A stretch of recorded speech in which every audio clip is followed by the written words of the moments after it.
Good morning, ladies and gentlemen. Good to see you. As you come in, please like the stream. I'm going to go ahead and I'll pull up our national anthem. I know I need to set up, I do have people working in the background. Danabo has, excuse me, sorry for making gross mouth sounds, but Danabo has Mr. Geek, who also used to work on the Dylan Burns TV brand. And Mr. Geek is working on some assets in the background. I'm probably going to direct him to do some assets for Rhino, but I'm also going to direct him to do some like intro assets, outro assets, all that kind of stuff. Hey, Patriarch, good to see you, King. And so, yeah, we'll be professionalizing the aesthetic of the stream. Also, these lights are going to get replaced over the weekend. I do have my new lights. I got some. They were the cheaper ones. I think they were a Swedish company or something, maybe Chinese. I have no idea, but it's Neweer, Neweer. So, Neweer. My, oh my, we're on time today. Big W. God. Well, hey, give it a few months. Maybe over the summer when the kids are out of school, I'll be even earlier. Maybe I'll be up at 9. Maybe I'll be up at 8:30. We'll see. But anyways, the point is, let me pull up the national anthem. Tick, talk, dance, never, Trump, guy. Good morning, Christian Blair's. Good to see you, King. So let me really pull up the national anthem. If you would please take off your hats and cover your hearts. So this is really who Donald Trump chose as his running mate? Drop the beat. I'm a never Trump guy. I'm a never Trump guy. I'm a never Trump guy. I never liked him. I'm a never Trump guy. I'm a never Trump guy. I'm a never Trump guy. I'm a never Trump guy. I'm a never Trump guy. I'm a never Trump guy. I'm a never Trump guy. I never liked him. I never liked him. I never liked racism. I'm a never Trump guy. Xenophobia. I'm a never Trump guy. Racism. I'm a never Trump guy. Xenophobia. I'm a never Trump guy. I never liked him. I never liked him. I'm a never Trump guy. I'm a never Trump guy. I'm a never Trump guy. I'm a never Trump guy. I never liked him. I'm a never Trump guy. I'm a never Trump guy. I'm a never Trump guy. I never. I'm a never Trump guy. I never. I'm a never Trump guy. I never. I'm a never Trump guy. I never. I'm a never Trump guy. I never liked him. Yeah. It's it always gets me going. I always think that it's like, oh, I've listened to it a million times. This is not going to have the same effect as I want it to have. I'm grumpy today, blah, blah, blah, blah, blah. And then I play that song, and then it actually gets me going. Sup? My, on time today. Yep. Christian Blair says, good morning. Good morning to you, King. Jonah Boy says, yo, good morning, sunshine. Did you get a job offer, Jonah Boy, or are you just excited about the prospect of getting a job offer?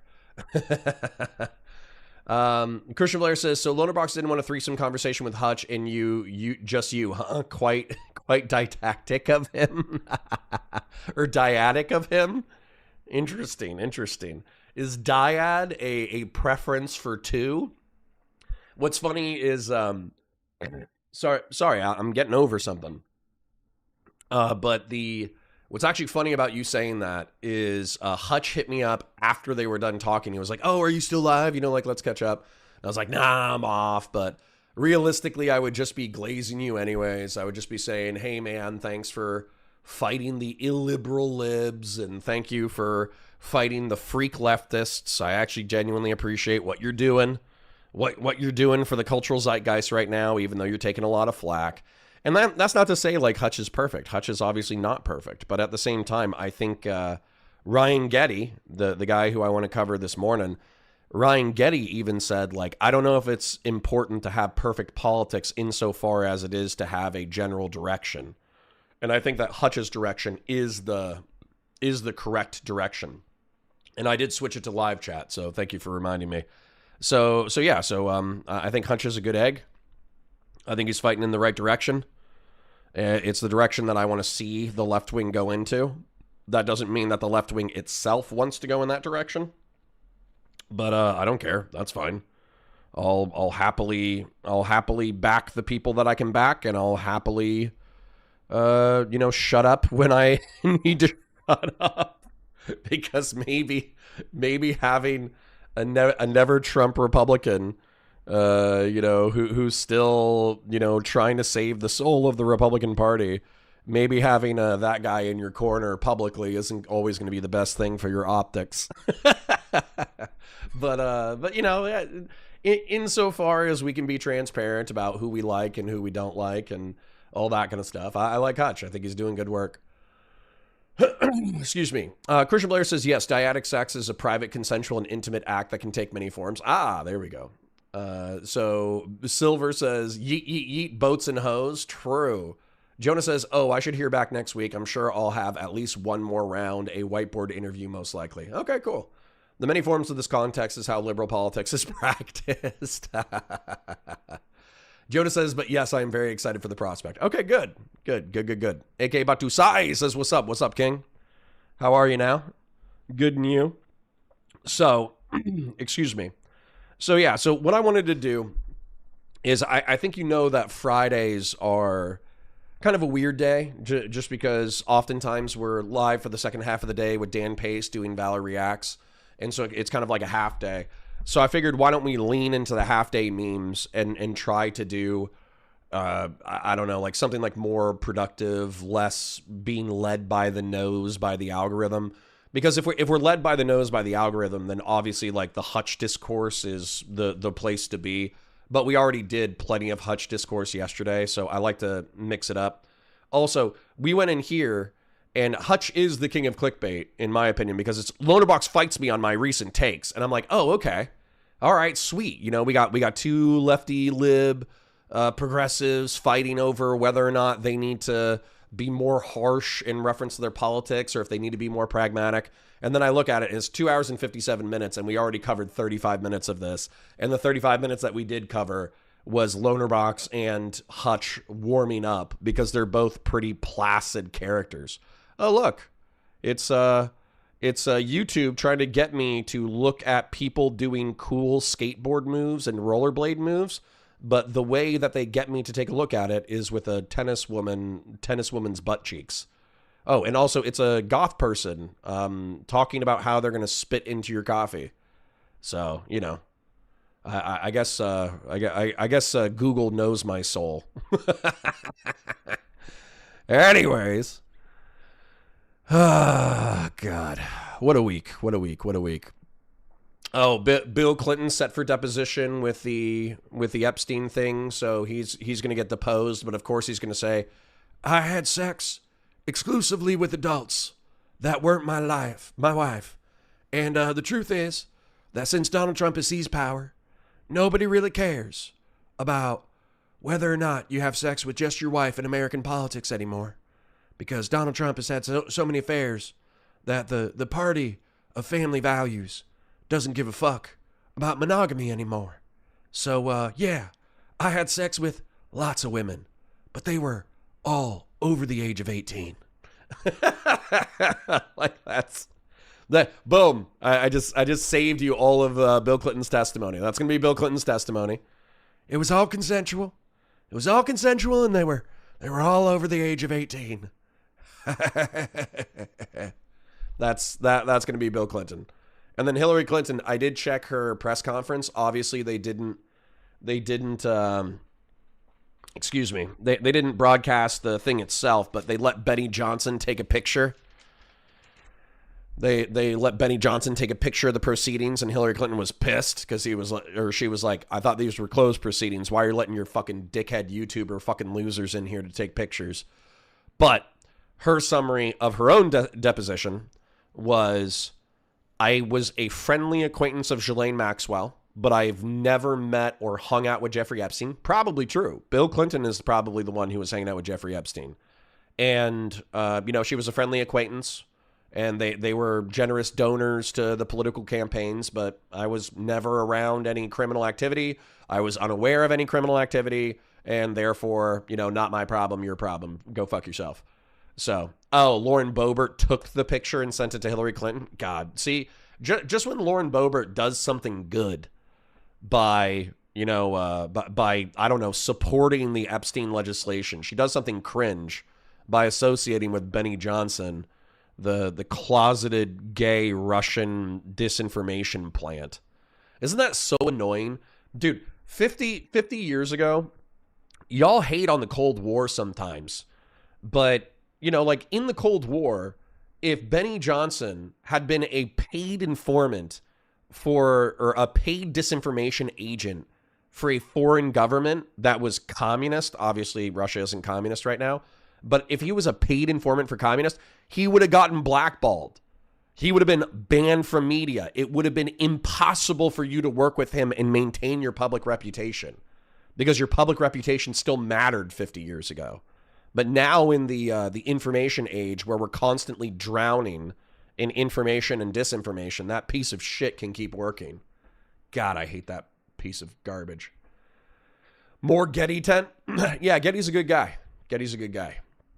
Horse God says, drop the beat. I'm a Never Vance guy. I'm a Never Vance guy. I never liked him. We'll see. We'll see. If JD Vance becomes a Never Trump guy during the lame duck season of Donald Trump and like backstabs him, if he becomes Brutus, if he like stabs Trump to death and he's like, yeah, he's a pedophile. Here's all the files. Also, I'm not going to be a techno-feudalist cocksleeve. I'm actually going to do what's required in order for America to thrive. And I'll be like, all right, maybe. Of course, at this point, the chances of that happening are the same chances of a snowball surviving hell, but we can pretend. Christian Valera says, it's a smokescreen. The B word got caught attempting to jay off her boyfriend husband in a movie theater or something. Yeah. Yep. But dude, listen, that's so, I don't know. That's obviously like vile, but at the same time, you know, good for her. Good for her for being still romantically in love with whoever she was hanging out with. You know, good for her for still having the spark of life in her. You know, good for her. South Jersey Matt says Beetlejuice, Beetlejuice, Beetlejuice. In reference to what? In reference to who? Who's my Beetlejuice? Boyfriend while dealing with her divorce? Yeah, it happens. So Politics JK said he'd be lying if he did it. If he did what? What, Bill Clinton? I don't know. Bill Clinton might have been dumb enough to hang out with a bunch of underage whores. But I think he also might be smart enough to ID them before he does crazy shit. I don't know. I genuinely don't know. I literally put Bill Clinton at 50-50 on how far he went with Epstein. So I have no idea. It wasn't her husband. Okay. Wasn't she getting divorced? It's not vile as long as you don't pretend to be an arbiter of morality and family values. Sure. Excuse me. I'm with you there. I'm with you there. The only thing that I'm going to say is, once again, from a Christian lens, there's ideals and then there's what you're able to do. Okay? So the point is not to be a perfect implementation of an ideal. The idea is to have an ideal and strive towards it. Now, I would say she hasn't tried very hard. So maybe she needs to work on that a little bit. But yeah, I'm with you in spirit. Oh, it was the Beetlejuice show.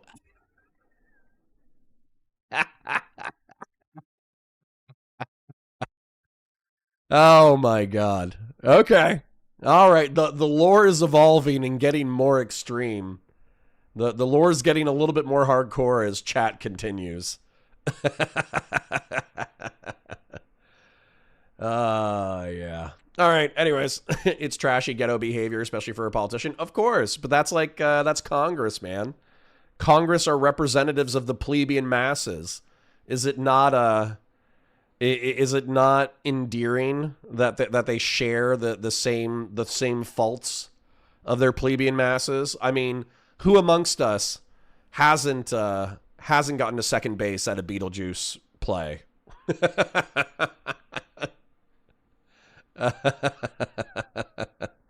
Christian Laris was like, she's surrounded by children and minors. Jesus, how many children are going to see the Beetlejuice play? Really? But boyfriend juice is more like, I hate you. Y'all are so like we could play in like the using sanitized terms to kind of describe something vile and then just play in that sphere, and then you guys always make it like explicit and disgusting. You guys are horrible. Old School says, I'm fully going with my usual plan of pulling you out of politics to talk soft history cooking. You're starting to sound like a political burnout. Maybe.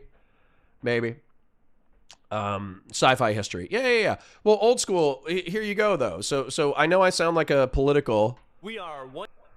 I know you're saying I'm sounding like a political burnout, but I need you to genuinely take a look at this real quick, okay? Genuinely take a look. For the people who are... I am tired. There's no doubt. But... Counterpoint's 40K. I'm releasing a That Sister of Battle animation. Number one, if I don't get a video over 10,000 views, I actually get pissed. But there's no reason why this Space King 4 breakdown shouldn't be over 10,000. The only reason why it wasn't is because I waited 2 weeks to break it down because I had other content to go for. But I left this on my home channel because I want to get this over 10,000. Because if it's not 10,000, it's not going to stay on the channel. But this is just the breakdown of the intro of the new Sister of Battle cinematic. But I got a new Sister of Battle cinematic. This is an amazing... This should be like a 200,000 view video. Because it's a breakdown of the Sodaz Fallout animation, which is so good. It's so good. Then all this stuff... You know, Age of Sigmar, meh. Some fan animations from 40K, good, but meh. This Dark Age Astartes video is amazing. Should be like a 200,000 view video. It's a 60K. There's nothing wrong with 60K, by the way. I'm not hating on 60K. We've just been waiting for new shit. You know what I'm saying? That's really what's going on, is we've been waiting for new shit. And so we've just been kind of treading water, waiting for new shit. And we got new shit today. At 11 a.m., we're going to have the new Sisters of Battle animation, which is actually really, really, really good. Then, I've been keeping up with Counterpoint Star Wars and Sci-Fi. So, if you type Counterpoint Star Wars into your search bar, we have been making our way chronologically through all the breakdowns. So we got the Old Republic, which I did like 6 months ago or a year ago, which was really good. Then I took a break. Then I started breaking down all of the Star Wars media in chronological order. I did the Acolyte. For some reason, the climax of the Acolyte, I think it's because a lot of people didn't like the Acolyte. So we probably shouldn't have put Acolyte in the thumbnail realistically. And then also, I think when you put the Korean guy's face in the thumbnail, everybody's like, oh, that's the Acolyte. That sucks. So that didn't get as much love as it should have. But it's a good breakdown, and these breakdowns are good too. And then I started breaking down the Phantom Menace, the Count Dooku. This was a part of like Tales of the Jedi, which was actually like really good. It actually did a really good job of characterizing Count Dooku starting to hate the Jedi Order. Then we did the Clone Wars, or Attack of the Clones. Then we moved into the Clone Wars 2D animation, which was amazing. And then now we're moving into Revenge of the Sith. So I survived watching The Acolyte. The Acolyte had good bones, man. There was so much cringe, but I fast forward all the cringe. And then also, like, the way The Acolyte was written, they were trying to make you feel bad for the dark side witch cult. And I didn't at all. When, like, the Jedi started killing all the witches, I was like, yes, let's go. Kill those dark side witches. Let's go.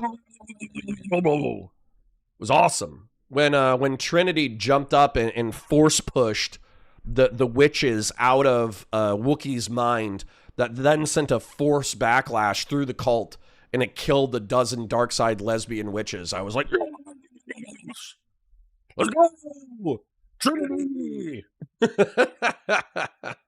So anyways, so Counterpoint Star Wars we're cooking on, and then Counterpoint Sci-Fi. You know, you're saying that I'm a cynical bitch, which is true.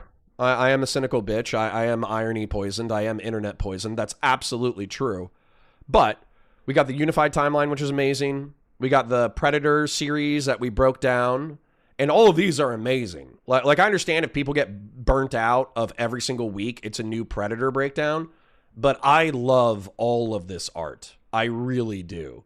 Then we get into like Proto-Molecule. Then we get into Elysium and The Expanse. And once again, The Expanse is like one of the best near-future hard sci-fi TV series on the planet. So there's nothing wrong with it. So I'm gonna repost next week on my community tab, because this should be 200 to 300 views realistically. I'm going to repost on my community tab for Counterpoints 40K that I did the breakdown to Expanse, because this is like season 2, episode 5. It's actually like a mid-season climax, but this is realistically the climax of season 1. And so killing Eros, while there's some silly elements to it, it's the climax of all these episodes. And then the next season is realistically the hybrid war. And the hybrid war is amazing. Like the Battle of Ganymede, the Battle of Io, those are both amazing parts of the Expanse. And then after that, for me, it's the pirate war. I'm going to skip all that shit in the middle where they go to some like random planet and they're doing like a cowboy western in space. I'm going to skip all that shit. It's not that it's not good. It's just not my favorite, and it drags ass and it takes forever. So I'm just going to skip all that shit. I'm going to go right into the pirate war. The pirate war is amazing. Then we'll be done with the Expanse. Then once we're done with the Expanse, I'm going to move into... I'm going to do a episode on Pandorum, and I'm going to do a episode, maybe the same episode I'm going to do on Event Horizon. I'll do like the Event Horizon and Pandorum incidents. And then I'm going to do Avatar. And then I'm assuming Avatar is going to be big. And then when I'm done with Avatar, we'll move into like Aliens. Like Aliens, the original movie. We'll do Alien Earth, which was amazing. We'll do the new Predator movie, which is set around the same time. We'll do Alien. What's the new one? Is it like Alien? We could do like Prometheus and all that stuff. Prometheus actually has like a lot of redeemable, cool shit in it. We could do... shit. What was I thinking? There was Alien Earth, but there was the other one. There was one that was set in a space station where a bunch of teenagers go to a space station, and that one was supposed to be amazing. So yeah, we'll do all that, and then we'll get into like, once we're done with that, then we're at the new. I'm not going to skip Prometheus. Prometheus deserves an episode. I'll skip all the shitty parts of Prometheus. Okay, so there's like 2 or 3 cool ideas that are put into Prometheus and Alien Covenant. And I'm going to address those ideas, but I won't break down the entire movie. Yes, Alien Romulus. Thank you, Wowman542. Exactly. So I'll do Alien Romulus. And then after that, we're into the cosmos, bro. So then at that point, I could do Firefly. That's like an early colonial series. I can do Titanfall. That's an early colonial series. I can do Gundam, like I think Fashion 40 gave me like $50, 6 months ago to do Gundam. We can do Gundam because that's an early human colonial series. Sorry, I think I have a nosebleed, so I keep itching my nose. I could do Gundam. And then what I need to do is I need to do all of that like early colonial sci-fi that's really good, where we're just kind of getting out into the stars and finding out new threats. And then after I do the early colonial sci-fi, then I need to do the established colonial sci-fi. And one of the best established colonial sci-fi is, we will do Battlestar Galactica, but it's going to take me a while to get there. So established colonial sci-fi. One of the best established colonial sci-fis is going to be Halo. Because Halo, humanity has spread out to 800 worlds. And then once it's at 800 worlds, it starts getting its shit kicked in by the Covenant. And then after that, I'll probably be doing shit like Starship Troopers. Now, I'm following, for those of you who don't know, because people keep suggesting good stuff like Battlestar Galactica. Dude, Battlestar Galactica, not even Battlestar Galactica, Caprica and Battlestar Galactica. I'm going to skip all the boring shit in Caprica, but I'm going to do Caprica and Battlestar Galactica because I love both of those series. And you guys need to check out the Unified Timeline because it all works within the frame of Warhammer prehistory. Sorry for still yapping, but, my show, so if you don't like it, that's fine. But the within Warhammer prehistory, it's like early colonial stage, then techno-degeneracy, which cyber runners and cyberpunk is 100% good. Well, hold on. It's early colonial stage, established colonial stage, high-tech degeneracy, the war with the machines, which is effectively Terminator and what was the other one that people said? Battlestar Galactica. Battlestar Galactica and Caprica are arguably the war with the machines. If you took the future Terminator scenes and you combine them with Caprica and Battlestar Galactica, that's the war with the Men of Iron. And then, after the war with the Men of Iron, guess what? It's Dune. It's Dune, bro. South Jersey Matt says, whoosh right over my head. Love your show, though. Peace out, guys. We lost South Jersey Matt. We should have been talking about politics. Whoops. But anyways. South Jersey Matt, just in case you're still around while you're looking for something else to watch. Normally, we warm up with the show for like 30 to 45 minutes before we get into any content. But anyways, the point is you get into the war with the Men of Iron, and then what was the other thing? The warp storms, the Butlerian Jihad, then you get into Dune, and then after that, guess what? You get into Doom, D-O-O-M, unleashing giant, unleashing hell onto our plane of existence. That's the age of strife. That's the age of strife, bro. So I understand that these things are all chronologically a mess, but thematically they actually all fall into Warhammer prehistory.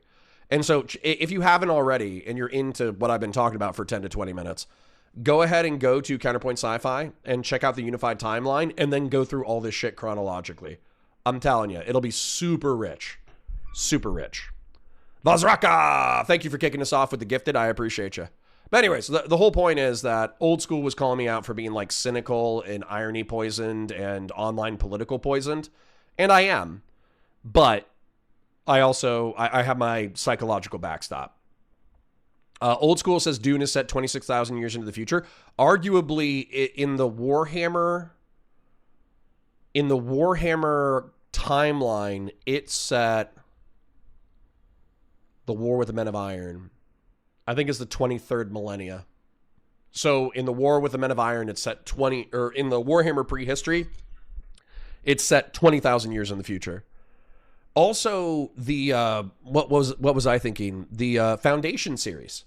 I haven't watched Foundation, and I haven't watched Raised by Wolves, but Foundation and Raised by Wolves are aesthetically very similar to Dune, and I'm sure we could make those like they call it the Dark Age of technology. It's where like technology has gotten so far with AI and cybernetics that we, like, humanity is living a materially wealthy existence that's almost beyond our comprehension.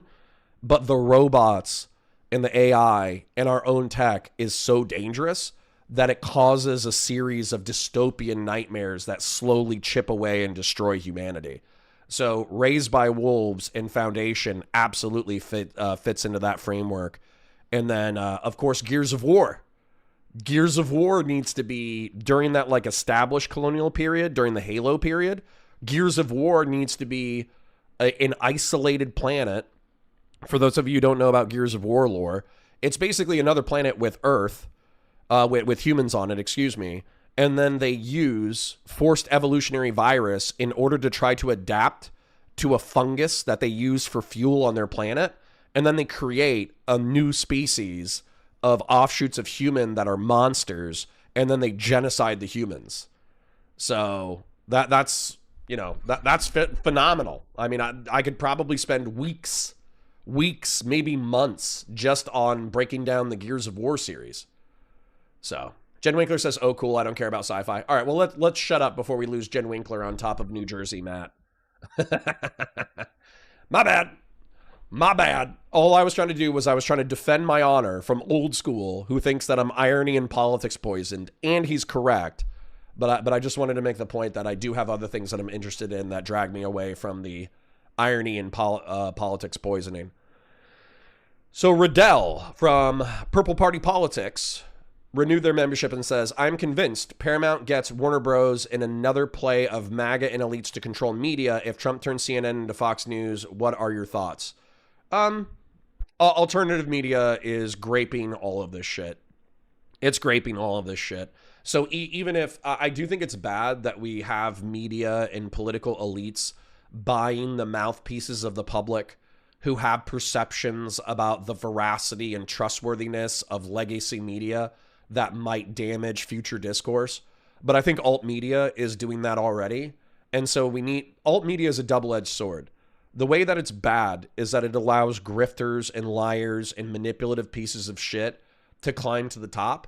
But one of the interesting things about that is, like, on the long term, those people tend to burn out and do incredibly cringe, fucked up shit that destroys their public reputations. And so as a result, we just have to trust the process to play out. Like, you actually do believe in freedom of conscience and freedom of speech, or you don't. And that's one of the interesting things about, like, liberals and progressives. Oftentimes they don't. They're weirdly Republican when it comes to discourse, right? They get weirdly elitist when it comes to discourse. And it's like, shit, you sound like a fucking Republican. You're like, no. We need to control the way that information is disseminated to the plebeian masses, or else the plebeian masses will be manipulated into stupid shit. And it's like, oh, that sounds like Republican paternalism. Interesting. You know? Christian Blair says, I know you said you aren't a fan of Star Trek, but you planning on doing the remakes with Christopher Pine? I might. That might be a Dark Age of Technology breakdown. Weirdly enough, I think thematically I'm going more for, like, grim, dark, hard, like, gritty sci-fi. But there's no reason why we couldn't take, like, a thematic break and then do the new Star Trek movies. Because the new Star Trek movies have decent action. There's some, I actually thought the one where Kirk is riding a dirt bike in order to fight he's like fighting on some like waylaid planet. I actually thought that one sucked. I straight up hated that movie. But and by the way, that was directed by Simon Pegg, which makes me really disappointed because I like Simon Pegg a lot. But I'm just going to assume that Simon Pegg did his best and he got into beefs with the production studio, and the production studio and or the corporate people, they probably fucked with the product. I'm not going to blame Simon Pegg for that. I think Simon Pegg, that's the guy who plays the new Scotty, who also directed Shaun of the Dead and acted in Shaun of the Dead and starred in Shaun of the Dead. He's a phenomenal comedic, artistic voice. So he's also weirdly friends with like Tom Cruise, and he's a recurring supporting character in the Mission Impossible series. Kind of wild. Simon Pegg has like a really quiet, but probably super lucrative Hollywood career. Like, nobody talks about Simon Pegg, but Simon Pegg is always in the background, probably making shitloads of cash. So anyways, yeah, so I didn't like that movie, but the first movie in particular, where Spock's mom dies, holy shit, that hit me like a ton of bricks. I cried. When Spock goes to his home planet to try to save his people, and then he's like in the process of saving his mom, but he misses her by like a millimeter and she dies right in front of him. That, wow. Why don't you just take a brick and just like smash me in my chest cavity? Holy shit. Oh my God. Conservative liberalism says, I'm an out of the loop on Star Wars. There's the dark side softball playing witches. That's a thing. Yep. There's a lesbian dark side witch cult that synthesizes a pair of twins to be in the Force, and one of them wants to join the Jedi and one of them wants to stay with the space witches, and then the Jedi like get in and intervene and they totally fuck it up and they kill all of the space witches, partially on purpose, partially on accident. And they kill all the space witches, and then one of the twins, you kind of, it's implied that she dies, but she doesn't. And then she becomes a Sith assassin who wants to take out all the Jedi who killed her family. And then the other person becomes like a Jedi Padawan, but then she flunks out of the academy. And then it's effectively both of them trying to figure out who they are in reference to the Jedi and the Sith and their Force sensitivity and all that kind of stuff. And the plot and the acting and the exposition and all that kind of stuff, just being real, it sucks. Like the plot and the exposition suck. But the actual action scenes and the bones of the story are good. But the actual execution sucks. So DeHammer says, I didn't mind it too much and didn't want another season, but definitely there were series. Don't know which one you're talking about, but I probably agree. Christian Lara says Discovery and Strange New Tides were all right. I tried to watch the new show with the girlfriend, Star Trek Starfleet Academy, but goddamn, it's so cringe. It's like it was written by the writers of Riverdale. It might be. I just want a limited series based on the old Tales of the Bounty Hunter Star Wars book. I'm sure that would be sick, to be honest. Roaming Ronan says, I don't know if L Runner already said this, but can you post on the Discord that you're live right now? Yeah, but can y'all ninjas just realize that unless I'm dead, I'm live? You know what I'm saying? So Lonerbox says that he's going to be live with us in an hour. We're probably going to bullshit for an hour, and then it'll be time to talk to Lonerbox. That would be funny. Everyone, I'm not sick or dead, so I am currently live on Valor Media Network. Like always, you dirty sons of bitches and daughters of sluts. There you go. How's that for an announcement? Oh, do Edge Runners? I will do Edge Runners. That'll be like the Altered Carbon, Dark Age of Technology shit. That'll be... I'll incorporate Cyberpunk for sure. Tons of people have recommended Cyberpunk. Both as a video game and as a cartoon series, right? Edge Runners is a cartoon that was released on Netflix that a lot of people really liked. Let me scroll through this.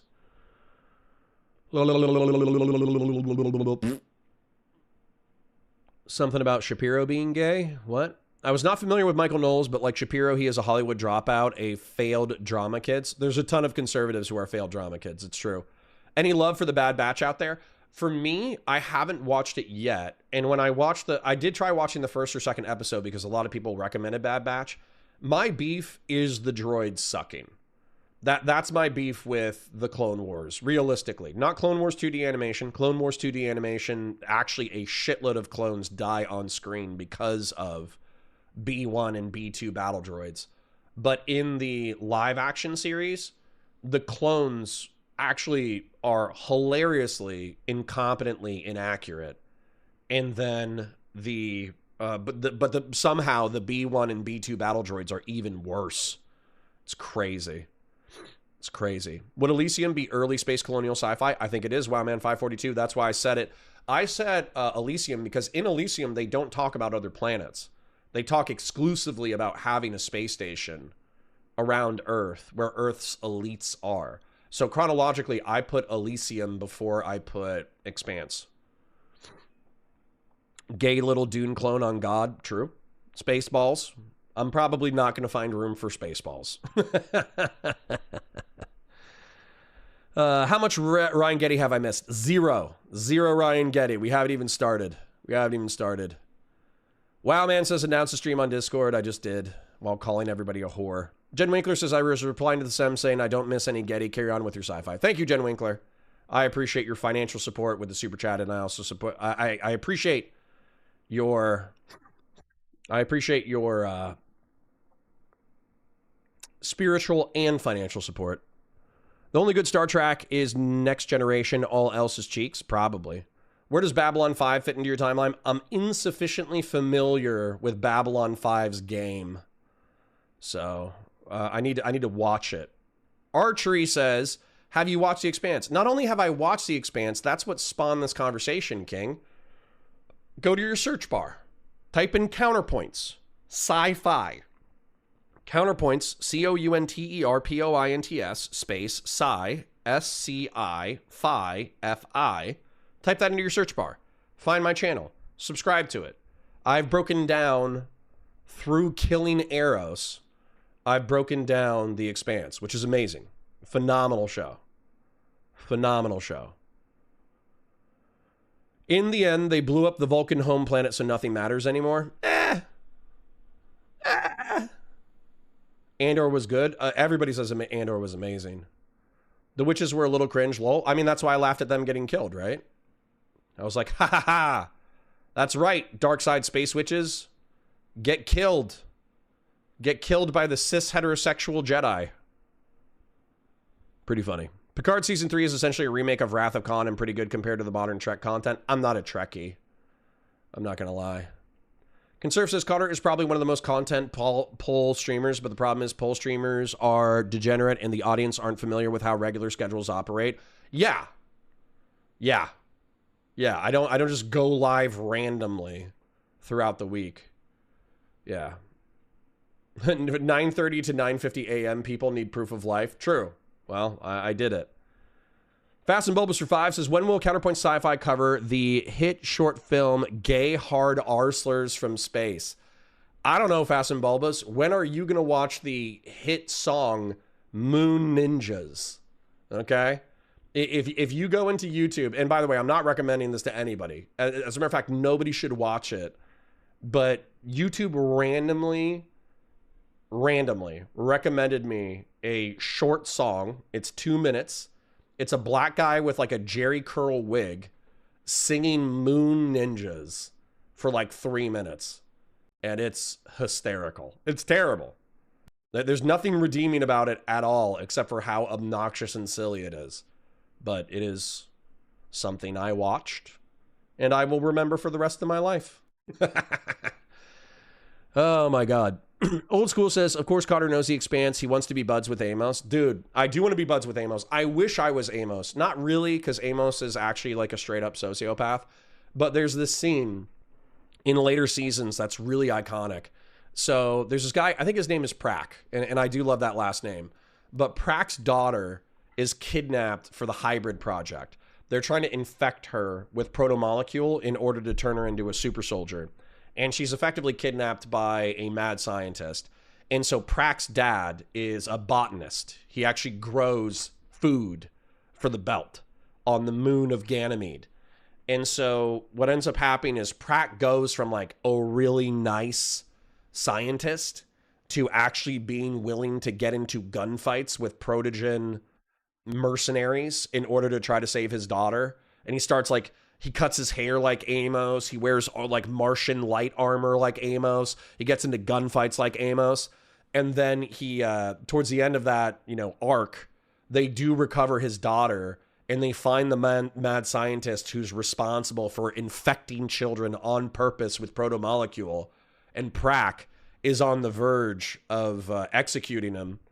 And Amos walks up and he takes his gun and he lowers it. And he's like, because like Prack is like struggling to pull the trigger because he's never killed somebody in cold blood before. And Amos is like, you're not that guy. You're not that guy. And it's this moment where you think that like, oh shit, is like Amos learning empathy? Is he not a sociopath anymore? Is he understanding the emotional consequences of like terrible actions? And then Prack's like, you're right, I'm not that guy. And he like walks off with his daughter. And the mad scientist is like thanking Amos. He's like, oh, thank you. Thank you so much for stopping him. I really did do my best in order to help out the kids and this, that, the other. And then like, you just see this like look get on Amos's face. And he's like, I am that guy. And then he just brings up his shotgun and blasts his head off. It's like one of the coldest moments. It's one of the, like, it's a little bit corny. Because like it's just like Amos fully embracing his inner sociopath. It's also really emotionally cathartic because that mad scientist was such a lying, manipulative fucking weasel. So watching him get blasted was like, whew, that's a spicy meatball.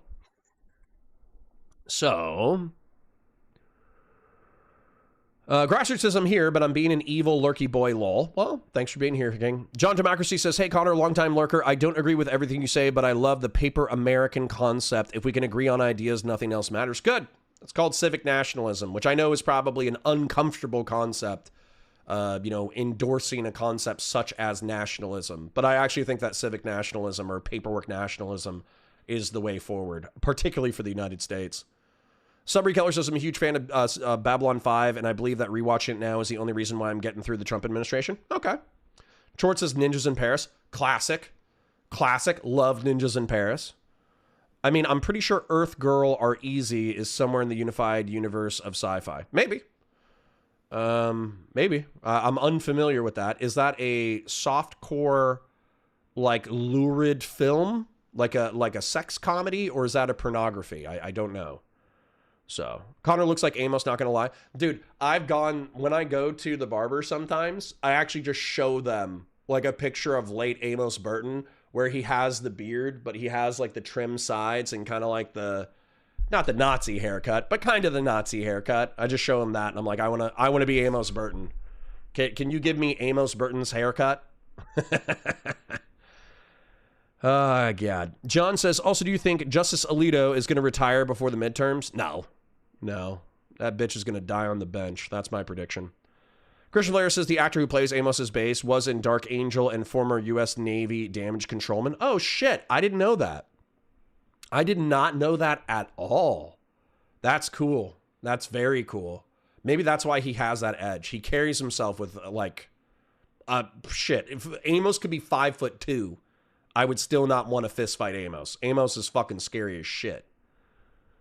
John Democracy says, also Connor chat, hi, grill hottest or something? I've never learned the spelling. Yeah, grill, GRILLHADISTS, being radical about trying to be as normal as possible. Yeah, that's us. How about Fifth Element? I think Fifth Element, I probably will do Fifth Element, truth be told.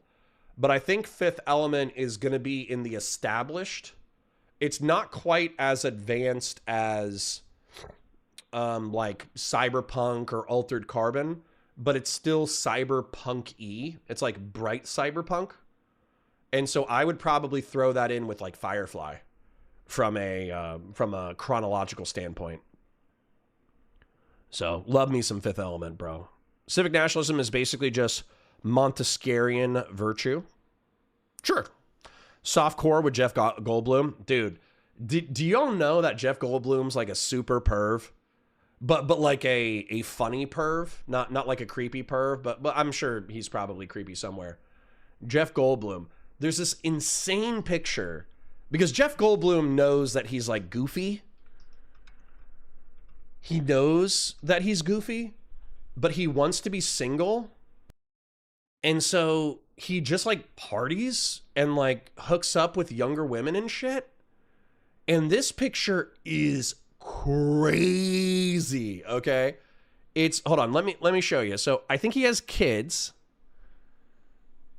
Let me show you this. The React. Okay. So you got Jeff Goldblum. He's in his 50s or 60s. He has some woman he loves. They both have prominent, similar noses. They got kids. Good for him. Family man, right? Family man Jeff Goldblum. Okay. Hold on. Where is it? Let me click on this. Okay.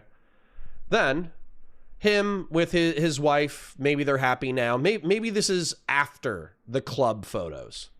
Okay? This is him at some party kissing Ariana Grande on the cheek. This is his girlfriend or wife or whatever.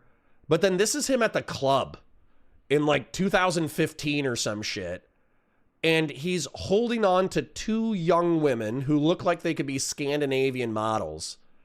And he's holding one in like a gentle hug. And then he wraps his hand around the throat of another girl in like a way that I can only describe as probably kinky. You know what I'm saying? That's wild. To be in your like 50s or 60s and hanging out with like two 22-year-old models and choking one of them in public. That's like, he's not like choking. It's probably like a sex choking thing.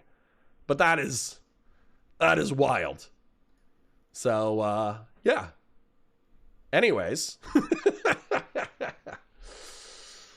Yes.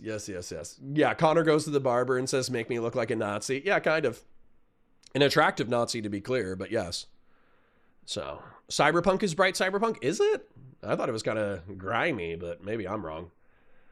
Somebody says, yeah, that dude does have damage control vibes. You can't get truly angry until you're chasing a red rat. Based. Wowman542 says those liberals are either progressives or pussies. Liberals don't like to challenge progressive leftists, which is how we got our current political paradigm. True. Back to politics. We probably should do politics. Yeah, apparently he fucks. Now, whether or not he's actually like is it like a cute, funny, super consensual gentleman who just finds kinky people to do kinky stuff with? Or is it like the I'm famous, so I'm aggressive and I can be a douchebag and you won't do anything about it thing? If I had to guess, I think it's the former. Otherwise, we would have a lot more like probably public exposure on Jeff Goldblum being a piece of shit. but I would be prepared for the latter. You know, like if it came out and she's like, oh yeah, I was like 19, getting out of an abusive relationship. I went to the club. I bumped into Jeff Goldblum. He started being like really forward with me really quickly. I was kind of into it, but I was also a little perved out because I just got molested when I was 17. So, you know, I'd be like, oh, okay, yeah, that makes sense. She's either deeply secure in herself or she was molested as a teenager. I don't know which one. Maybe both. So, yeah. Sometimes you just got to grab those dinosaurs by the neck. I guess. Xena says Goldblum is hot, so no one cares. Maybe. I'm not a gay man, but he definitely has a vibe. So Old School says local prosecutors in public health, Benk and Giles, electing a representative is strongly associated with lower firearms homicides. Cool. Electing Republicans is strongly associated with lower firearms homicides. Interesting. When is Connor going to dye his hair blonde? Probably never. But maybe sometime as a meme. I mean, I did dye my beard red, so maybe I would pull off an Eminem Platinum early 2000s Xander Hall look. That would be funny. Christian Blair says, I've seen the way Jeff dresses on RuPaul. Dude is probably Metro. Okay, that makes sense. Which is how he pulls as he does. Plus, he is wealthy because of his dinosaur movie money. Yep. Fell Runner says, can't believe you losers don't realize it's because Earth girls are easy. True. Arian Connor is dating Arian AOC. I mean, I would, for sure. So, I'm game Jeff Goldblum, call me. See? You got to look out for that shit. Because there's, you know, on one hand, maybe he's abusing his position and his money and clout dynamics and power. And then there's like freaks, no offense, grassroots. But then there's kinky freaks in my chat who are like, please, Jeff Goldblum, call me. Abuse me. All right. That's enough of that. Let me thank the people who have already donated to the stream. Plenty of people have already chipped. Thank you, kings and queens. Old School with the 5, Riddell with the renewed membership, Vazraka with the gifted, Jen Winkler with the 10, Fast and Bulbous with the 5, and Fell Runner with the 5. Thank you, kings and queens. It's very much appreciated. We haven't even done anything yet. All that happened was I talked about science fiction for 30 minutes and then just yapped about Jeff Goldblum being a sexy, kinky freak. So we haven't even done anything yet. So thank you for the chips, kings. Xena says, dye your hair with the blood of your enemies. That's an option. That is an option I would enjoy. John Democracy says, libertarian take. Adults can make decisions. That said, excessive age gaps are pretty sus. Mr. Geek said, divide by 2 plus 7. I've heard that rule before. So as a late 30-year-old, that would put you in 38 divided by 2 is, what is it? So it's 15. 8 divided by 2 is 4. That's 19 plus 7. That's 26. I think that's reasonable. I don't think that's too crazy. Does he have Teddy Roosevelt on the left between Newsom and Zoran? Yeah, weirdly he does. That's so funny. Because Teddy Roosevelt typically is considered like a center-right authoritarian guy, but then he has Teddy Roosevelt with trust busting, and trust busting is a pretty far-left concept. It's the idea that you can't let monopolies remain like, you know, seize power and then stagnate and corrode within the heart of the American economy. And therefore, you have to go into wildly powerful corporations and then break them into smaller companies that allow additional competition within the market. So weirdly enough, it's like it has command economy, like left-wing command economy vibes, but then it breaks up corporations in order to achieve a more libertarian free market result. So it's actually like, for me, I would still throw Teddy Roosevelt in like the center authoritarian. I would probably throw him at, you know, Ryan Geddie's like nose bridge. But I do think that's interesting that he thinks that trust busting is a far left idea. It's actually like Teddy Roosevelt, because his policies were so esoteric. I think it's part of the reasons why he's such an interesting political figure is him being like a conservatarian, trophy hunter, environmentalist, free marketeer who also used the central government to break up mega corporations. That's just like a wildly interesting person.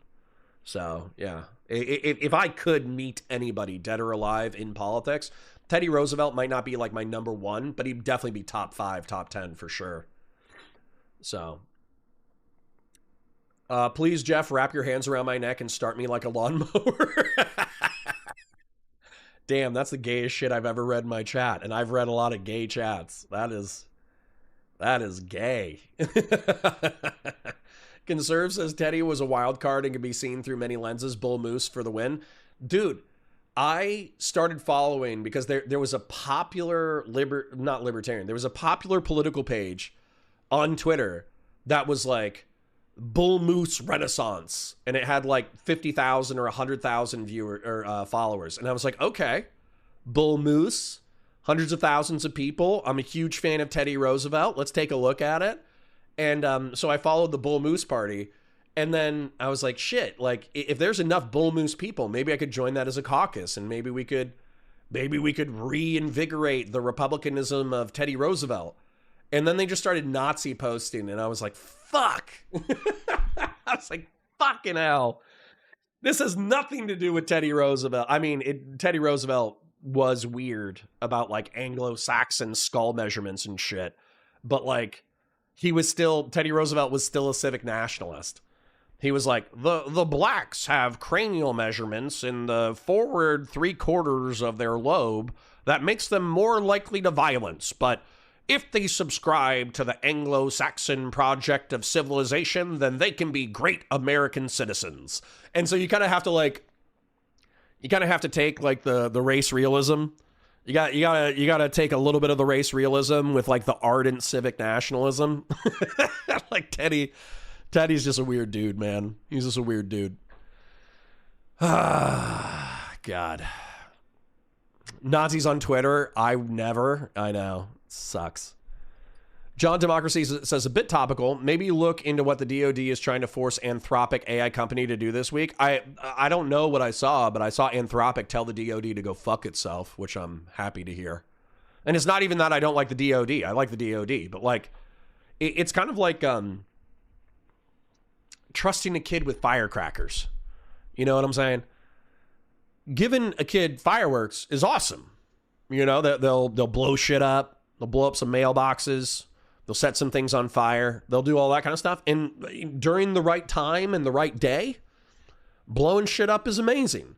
But then also, eventually, if you trust a kid with firecrackers for long enough, they're going to blow their fingers off, right? So it has to be supervised and it has to be checked. And when they start committing felonies, you have to tell them to slow it down a little bit. So if an AI company, that would be the fireworks. Let's say they're a fireworks manufacturer, and the DoD in this case are children who like playing with fireworks. And so basically it's like, yeah, you can have fireworks under supervision, you know? Like, we're not just going to give you endless amounts of fireworks, because eventually you will blow your own fingers off, or in this case, create Skynet. So Snurgle says everyone is a flaming homo when compared to Teddy Roosevelt. True. He got shot in the lungs and he kept talking. Now, in our defense, it was probably a .22 caliber pistol, so it wasn't anything big. But getting shot in the lungs and having a collapsing lung and finishing your speech, that's pretty hardcore. Conservatism says, I feel like so much of the Nazi shit could just be infiltrators disrupting viable third parties, but who knows? Maybe that's conspiracy brained. No, I think it's possible. I think it's possible that whenever there's a libertarian movement, they try to inject it with race realism to co-opt it for the dissident right wing.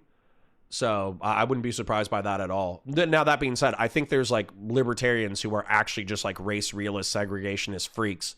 It's part of the reason why they love freedom of association so much, because then you don't have to associate with black people. But I do think that those people weirdly keep climbing to power within libertarian political movements. And it could be like a like a, what do you call that? A something opposition, a chosen opposition. I forget what that term is, but there's like a term where you support elements of your enemies in order to bring them up in political power because they are easier people to fight within the political dynamic. Xena says, Connor trying to find a niche Republican sect that isn't full of Nazis. Impossible / gone woke. True. Kai says, shake my head. Don't you know it's the Department of War now? I know. Spent a few, like, all the billions of dollars we spent on rebranding the Department of Defense to the Department of War. We actually could have saved like 14 million Africans, but whatever. I'm just going to accept the fact that the Trump administration is, I'm going to use an ableist slur. My apologies, Ken Harbaugh, but retarded. I'm just going to assume the Trump administration is retarded and they're accidentally going to kill a few 100,000 people through incompetence randomly. Sun Patriarch says, I just came in and I love freedom of association, so I don't have to associate it with black people. I know. Isn't that a great out of context clip? I fucking love that. I missed something for sure. No. Controlled opposition. Thank you, Patriarch. Yes. Controlled opposition. No, I was talking about libertarians. There's race realist libertarians. They want the government to not be involved in their shit and to tax them minimally, but they want to be taxed minimally so they can make and be not particularly well regulated so they can create communes in which there's no black people. Like, that's part of their libertarian philosophy because they're race realist. So, like, who was it? Stefan Molyneux. Stefan Molyneux was like that for a long time. He became an apologist for the dissident right towards the end of his career, but he was simultaneously ardently libertarian, anti-statist, anti-anybody telling you what to do ever, and he was also ardently a race realist. I think that's part of the reason why Lauren Southern ran as a libertarian as well. I don't know how race realist she is. She always had like a certain element of plausible deniability when it came to her racism, but she's an edgy girl, so who knows? I don't know. Well, Kissy John says the only supervision I got was dad saying, go clear out those stumps. Here's some steel tube and black powder. Based. They already have killed hundreds of thousands of people through incompetence, and those numbers are the best case estimates. I know. It's why I hate them, but I'm also like, hatred is fun. I recreationally, the way that Steven recreationally goons, I recreationally hate. I recreationally get angry.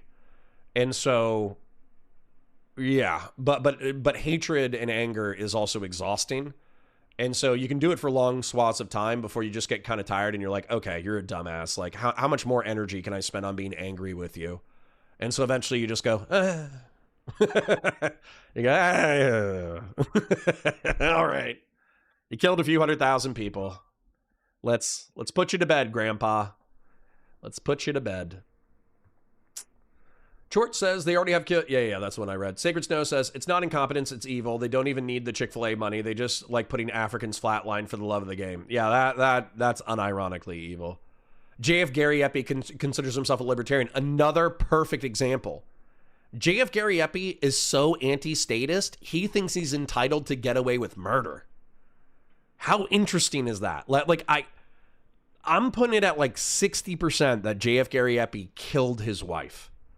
And yet, because the state can't prove it, he's just walking around, doing internet debates, bullshitting with people, hanging out, getting invited on a modern day debate, talk about race realism, making jokes about how he murdered his wife. It's actually crazy.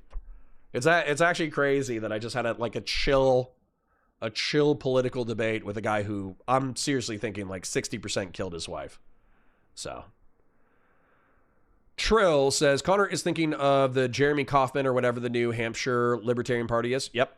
New Hampshire Libertarian Party is actually just like the most racist shit I've ever read in my life. Horst Scott says, libertarian online communities were infiltrated by conspiracy theorists, controlled opposition groups like 10 to 15 years ago. It went to shit when the GOP stole the Tea Party movement from Ron Paul. True.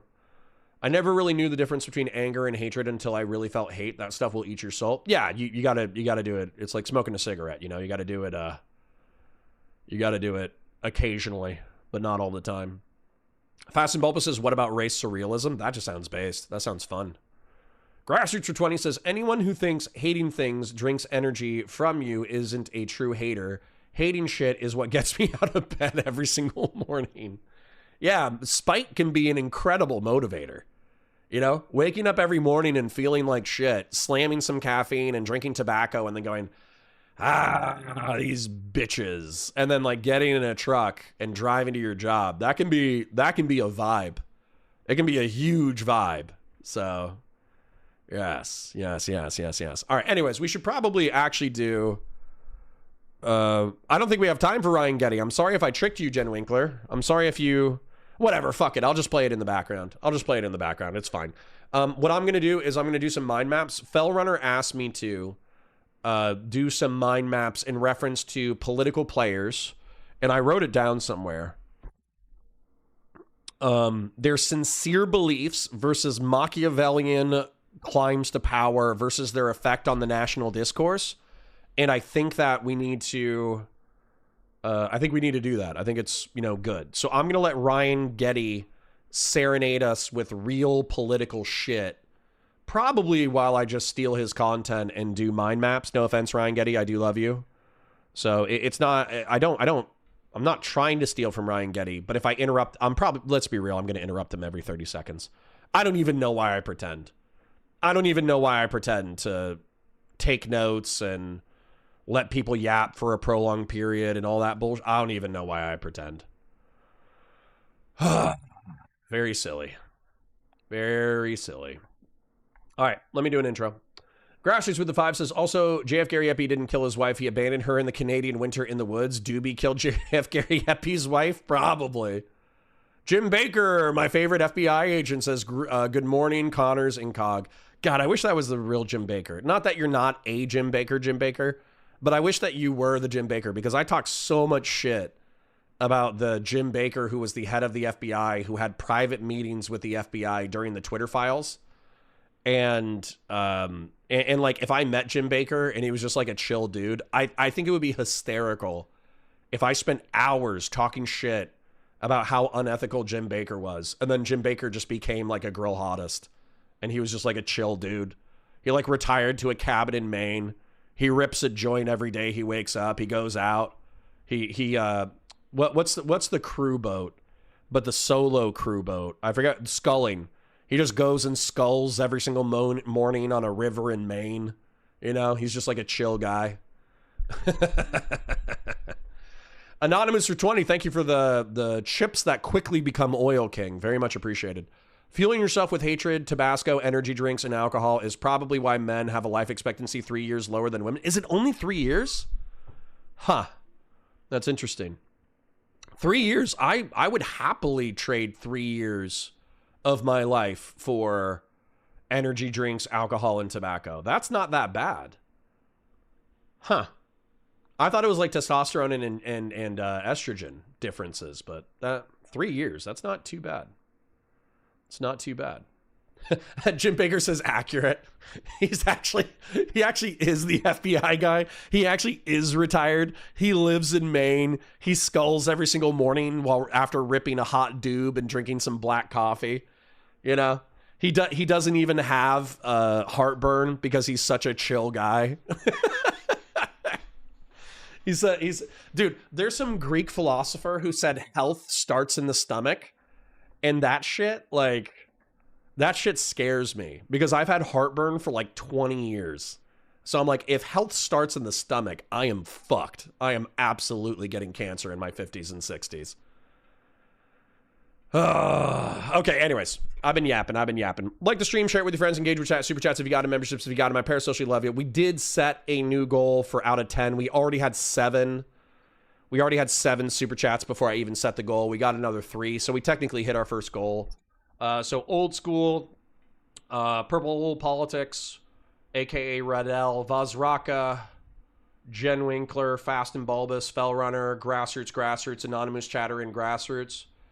Thank you for your financial support. I really couldn't do this show without you. I really couldn't. I appreciate you.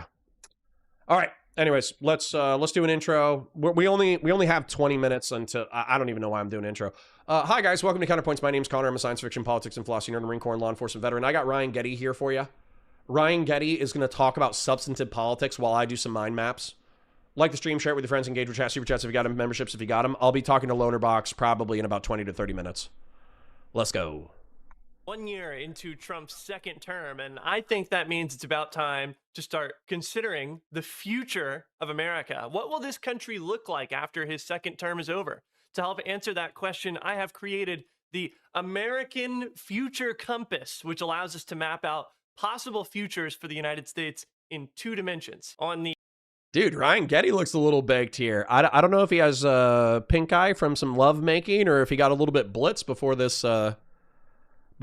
video essay. But I gotta say, getting blitzed and then reading a video essay, that's a ballsy move. The x-axis, we have the left-wing victory to right-wing victory spectrum. This one is pretty self-explanatory. I think if one of the futures on this chart is more left-wing, it's further to the left. If a future is more right-wing, it's further to the right. The y-axis is slightly more complicated. It is the happening axis. Futures closer to the top of this chart are futures where something big happens, a big societal change, a big political change. If something genuinely unexpected or new occurs, it's going to be closer to the top of this chart. Items on the bottom of this chart represent futures where nothing happens, either because we sort of just continue with the status quo or because the future we end up with is fairly expected, precedented, or foreseeable. Some of the things on this chart are going to be more serious, some are going to be more silly, but hopefully even the less realistic futures contain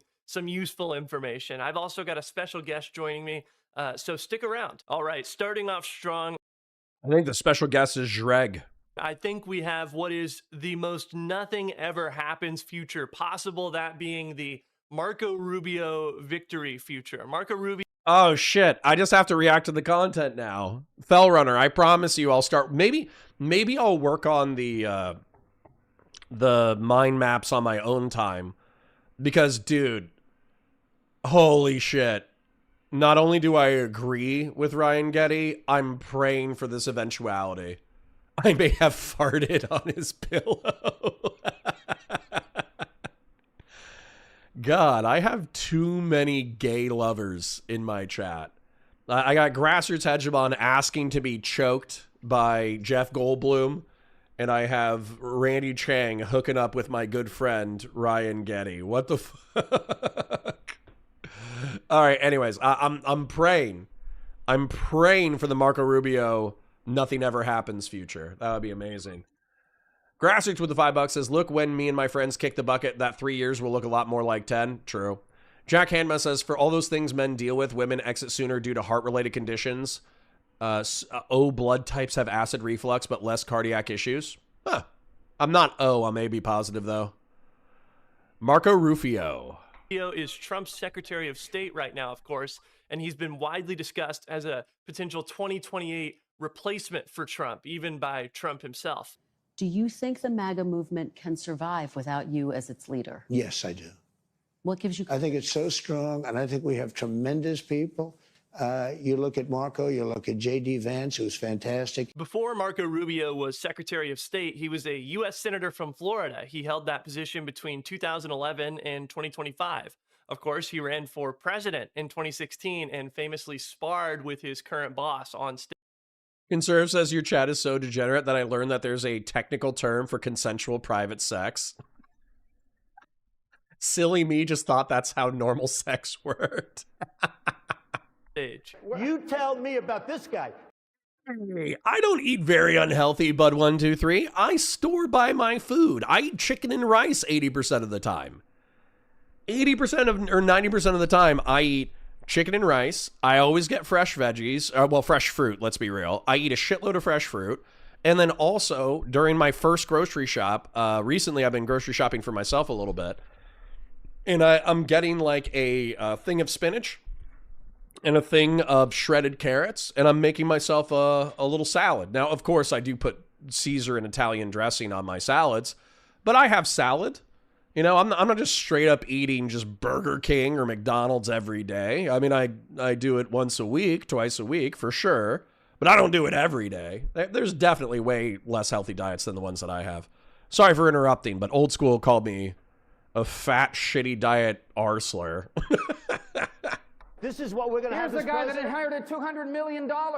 If he hadn't inherited $200 million, you know where Donald Trump would be right now? Selling watches in Manhattan. He's had a long... Where's that Marco Rubio, bro? I need that Marco Rubio. This motherfucker inherited $200 million. You know where he would be if he didn't inherit $200 million? Selling watches in Times Square. I don't even know if that's what he said, but that was the vibe. Where's that Marco? Holy shit, I missed that Marco. Political career in 2013, a time when the Republican Party felt kind of in the wilderness after getting beat for a second time by Obama. Time magazine was hailing him as the Republican savior. There's a God, I wish. I only put olive oil on my salads. That's gay. Somebody says, I think it's Christian Blairis or Bud123. Somebody says, we run the gamut of choke me daddy to $20 is $20, and they're both gay positions.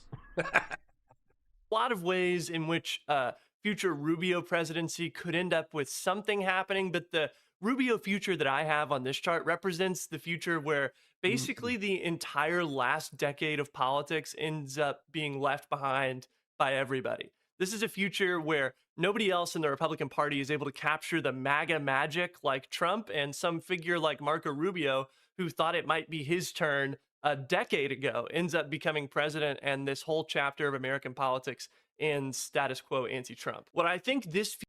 God, I would love that.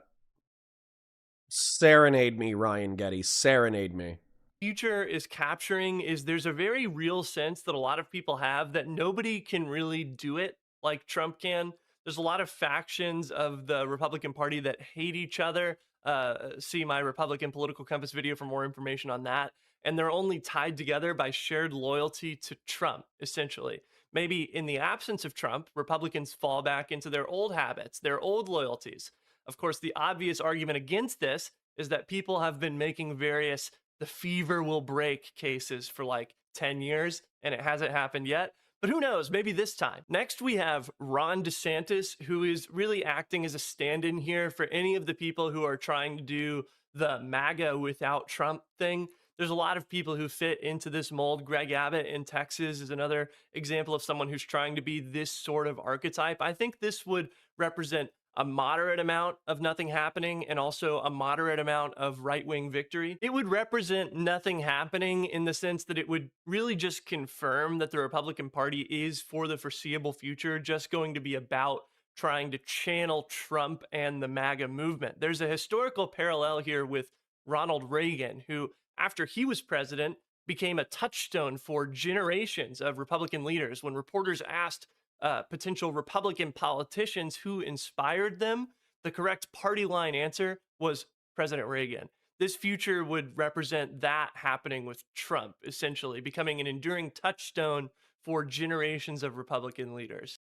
I know, and I like what Ryan Geddie is saying, and this is a future that I fear, where the Trump aura is no longer in political power, but it becomes the vibe going forward. And so he becomes a power broker, basically. So even though he's like a total degenerate, total hypocritical, incompetent sack of shit, if you don't kiss the ring, then you can't get into the highest level of Republican politics. I am worried about that.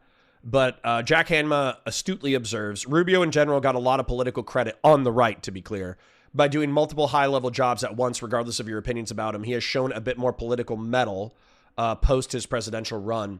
I think metal should be spelled M-E-T-T-L-E, but besides that, I think that's a beautiful, beautiful insight, Jack Hanma. And then I do think that, I hate to say this, but I think it's true that this probability is more likely. A J.D. Vance techno-feudalist MAGA succession to Trump and or a Ron DeSantis technocratic MAGA that kisses the ring is more likely than kind of like a never Trump neoconservative return to nothing ever happens republicanism. I think Ryan Geddie is 100% accurate, unfortunately. But that doesn't mean we can't fight for more neocon normal politics on the right wing. And as a matter of fact, the neutered MAGA, the MAGA without Trump, they're going to need neocons as a part of their coalition in order to win. Because the dissidents and the hard right is not going to be as attracted to MAGA without a strong central leader. Geddie has pretty eyes. Bruh. That's my dissident right-winger in chat. How gay is my... Dude, my chat is so gay. You guys are so gay. And, like, I'm not even saying that as an invective. I'm being descriptive. I'm shocked at how gay my chat is. We are teetering into the something happening territory with a Ron DeSantis type of guy, because I think these people would probably be much more consistent and focused when it comes to implementing the MAGA agenda, such as it exists without Trump. Another thing that unites the kind of people who I think would like to see this kind of future is aggressive pandering to the elderly, getting rid of property taxes and replacing them with taxes that fall more heavily on young people and working people is a common type of policy proposal you see from DeSantis type politicians. Dude, if we have more boomer pandering, I'm going to make a new COVID bioweapon. Okay. I'm going to get more boomer remover. Oh, prey eyes. What does that mean? That might be even gayer. Dude, that might be even gayer. Is he your prey? Are you saying his like eyes are his eyes too far apart so it looks like he's an herbivore? Is he your gay herbivorous prey? Oh my god. Do the DVD logo bounce? I would, but I'm gonna... He's very readable. I hate you. Oh, I hate all you guys. Oh my god. Okay. Focus. We're trying to get through content before Lonerbox goes live. Point USA, which is an organization that I think represents this kind of future too, just launched a program rebranding the baby boomers as classic Americans and is now working to organize them in addition to their college organizing efforts. But speaking of the elderly, just below Ron DeSantis here, we have the Boomer Degeneration Event Horizon. The Boomer Degeneration Event Horizon represents a point of no return for the impact that politics as entertainment, AI-generated fake political news, and the Ben Garrison brand of politics brain rot is having on our nation's old people. It is a... Okay. I started making a joke, and then I got interrupted by Fatsimo saying that he's not gay. He just wants to hunt Ryan Geddie for sport. So, yeah, dude, the boomers, if the boomers don't give up power, we need to take power from the boomers. I'm not 19 anymore, man. I'm 40. You know what I'm saying? And so I love my parents. I want them to live forever. Okay. But let's just say that I'm noticing between people aged 70 to 100 that they're getting that little bit of like psychological infirmity where everything becomes a threat and they have to be like really, really, really protective of themselves psychologically because they're, you know, getting towards the end of life. But then what ends up happening is if they don't feel psychologically secure, then they start like lashing out with like weird political takes.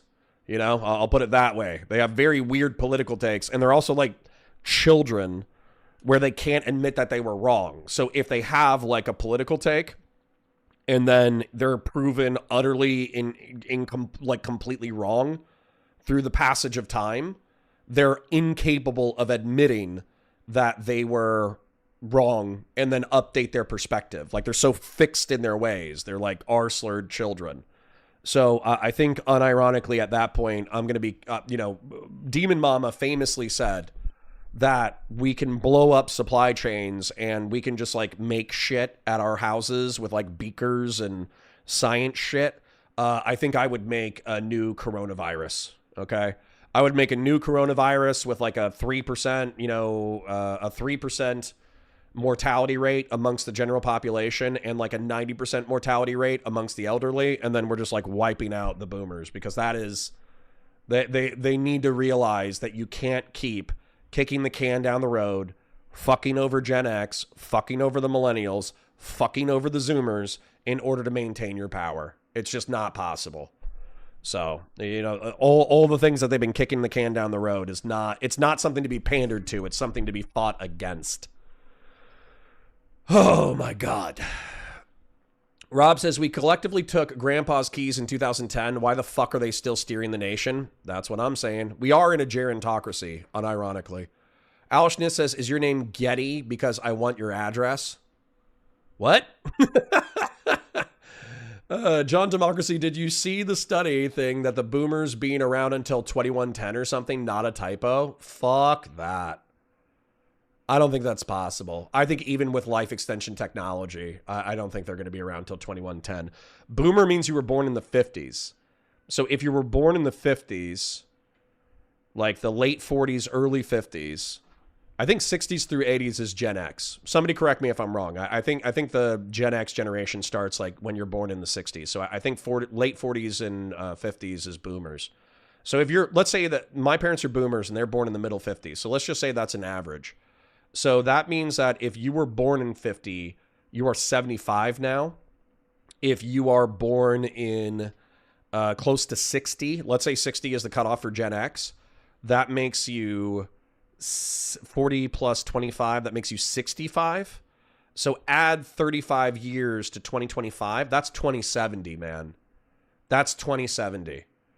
No way. Even with life extension technology, I don't think they're making it to the 2100s. I'll be surprised if I make it to 2100. Shit, I'll be surprised if I make it to my goal is to live to 2065. I want to end systemic racism by 2065. That way on my deathbed, I can say the N-word without guilt. Okay? So if I make it to 2065 and we ended systemic racism and white people can say the N-word, I'll be like, damn, we really did progress as a country. This is amazing. So, that's my goal. Shit. Fact of modern politics that older people vote more than younger people. Another fact that I'm just sort of noticing about the AKA Batu Sai says, Connor, we might be 5 to 10 years away from people stopping the aging progress. They were saying that in the 90s, bro. I don't think that's possible. I still think there's going to be random shit that takes us out. Not just that, but cancer is just weird. So I think that cancer will probably still end up taking us out. Even, no matter how good cancer treatments get, I still think that there will be aggressive cancers that just take you the fuck out after a certain amount of time. Even with life extension technology, there's probably going to be like new forms of dementia. Like once you live past 100 years, your brain is probably just going to start rotting in your skull.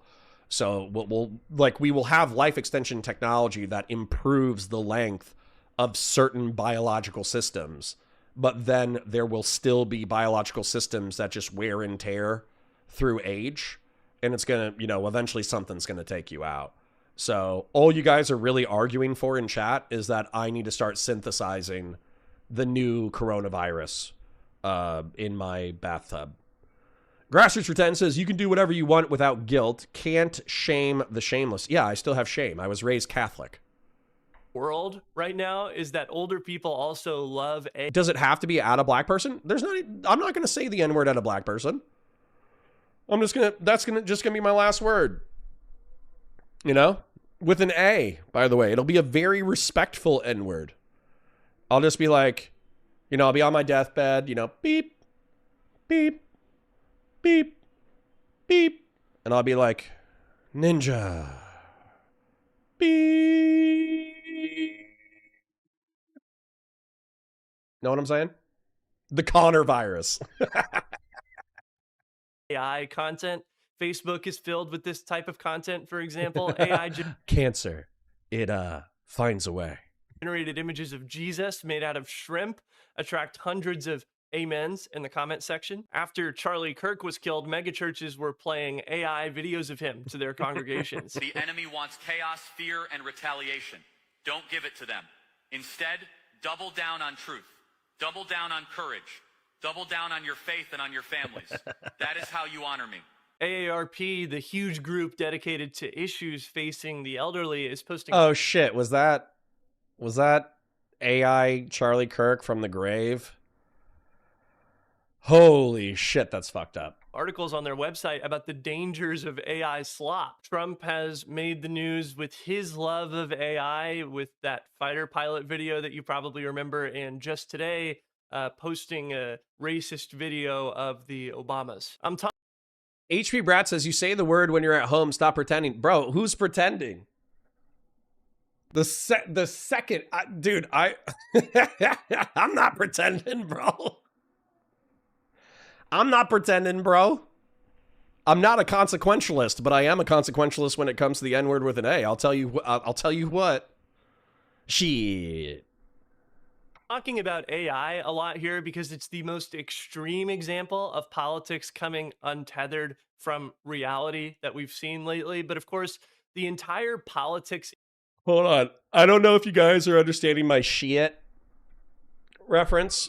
So I'm gonna pull something up while we're still watching Ryan Geddie. The Wire shit. Here we go. Pop quiz. City Council? Eastside maybe? State Senator. Clay Davis, 39. Hold on, there's got to be a compilation. There we go. Here's a compilation. Shit, boy. Think I'm gonna be the scapegoat for the whole damn machine? Shit. Clarence is gonna. Shit, as far as the federal money's concerned, he's everything. The faucet, the goose. Oh, goose. The one that lays them golden eggs. Major crimes. Shit. They gonna come talk to me about money laundering in West Baltimore? Shit. Looking forward to working with you.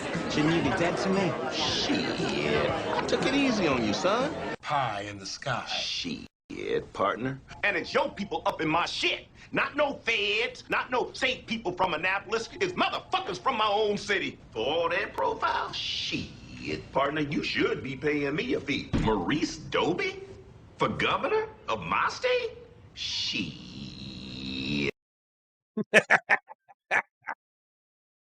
I fucking love Clay Davis.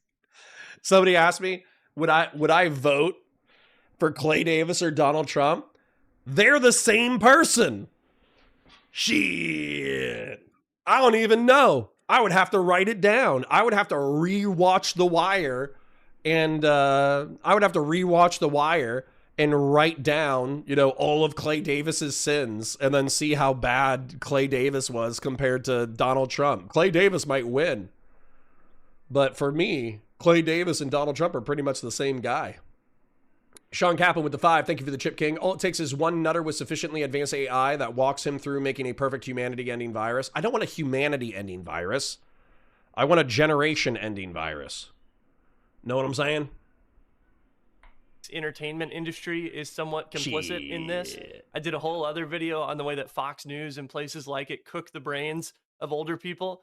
Past the boomer degeneration event horizon, politics becomes more and more untethered from reality until it is just completely motivated by whatever algorithmically served up content happens to capture the attention of our nation's most dedicated voters. This is a world where politicians, pundits, and probably even completely made up artificial personas are constantly optimizing for attention and outrage with basically no relationship at all to what's happening in real life politics. Imagine if politics becomes entirely about the level of content represented by those Trump AI videos. That's life beyond the boomer degeneration event horizon. I think this qualifies as nothing happening because it's fundamentally about politics becoming untethered from reality. And I feel like something is only happening if it's happening in the real world for the purposes of this chart. This one does worry me a bit. The technology is only getting better and the population is only getting older, but I digress. Let's move on to our next quadrant. Now we're in an area of the chart where there's a special feature I'm going to have to explain. This is the Trump health continuum. The Trump health continuum represents how so much of the next 3 years is going to depend literally on the physical and mental health of Donald Trump. if that spot on his hand turns out to be something serious, if he ends up getting weakened at Bernie's around for a significant portion of what remains of his time in office, we're down at this end of the Trump health continuum, where I have to guess that Dreg made this. Either that or Ryan Geddie is actually hysterical. Like, he's like a dude, look at him. He's wearing a collared shirt with a sweater on top of it on purpose. You know, like that's a crazy aesthetic in order to make this a part of your art. But if it's done by Dreg, I'm not going to be surprised. If Ryan Geddie did this chart by himself, I'm actually going to be like, all right, Ryan Geddie's a funny motherfucker. Anonymous says, Connor, but you're forgetting about the alignment problem. A hostile but advanced AI would realize you're too dumb to know the difference between a generation ending and a species ending virus and help you make a species ending virus as you attempt to make the generation ending virus. Sure, but that's why I'm not going to use AI. I'm just going to use beakers and test tubes and shit in my bathtub. it actually ends up being of slight benefit for Democrats or the left. This is a future where Trump just cannot function as president, which makes him incredibly weak and ineffective at anything he wants to do. In this future, he becomes more scatterbrained. Sam with the 5. Trump got them Dumbledore for Horcrux hands. So true. Than he already is, saying more incoherent and embarrassing things in public, and loses focus on any particular policy agenda. On the other side of the Trump health continuum is the healthy Trump, you know, the relatively healthy Trump. This is a Trump who is able to at least put up a front of being in charge still in this state. Trump is able to marshal his base and his movement to achieve more of his goals, even some of his more extreme goals, potentially. All the most Trump successful something happens futures depend on him being at least somewhat physically able. Maybe not necessarily mentally healthy. Maybe a crazy Trump makes something happen kind of on accident, but he's at least going to need to be able to get in front of a camera. To explain a little more about what's happening at the top end of the Trump health continuum, I'd like to introduce one of the internet's greatest political scientists, YouTuber, and artist, Dreg. Hey guys, it's everyone's favorite, Dreg. Here on Ryan's chart, we have Trump being highly cognitive, where he enacts the greater America project, annexing Greenland and Canada, and maybe Mexico too. Maybe if they deserve it, if they're good boys and girls, then I can just move to New York and need to grab some water. Be right back. Stop coping about being Canadian. Nah, I'm just kidding. I'm gonna move to Greenland.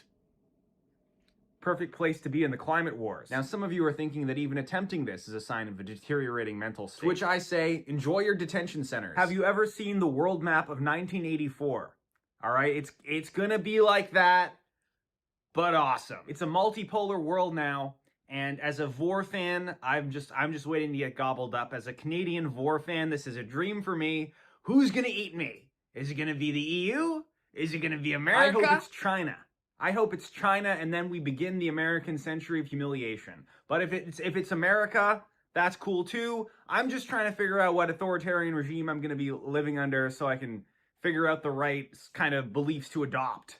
Do I need to deny the Uyghur genocide or the Palestinian genocide? Just pick, I'll do either. Both? Thanks so much, Dreg, for being part of this. This video was inspired by your Canadian Future Compass videos. So I do love me some Dreg.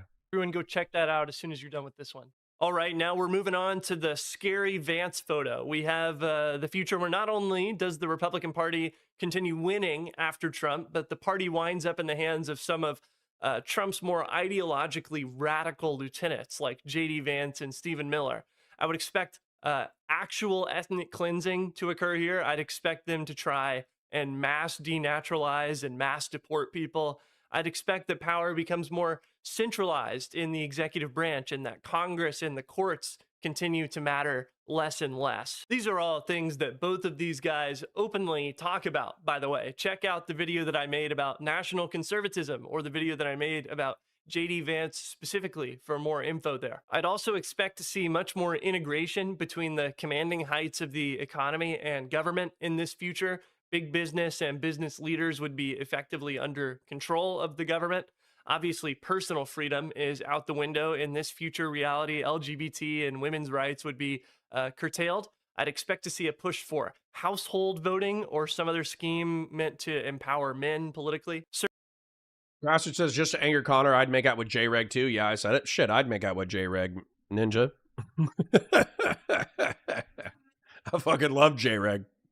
But anyways, more like a brother than a homosexual attraction, but, you know, whatever.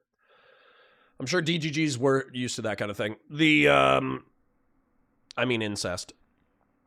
So, somebody said Loner went live. I don't know how soon we'll be going live. I'll check my DMs momentarily, but I'm sure he needs to warm up and shit. So I'll let him warm up. Certainly things like birthright citizenship would be long gone in this future. Political opposition would probably still technically exist, but it would be made impossible for real political opposition to actually... I think the right wing would rebel against this. I know Ryan Geddie is explaining the continuum of possibility, and this would be if J.D. Vance goes unchecked. But I even think that there are segments of the right represented by the libertarians and conservatarians and the Sean Ryans and the Tim Dillons and the that Louisiana comedian and Joe Rogan and Thomas Massey, and Rokon is not a member of the right, but he's still a part of that like voting coalition. Lauren Boebert, MTG, all that kind of stuff. I think that if J.D. Vance tried to do the techno-feudalist, pseudo-fascistic, Nazi Germany bullshit with denaturalization, the conservatarians and libertarians would rebel, and J.D. Vance is not charismatic enough to carry that, and he's not popular enough to carry that. Win. The Department of Homeland Security would be transformed into a full-on internal militarized police force beyond what we're already seeing. This future would also contain much in the way of projects and events focused on national renewal, focused on redefining American identity as something that's entirely about blood and religion instead of commitment to ideals or principles. This is a grim, dystopic future for most of America, frankly, but at least Stephen Miller and J.D. Vance will get to stand over the ashes of a once great country and tweet about how they saved the West. Speaking of grim dystopias, though, just above Scary Vance, we have Peter Thiel wearing the crown of the Holy Roman Empire in front of the Palantir logo. This represents the future where the United States is just dissolved and replaced with either a corpo monarchy like J.D. Vance's best buddy and ideological mentor Curtis Yarvin wants, or maybe we break up into a whole bunch of little fiefdoms ruled by our friendly... See, but here's why this future is so unlikely. Okay, this is why this future is so unlikely. Have you guys seen Curtis Yarvin's Twitter? Curtis Yarvin is effectively on Twitter having an existential crisis because the Trump administration is insufficiently authoritarian to do what needs to be done, like mass denaturalizing Hispanics and Jews and deporting them and becoming a authoritarian, neo-monarchical, corporate, crypto, AI-generated, techno-feudalist fiefdom. Because Trump wasn't willing to do that immediately within this term, he's talking about fleeing the country because he's worried that as a part of the ideological core of Peter Thiel's techno-feudalism, number one, he might be subject to prosecution because the Trump administration has not sufficiently suppressed its enemies. And I don't know what criminal conspiracy he's a part of, but he's effectively said that he's scared of criminal prosecution. And then number two, he might just get assassinated. So Curtis Yarvin is a schizophrenic. I do think that he thinks that he's way more important than he is, even though he's important to the pop culture zeitgeist, but he's not that important. And if he's afraid of leaving, if he's afraid of that the liberals and the leftists are going to assassinate him for merely being the philosophical backbone of the techno-feudalist overlords, how powerful do you think these people are? You know what I'm saying? Neighborhood tech billionaires like Thiel. In reality, these local city-state fiefdoms would mostly be ruled by megachurch pastors or local car dealership owners, but who cares? The Greta Thunberg Antichrist has been defeated. There's so many different options in this zone. There's whole communities of people that theorize about what life in this zone in particular would look like. But in all of them, we're basically doing away with the Enlightenment, with liberalism, with democracy, and we're replacing it with rule by the guy who takes 15 seconds to tell Ross Douthat whether or not humanity should continue existing. You would prefer the human race to endure, right? You're hesitating. Yeah, well, yes? I don't know. I would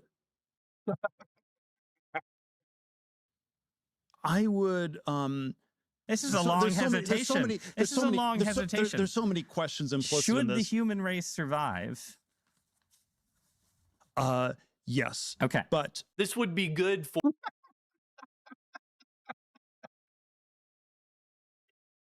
Now, to be clear, sorry, I'm eating. Classic mistake. But to be clear, I don't think that Peter Thiel wants to, continue. Well, hold on. I don't think he wants to end the human species through extinction. He wants to end the human species through transhumanism. Okay?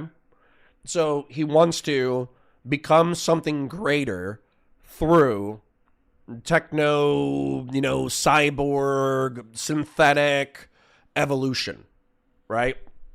I don't think he wants intelligence or sapience or experience to end. He wants humanity to become more than it is. Or basically nobody except the delusional tech billionaires who imagine themselves to be rightful rulers of all mankind because they were early investors in Facebook. This is a stupid future, and I resent the fact that I have to know about these things because enough people with power and influence unironically believe this stuff. Anyway, enough of that. In the top center of the chart, we have Jesse Plemons from the movie Civil War delivering his iconic line. What kind of American are you? So, of course, this image represents the Second American Civil War, where the left and the right end up actually fighting for control over the country in some way. Hard to say exactly what this would look like. A lot of people imagine something more like the Troubles in Ireland. Damn. This is why I love Ryan Geddie. He stole that shit right out of my brain. I don't think if Civil War ever comes to America, I don't think it's going to be armed factions. I don't think it's going to be like the Libyan-Syrian Civil War or the Syrian Civil War. I don't think you're going to have the SDF and al-Nusra and government forces and this, that, the other. I don't think that's what's going to happen. What I think what would happen is the Troubles in Ireland, where a series of militias have political goals that they can't execute. And so as a result, because the government is cracking down on violent militias who want to seize political power but don't have the capacity to do so, they're going to engage in assassination, pipe bombings, vehicle-borne IEDs, drone attacks and all that kind of shit in order to destabilize the country so they can try to control more of the American political zeitgeist. Weirdly enough, it's probably going to backfire. The more violent and shitty you are, the less likely normal Americans are to side with you. But that doesn't mean that like different elements, like ultra leftist elements and ultra right-wing elements and ultra, dissident right-wing elements, that doesn't mean that they can't be sufficiently radicalized into political violence. So, as opposed to actual formal armies. In this timeline, Gavin Newsom becomes a local warlord in California, and Evelyn Normuleb starts attending secret meetings. True. Dark stuff. Okay, moving into the left-wing something happens quadrant now, we have former, and in this timeline, future President Barack Obama. This future is titled Third Term Backfire, so hopefully it should be pretty self-explanatory. Trump has been going on and on about running for a third term. Some right-wing lawyers have proposed arcane and pretty ridiculous legal interpretations of the 22nd Amendment, or various loophole type schemes that they say would allow him to have a third term. And some Republicans have even called for a constitutional amendment to overturn the 22nd Amendment. In this future, the term limit for presidents is removed in such a way that in addition to allowing Trump the ability to run for a third term, Barack Obama is also made eligible to run for a third term. One poll last year found that Obama was the best.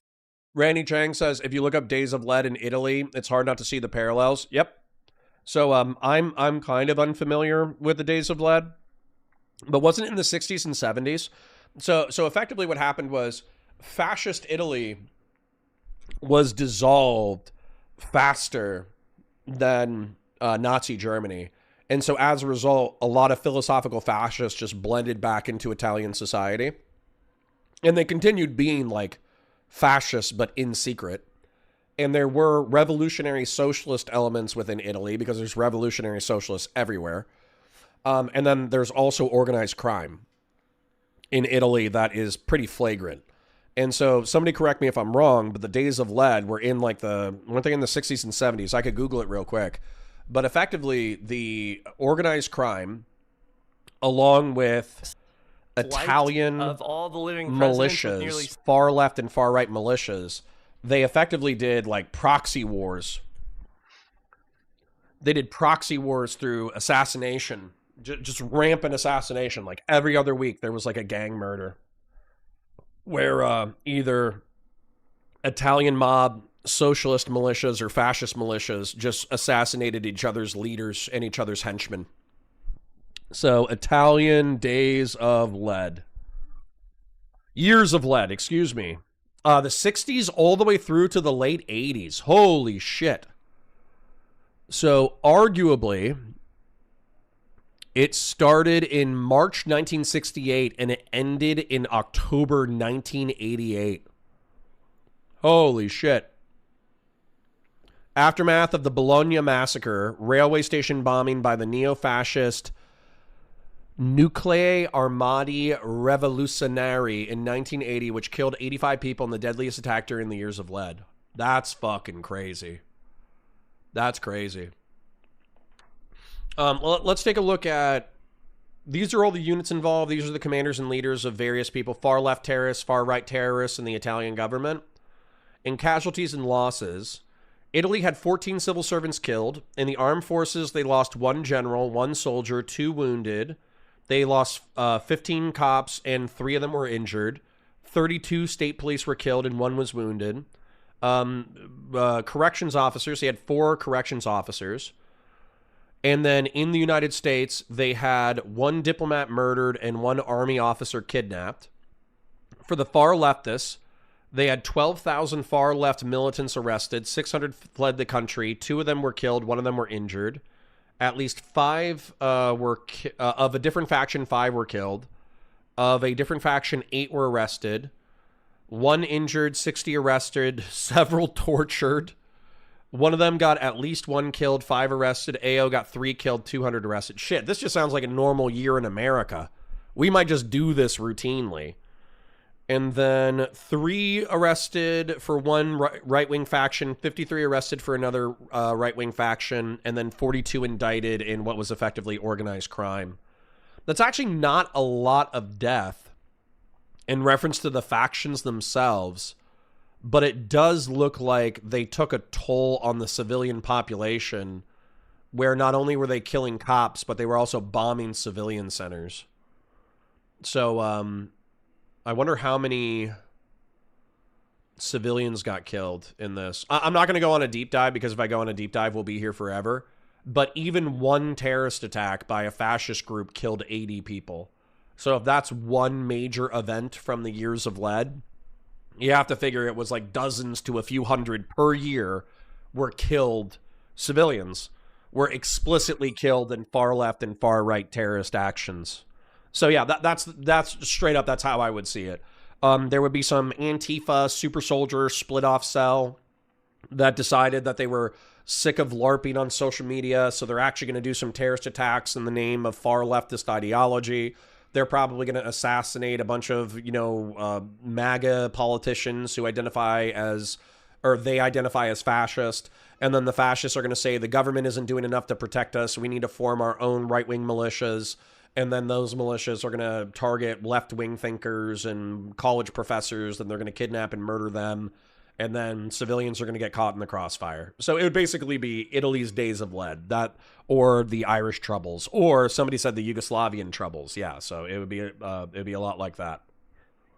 60% of Americans having a favorable opinion of him, compared to Donald Trump, who was at 48% at the time. This was also at the height of Trump's popularity. Since then, Trump's favorability as president has gone down. And in the polling averages, he's hovering somewhere around or maybe even below 40% approval. So in a hypothetical future where presidents are allowed to run for third terms, I think there's a real case to be made that Obama, who would still be in his 60s, would absolutely walk all over Trump, who at this point would be in his 80s. Obama would be going into it with the popularity advantage, the advantage of age, and the advantage, frankly, of nostalgia. I think as the Trump era enters its second decade, a lot of people, even people who didn't like him very much at the time, might view the Obama era with some nostalgia. If you're enjoying this video... Are you familiar with futurism, asks Real Serious? I'm familiar with Latino futurism. Basically an art movement closely linked to fascism. As an art nerd, it's interesting seeing how much history rhymes since their tenet was more fast, break stuff, embrace industry. Shit. Now you're talking my language. Let me Google some futurist art while we're listening to Ryan Geddie. Thank you for the chip, by the way, King. So consider subscribing to the channel. I am so close to 25,000 subscribers. That would be an incredible milestone to reach. Okay, back to the video. Left of Obama, here we have the Gavin Newsom revenge future. Lonerbox might be ready. Which represents the future where Gavin Newsom, who you might remember from my previous video, turns out to be not bluffing about how much he hates Republicans and starts actually arresting former Trump administration officials. In this timeline, Elon Musk is deported to South Africa and SpaceX is nationalized. The Trump administration's new White House ballroom is demolished after the new administration holds an immigration naturalization ceremony in it. In this time... Listen, I know all the libs really do want like a Gavin Newsom neo-monarchy lib authoritarian, fantasy, revenge fantasy. I don't think it's gonna happen, but I do think it's really funny. I do think it's mad funny. Hello? How's it going? Oh, pretty good, pretty good. Let me get you on screen for my people at home. Let me turn up your volume. I can't switch over my camera because I'm like gaming and it fucks up the whole thing with my. That's fine. That actually brings up the very first thing I need to bring up. Why? Why? Lonerbox, do you claim to be a leftist while engaging in the whaling industry and drowning animals to do so? Wait, what? Drowning animals? Yes. So I was watching you play World of Warcraft. Oh, whaling. Okay, yeah. Whaling. Okay, whaling. Yeah. So I was watching you play World of Warcraft, and I was watching like a political segment. I don't know what it was, but I was watching some political segment, and you kept sprinting with your horse through the battlefield, driving your horse into the ocean, jumping off of him, leaving him to drown, swimming into deep parts of the ocean, and then stabbing animals to death for resources. Yeah.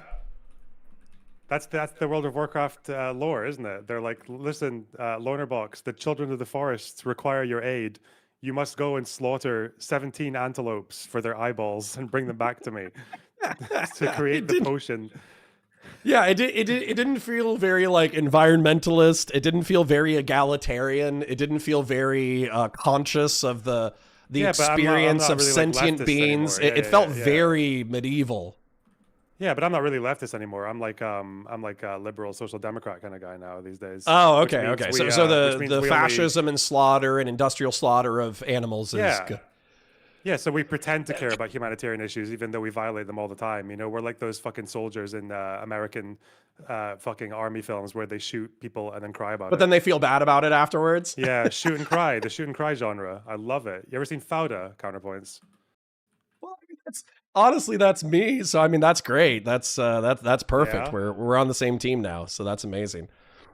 So there's been a lot of things developing. I should probably write down a list of things that we could talk about.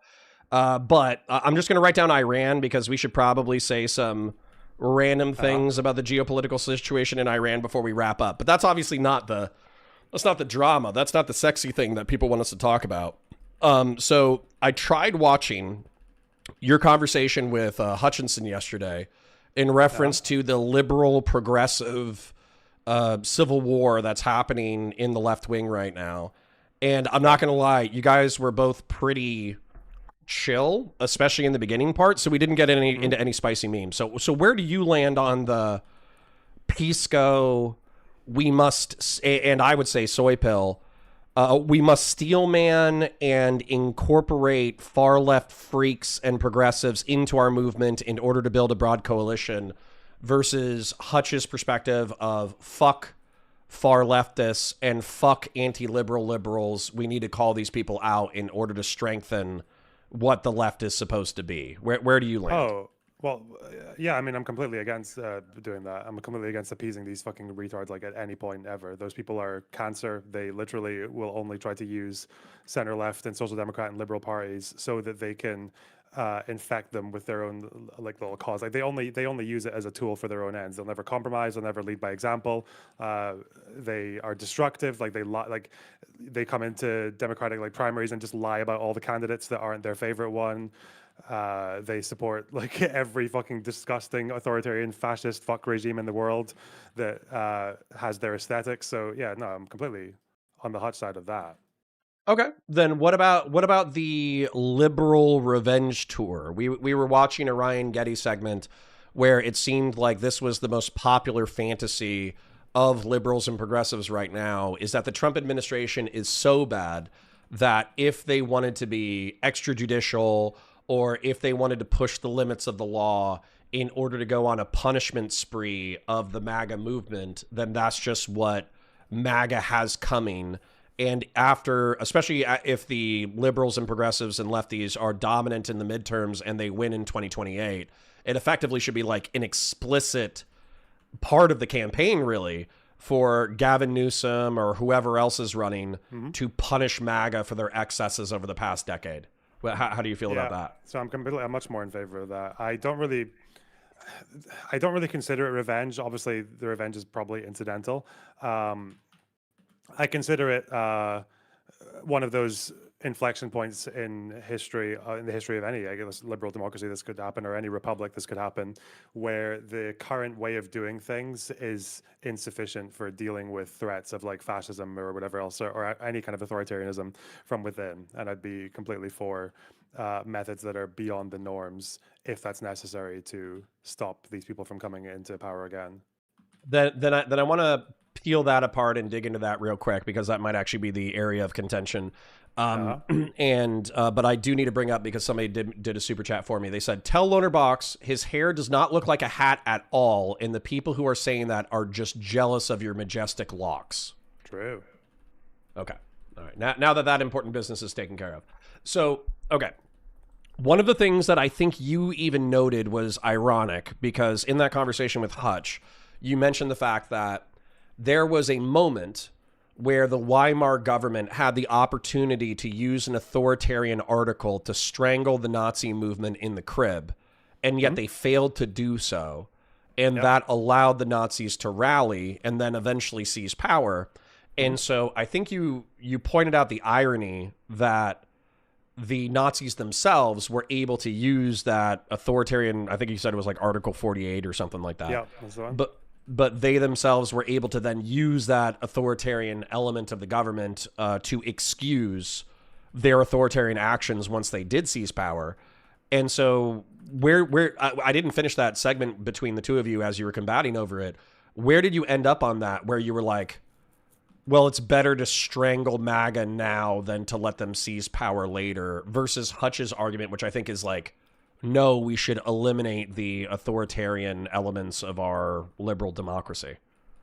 Okay, so I would probably frame the contention a little bit different there. The point with the Weimar Republic is just that night that after the beer hall putsch was just one of, I think, many times when people who actually did believe in the Weimar Republic could have saved it by using measures that would easily be like over the top or authoritarian or whatever, but to keep fascists, to keep Nazis like out of ever coming to power. So like the example there was Hitler tries to coup the government with force. He fails. He's given a very lenient sentence by monarchist and anti-republic judges, that would have been a perfect opportunity, I think, for them to say that, well, actually, this is more of like a national issue, a national emergency. This guy tried to overthrow the government, so we need to try him actually under a state military court as opposed to the civil one. And by the standards of the time, he would have just been executed, or at the very least, he's never allowed to run for office again. And I think that would have been completely justified. It's the same measures that they used to crush the communist rebellion in 1919. So well, I'm all about that. So actually, yeah, you actually got me onto your side with this one because you know I think we used to. But okay, so I mean that's fine by me. Did Hutch give you a lot of flack? Because I think where there's like sunlight in the gap, so to speak, between like Hutchinson's position and everybody else's position, is he wants to do whatever he does in order to incarcerate people or in order to prevent people from power. He wants to do so through the system. But it sounds like the Article 48 is a part of the system. So realistically, they could have done this. So what do you think that, like, was there anything that Hutch brought up that effectively he was like, no, this is a part of the system, but I don't think we should do it? Yeah, because that's why, like, even with the Weimar, like, it's part of the system, but it wasn't really a norm. Like, Article 48, as far as I know, I don't think it was ever used to, like, have the state try someone to execute them or to, or because they thought the state judges were just not good enough. But I kind of feel the same about what I would say in America. Like, some of the measures that I seem to be warming up to are not technically illegal or out with the system. They're just against norms, right? Like the president defying, like what? Like the president ignoring the Supreme Court. I don't think the Constitution says that can never happen. I think it's a norm, right? It's a norm for the president to ignore the Supreme Court or to obey the Supreme Court. It's I think it's a norm to obey the Supreme Court. Yeah, but I don't. Yeah, think it should probably be reinforced legislatively. But yeah, sorry, go ahead. Okay. Yeah, so that's what I mean. So like part of the system with America is, as the framers said, the Supreme Court is like, for all intents and purposes, it's the lowest of the three branches. They have neither purse nor sword. They can't really enforce their will insofar as unless people just agree that their will is valid, right? So I think if there's a case where the example I brought up with Hutch was, let's say they decide to prosecute Trump after 2028, if Democrats win, and they find him guilty of effectively trying a coup with the fake elector scheme, and they try to jail him, and the Supreme Court says, no, you can't jail him because these were all official acts. I think at that point, it would be very justified for them to say, okay, whatever the Supreme Court is supposed to be for, like, you're literally just telling this country that basically people can try to insurrect the government or coup the government, but they can still run for office. Like, there's a problem here. So the system's already broken. At that point, I think they'd be justified in ignoring the courts. Okay. I think that actually would be an element of contention between the two of us. But let's explore that a little bit, because I think we might actually be getting further down the pipe than I think we're even going to get. So right now, the pardon power has not been codified, and it's arguable that that the Trump administration is going to pardon itself preemptively, where whatever crazy shit Stephen Miller did, whatever crazy shit Marco Rubio did, whatever crazy shit J.D. Vance did, they're going to say, oh, like they're going to say, because part of the pardon process is like a de facto admission of guilt if you accept the pardon. But the way that the Trump administration is probably going to phrase it is they're going to say, oh, well, we know that the Democrats are going to use lawfare in order to fuck with us, so we're going to preemptively pardon ourselves for anything that we've done during this administration. Therefore, if you want to do public hearings, you can waste your time doing so. But we are, but you really are we're never going to see the inside of a federal jail cell because we're already preemptively pardoned. And I actually would not be surprised if Trump either self-pardoned and or he stepped down for a day and had J.D. Vance pardon him. So I guess my question is, since the pardon process, that would be wildly unethical, but under our system, it wouldn't be illegal. And so what's your next move? I know you're Scottish or whatever, but obviously American politics affects everybody. So what's your next move after they've done the self-pardon? First of all, again, So preemptive pardons, they're definitely a thing, right? I think Or that do we not know? I say preemptive pardon, but I think that you can't pardon yourself for future crimes, but you can cover like a time period. So for instance, like the Hunter Biden pardon was saying that from 2014 to 2020, whenever he like caught up on his tax bill, any like basically any crime related to this class of crimes are pardoned. And so I'm saying preemptive to preempt prosecution. That's what I'm saying. And the president, has a president ever pardoned himself before? Do we even know if that's what? No, no, but there's no explicit prohibition. Okay. And so I've heard legal scholars say it would be wildly unethical, but technically there's nothing to stop it. Okay, well, just ignore the court then. Just ignore it. Just ignore the pardons and just arrest them anyway. Fuck them. Like, it's unethical hold or on, it's against the norms. But you know, whose fault is it that we're in the mud pit right now? Yeah, but why wouldn't you? So here's my thing though. Why is that so existential to the Republic when arguably in a post-Trump presidency, we could actually, I don't know, spend political capital on the things that are radicalizing the American population in the first place? I don't know why you can't do both, but I think it clearly seems to matter that you can't just tell the country that this behavior is okay. It's like, I'm sure you understand that if it's applied to like military or something, like the reason that people do disproportionate responses and whatever else is because you can't just let them understand that, oh, well, we'll just fire a few pot shots and then run back. And then if all they're going to do is defend, like we can just do this indefinitely, right? Like, you can't tell people, like you can't tell a nation if you want to remain a democracy or a republic or whatever, that you'll basically just get away with it most of the time if you try to coup the government, like that you've got a good chance of just making it out fine, unscathed.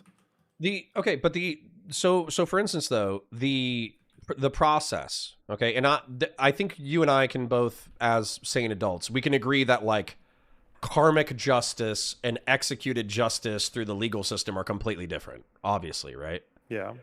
Okay. So in a karmically just world, what would have happened is January 6, 2021 would have happened. And then the Republican Party, rather than taking 1 week to feel bad about itself and then rally around Trump, what they would have done is they would have said, holy shit, that was fucking crazy.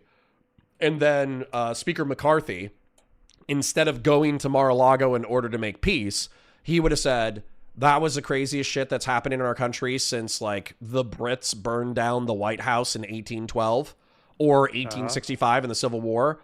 Therefore, we as representatives of good conscience are actually going to begin impeachment proceedings on Donald Trump.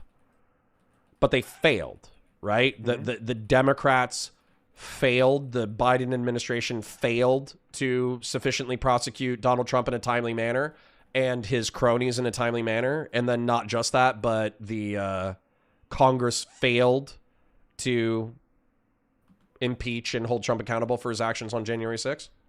Yeah. Okay. So, I mean, the system isn't broken. It wasn't exercised. You're talking about breaking the system in order to save the system, which seems contradictory. Okay, no, it's not necessarily, because I don't think the way I see it is that, like, first of all, just like absent the procedure and the Constitution and everything else, do you think Trump should have been allowed to run in 2024 based on his actions on January 6th? No, but in order to be prohibited from being allowed to run in 2024, he should have been impeached and maybe criminally charged by Congress, and or I think that the criminal process, I don't think he self-pardoned before, and I think the government or whatever, even the Supreme Court, they've limited sovereign immunity or whatever they called it. They limited sovereign immunity to official acts. And there's a strong argument that the fake elector scheme and a shitload of actions surrounding the fake elector scheme in no way could be considered official acts. Did the Supreme Court actually say that? I thought they left that kind of like pretty much an open question. No, they've left it an open question, but that open question should have been tested by a Biden DOJ. Yeah, I know it should have been. Like, as in, like, Biden should have appointed a DOJ head that was definitely going to do it, or he should have known that he was going to do it, and it shouldn't have even. And had a and I don't sense even of see, like, why that urgency should have been, about like, it before the 2024 election, and maybe Yeah, they not should have, yeah. announcing charges, what, a year and a half before the election itself?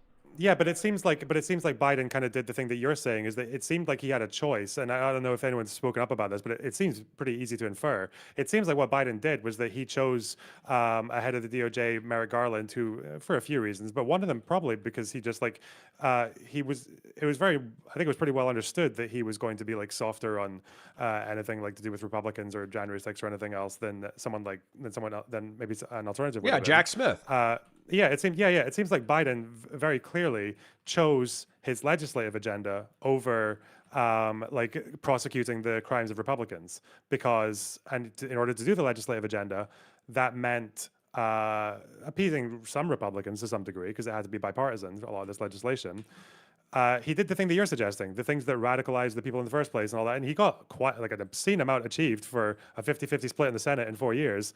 And what the fuck happened? Like, no one cared. The fucking Trump campaign was still run on fucking eggs. Like, well, I don't know if I would have. That might have been Hutch's argument or another liberal's argument that they should have played soft with the Republicans in order to do whatever and then address the needs of the American people more. That I could see. Hold on, I'm actually just going to take it at face value that that's what you meant. That like. Yeah. Biden rather than focusing on punishing his enemies, he was focusing on the legislation that was going to help Americans out, and therefore that would hopefully quell the tensions in the American people and therefore de-radicalize people. That's probably the best steelman of what he did. Yeah. So no, I mean that's an excellent steelman, and I think that weirdly enough that makes him like a more moral person or somebody that should be held in higher esteem than he currently is. But I don't. Weirdly enough, you asked me like, why are these things mutually exclusive? And my answer to that was going to be because you have limited political capital that you can spend in a limited amount of time to achieve goals. But then weirdly enough, I would invert that same argument. And I would say that punishing an attempted insurrection over the country immediately after it happened would be more important than the de-radicalization material conditions agenda. But I think the problem with it now too is time. We are 6 years after the fact. Or 5 years after the fact. Depending on how you interpret the time, it's still the case today that a guy who tried to coup the government is in government, right? That's for sure. Democracy. That's a huge, But that's the thing is like, democracy is the rule of the people, right? Yeah, but what do you do when half of with democracy is not democratic or is not pro-democracy? Like, yeah, no, I mean, you're absolutely right. This is where oh shit, bro, you're tapping into something that I've felt my entire life. So this is why I'm not a Democrat, arguably. So, okay. Without going into like a 20-minute historical rant, democracy and the Democratic Party oftentimes appeals to the impulses and needs of the masses. But the masses are oftentimes fickle, strangely prioritized. They vote for things that are not necessarily aligned with their interest. They have a short memory. They're not always politically educated. And so that's kind of why republicanism is a thing, is because we have a representative democracy, allegedly, where we elect the best amongst us to be technocratic crafters of legislation, who then enshrine legislation that should stand the test of time. And if said legislation does not stand the test of time, it can be repealed. But the... USA. Sorry. I just got inspired by your speech. Go on, carry on. That was cool. But then the legislature, one of the things that was also brought up was whether or not the filibuster should be broken in the next Democratic administration. But one of the things that was brought up was the fact that like the legislative process is slow on purpose, because in order to do broad and sweeping changes to society, you should have overwhelming consensus. And so then weirdly enough, breaking the filibuster so you can vote in a sweeping Democratic agenda by 51-49 majority, that's obviously risking seesawing the country in dangerous ways where you do huge legislative agendas by 51-49 margins. So I mean, like we're in like the midst of the danger of democracy and republicanism. Oh, definitely in America's case, because this is basically what the people voted for, popular and electoral college. But I don't know if that really gets around the question of that. It seems like you still seem to respect the Constitution and the Republic and like America's system. The problem is, though, is that I think you can see that there's been an internal contradiction, that this at some point this American system has failed to protect itself, because it seems that from everything that you can look at, whether it's like the way the framers spoke or the way that the Constitution is written, especially the 14th Amendment, it seems like the intent is to not have a guy who tries to coup the government running for office, and that's been allowed to happen. And now that these guys are in, they're obviously breaking norms right, left, and center, using the DOJ to go after political opponents, the tariff thing, which he's basically just getting around on a technicality from the Supreme Court. There's so much Congress not knowing why the fuck Trump is deploying in the Middle East and not being given any explanation for it. Like, you got all these things happening, and time is a problem. I agree that this should have been solved in the Biden administration. I don't know if you were saying that Biden should have prioritized that over the legislative agenda. I actually think so. Yeah, because correct me if I'm wrong. The what was it, like the Build Back Better bill? Yeah, I know, and it probably felt very emergency-y at the time, but effectively, you know, somebody can correct me, but this is part of the problem with the Biden presidency, right? Is effectively it was a stimulus to help people who were hurting from COVID and a massive infrastructure bill, which is based, but it's not the most like sexy of legislation, right? No. So prosecuting Trump would have been a sexier and more immediate priority for me anyways. Yeah, I mean, infrastructure could have been sexy. It was always like the biggest federal spending thing since the Second World War, as far as I remember. But Democrats don't know how to make anything fucking sexy. No, they don't. Terrible. It could have been. Yeah, it should have been prioritizing, because what good is any legislative agenda if it's just going to get torn to fucking pieces by a bunch of executive orders as soon as Trump comes in? Like, same thing with or the if your like, enemies what who fought you tooth and nail to pass said legislative agenda because they're unscrupulous lying fucks, they then get to claim it as their victory. Because you're terrible at marketing. All the fucking infrastructure. all the Republicans, you know, somebody can correct me, but I think there was a healthy chunk of Republicans leading up to the general election of 24 who were taking Build Back Better infrastructure projects and they were throwing their names on it because they were like, yeah, we're bringing home the bacon for my jurisdiction. Meanwhile, it's a bill they actually just voted against and fought tooth and nail against. Yeah. Okay. So the thing that we're disagreeing on, just to summarize it, it sounds like we're disagreeing on this contention that I believe the American system, constitution, norms, laws, do not have adequate self-defense mechanisms. They have allowed a insurrectionist / cooing bastard to come in and to fuck it while Democrats just sit there in the cuck chair soul searching about what went wrong. And that's a problem. And I think there comes a time when, like, what are you putting first here? Are you putting the norms or the way that 9 Supreme Court justices interpret the Constitution, or are you putting the actual principle of a democratic republic and sticking to that? Because it's easy enough to imagine that these things can be at odds. And America just, like, it needs something different. Like, Hutch is saying that this should come through reforms, like they should legislate to strengthen American democracy. But I'm arguing that if that fails, and if they do things, and it probably will. If they either can't get it through the fucking Congress, which is full of people who don't even care about fucking liberal democracy, or if you've got a Supreme Court that shoots things down because of their like weird ass agenda, then there's a problem. And at that point, then norms are already broken. So right. So we need to get to something deeper though. So and I appreciate how much smarter this conversation is than a lot of other conversations that I've had about the same topic. So yes, damn, that was a very well-timed audio thing. But okay, so let's try to put this all together real quick, and I'm sorry if it seems like I'm not addressing what you're saying, but I promise you I'm trying to. Okay. So, I think the time for punishment was the summer of 2021 and the summer of 2022.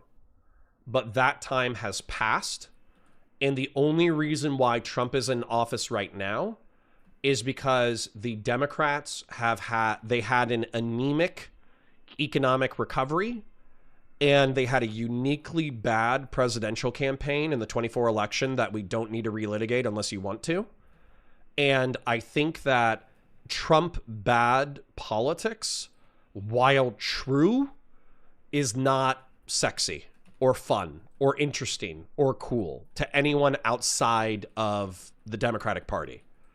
And part of the reason why Trump won is because he's really good at offering a positive, and we can discuss the definition of the word positive in a second, but he's capable of offering a positive vision of the future, and he's capable of making it incredibly simple for the average person to understand, which is vote for me, good thing happen. Vote for enemy, bad thing happen. Vote for me equal good.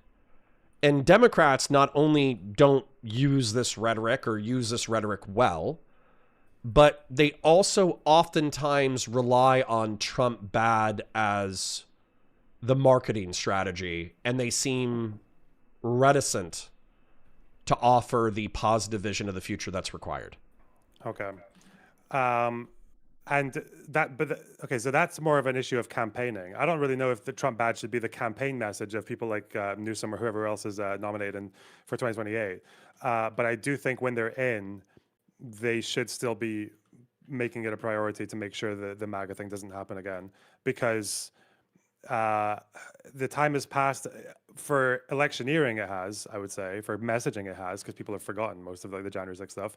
But in terms of the survival of the republic, I don't think the time has passed. Because what are they going to do? Like, Democrats win in 2028, then just like, oh, well, we'll try to do some safeguards. Half of them probably won't go through or more. And, we'll just kind of hope that it doesn't happen again. And Republicans just go back to being normal. But this is where I want to grab liberals and lefties by the shoulders, and I want to fucking shake them awake. Okay.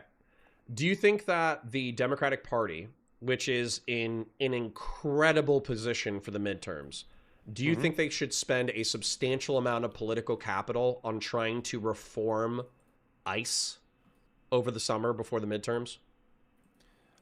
I don't know what that has to do with... Okay, I can see why you would say that. I don't know, but... What do you mean, like trying to reform ICE over the midterms? Isn't like make that the agenda? Like make that like should defund ICE or abolish ICE? Should that be the elections? The midterm elections are in November, so we still got some time. But in political zeitgeist time frames, that's right around the corner. So how much political capital? Because we had two U.S. citizens who were murdered by ICE within the past couple of months. Yeah. How much political capital should Democrats spend on ICE reforms over the summer leading up to the midterms? I don't know. I mean, it might be part of the messaging, obviously, because ICE are increasingly unpopular. Like, at least reform ICE. But no, I'd imagine probably a lot of it would be about things like economy, or the fact that you and I are in lockstep, or the wars and all that. Yeah, but we're talking about campaign messaging. Yes, I don't think the disagreements over campaign. But you have to win first. Number one, there definitely are disagreements about campaign messaging. But number two, y'all need to win first.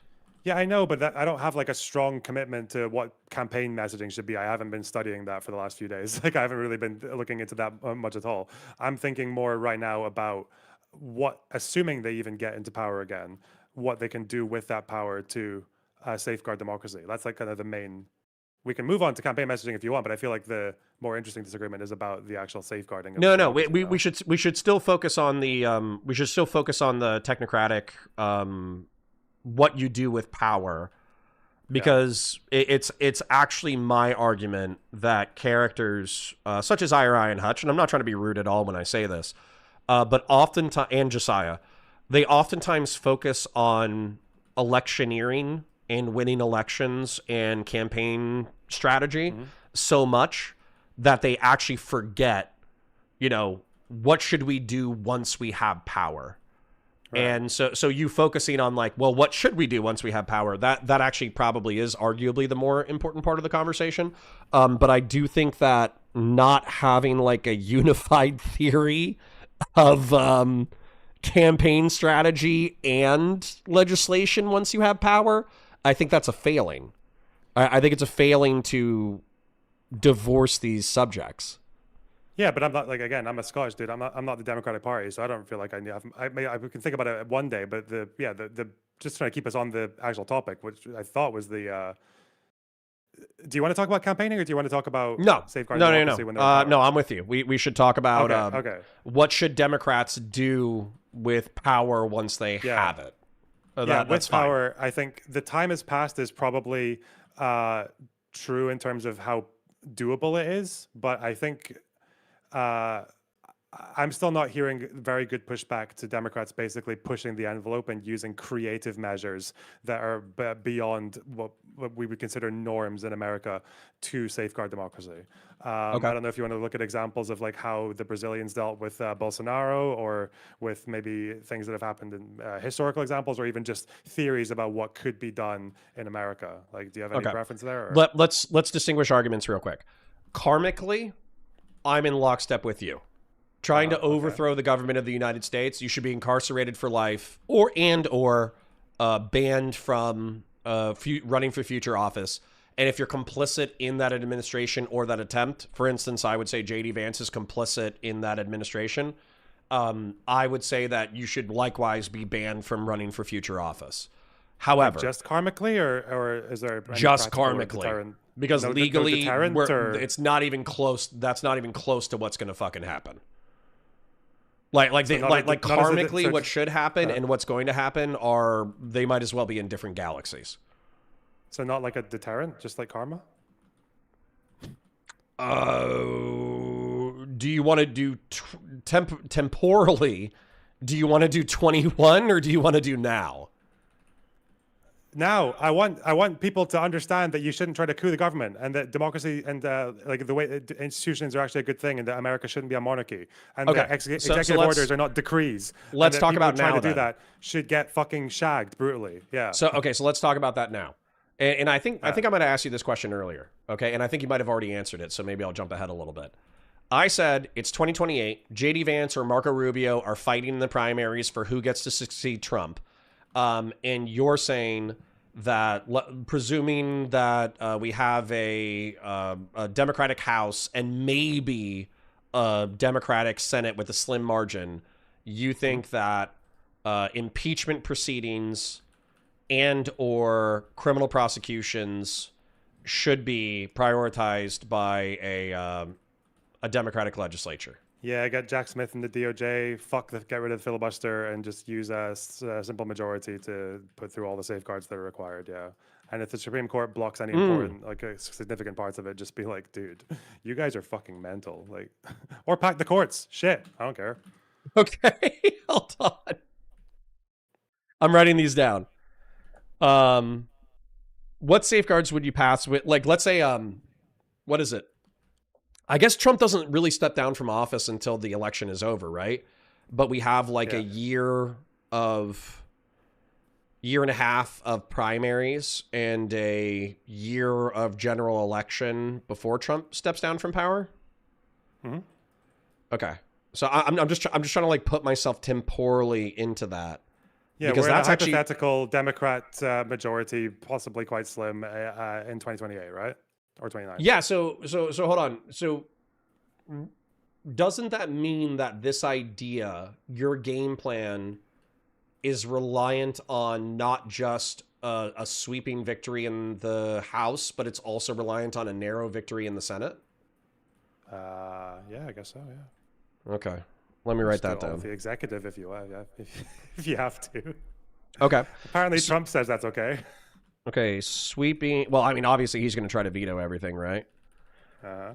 So sweeping victory in the House, minor victory in the Senate. Okay, doesn't that mean that your plan is kind of fucking... and we can push it out to 28 when somebody actually wins. No, that's but what I'm sorry, I'm talking about 28. I'm talking about a hypothetical Democrat presidency, not midterms. Sorry. Okay. I thought that was clear. Yeah, yeah. Okay, so we can just like eliminate 26 and say we're probably not getting this until there's a Democratic president. Yeah, the tools that would be required for this would be the presidency and the Congress, yeah. Okay.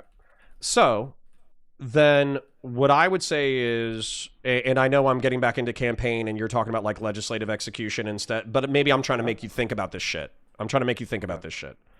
Sure. So let's go with Gavin Newsom because he's the person that I would vote for as a never Trump Republican. Right. Let's say Gavin Newsom is running. How much of his campaign should be, we need to fuck the insurrectionists and the Trump legacy? Say less than 50%. Less than 50. What do you think? What do you think the thrust of his campaign should be? This is going to massively depend on what Trump is doing in the next 3 years. Sure. But let's say. I mean, if you say like economics and infrastructure, let's say healthcare. Yeah, let's say healthcare. Yeah, healthcare and economy, I think, are quite big right now. Okay. Okay. Sorry, I'm like writing stuff down while we're talking. So if there's ever like dead air where it feels like I should be talking, it's because I'm writing things down so I can track arguments. You could maybe throw in a drain the swamp, I guess. I don't know. That or the Epstein class. Epstein class, drain the swamp. Yeah. Dude, Epstein class, drain the swamp, hold Trump or hold MAGA accountable, healthcare and econ. If you make healthcare, economics, like a hybridization between like abundance, liberalism, and infrastructure and addressing the cost of living, I think that's actually like a incredible recipe for success. Right. I think that punishing MAGA and holding the Epstein class accountable should probably be like 20%, 30%. Okay. But you said less than 50%, so weirdly enough, we're actually in alignment. So let me cross this off. So let's get to the fucking meat of it. Let's get to what they actually do when they're in office. Yeah. Well, I think you just kind of said you just want to walk and chew gum. I think that's what you said. You said you simultaneously want to execute a punishing MAGA agenda with Jack Smith, appointed by Gavin Newsom and or another Democrat, in order to aggressively go after Trump and his cronies as aggressively as possible. And then you also said simultaneous to that, you want to address the material conditions like... Oh, yeah, that's... Okay, so... It would have to be one after the assuming that they only have so many hours in the day, right? The first thing has to come first. Like the safeguards of democracy and the appropriate punishments to MAGA have to be dealt. I think that has to come first. Okay. If the legislative agenda for healthcare and economics fails, then it's like Americans will probably just behave as if they had succeeded anyway. They'll probably just act the exact same way. It doesn't seem like they care that much about. No. Actually, I think that's intelligent. So, what do you think? Maybe now I think you argued that you wanted to get into the legislative agenda or you wanted to get into the prescription side of it. So what do you think are the safeguards to democracy? Like, is it reforming the pardon power or what changes? What changes about what we're doing? So if it's the case that a president can pardon themselves, that would have to go, obviously. Okay. Again, I'm not really listing these in order of preference, okay, just as they come to me. Yeah. One would be... I'm assuming that you're drowning horses and wailing right now, so if it's haphazard, that's totally fine. On my lumbering gecko, yeah. So another one would be... I imagine if you're pardoned for something that... literally, like, there should be certain things that can't really be pardoned. If it's to do with... Like, I don't know why... things that actually attack the Republic directly would be pardonable. That doesn't really make sense to me, but that's a whole separate question. I'd think more about that. Something that they did in Brazil, which I think is quite interesting, is that they expanded their justice system, the American equivalent here, I think would be DOJ, so that they can more effectively deal with direct threats to the actual constitution and to the republic and to the democracy. So they can like expedite court cases and decisions because you don't want to be waiting 4 years to see if the guy who tried a coup should even be allowed to run for office. That should be solved very quickly, or as quickly as possible, without compromising the case. I think I don't know how I feel about this completely, but I've seen some success in some countries about dealing with disinformation, but that's a separate one. And there should be rules in place that are like, even because however that 14th Amendment third clause is about insurrection, I feel like that is kind of a little bit fucked now, that they're saying that it doesn't legally have to be an insurrection, but it has to be Congress that decides, that actually enforces it. There needs to be something else in place that's like, it should be broadened to like, if you try anything, as in like a coup or anything to like illegally subvert the democratic system, then you shouldn't be allowed to run for office, like ever. I would actually hold that tall. Or like even if you say like that lady who tried to get her dog to vote or some shit.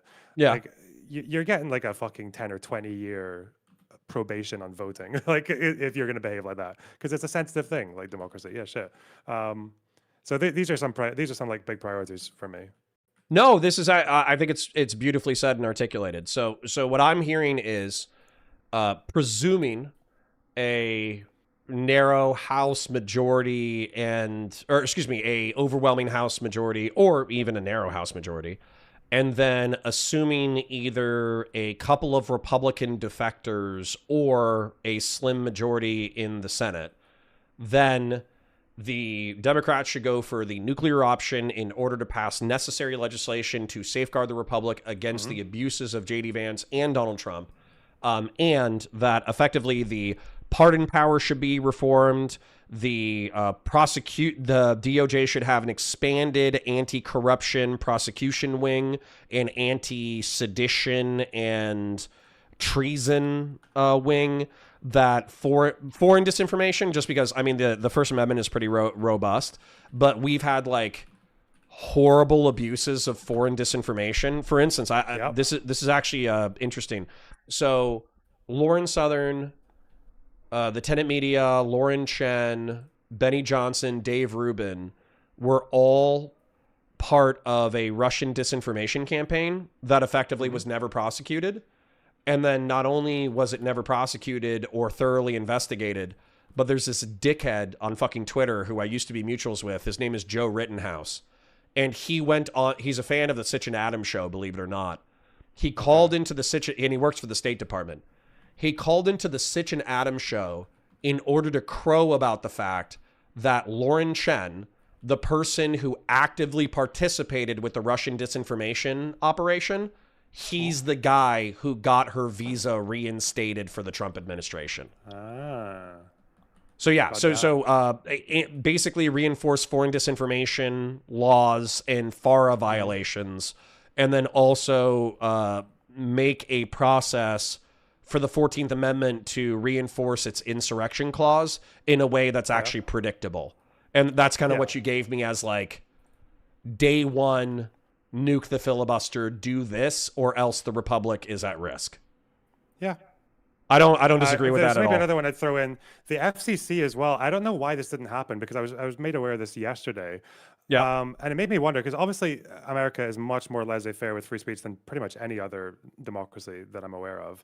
And I think to a fault. The thing with this FCC thing and the Dominion scandal with Fox News, people were talking about things that the FCC could have done because of that.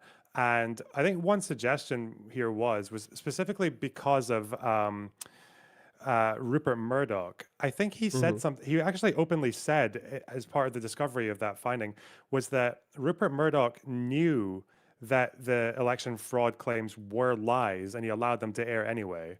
And I think the basic principle there of media and public interest is being completely like raped there. And in the case of the UK, like we have ways of dealing with this. We have systems in the sense that like Sky News in the UK is not nearly as crazy as Sky News in Australia. They're both Murdoch media, but Murdoch's limits to how much of the shares or whatever, how much control he has is limited. And when he tries to expand it, Ofcom will make a decision on it that usually goes against them. That's what's happened in the past.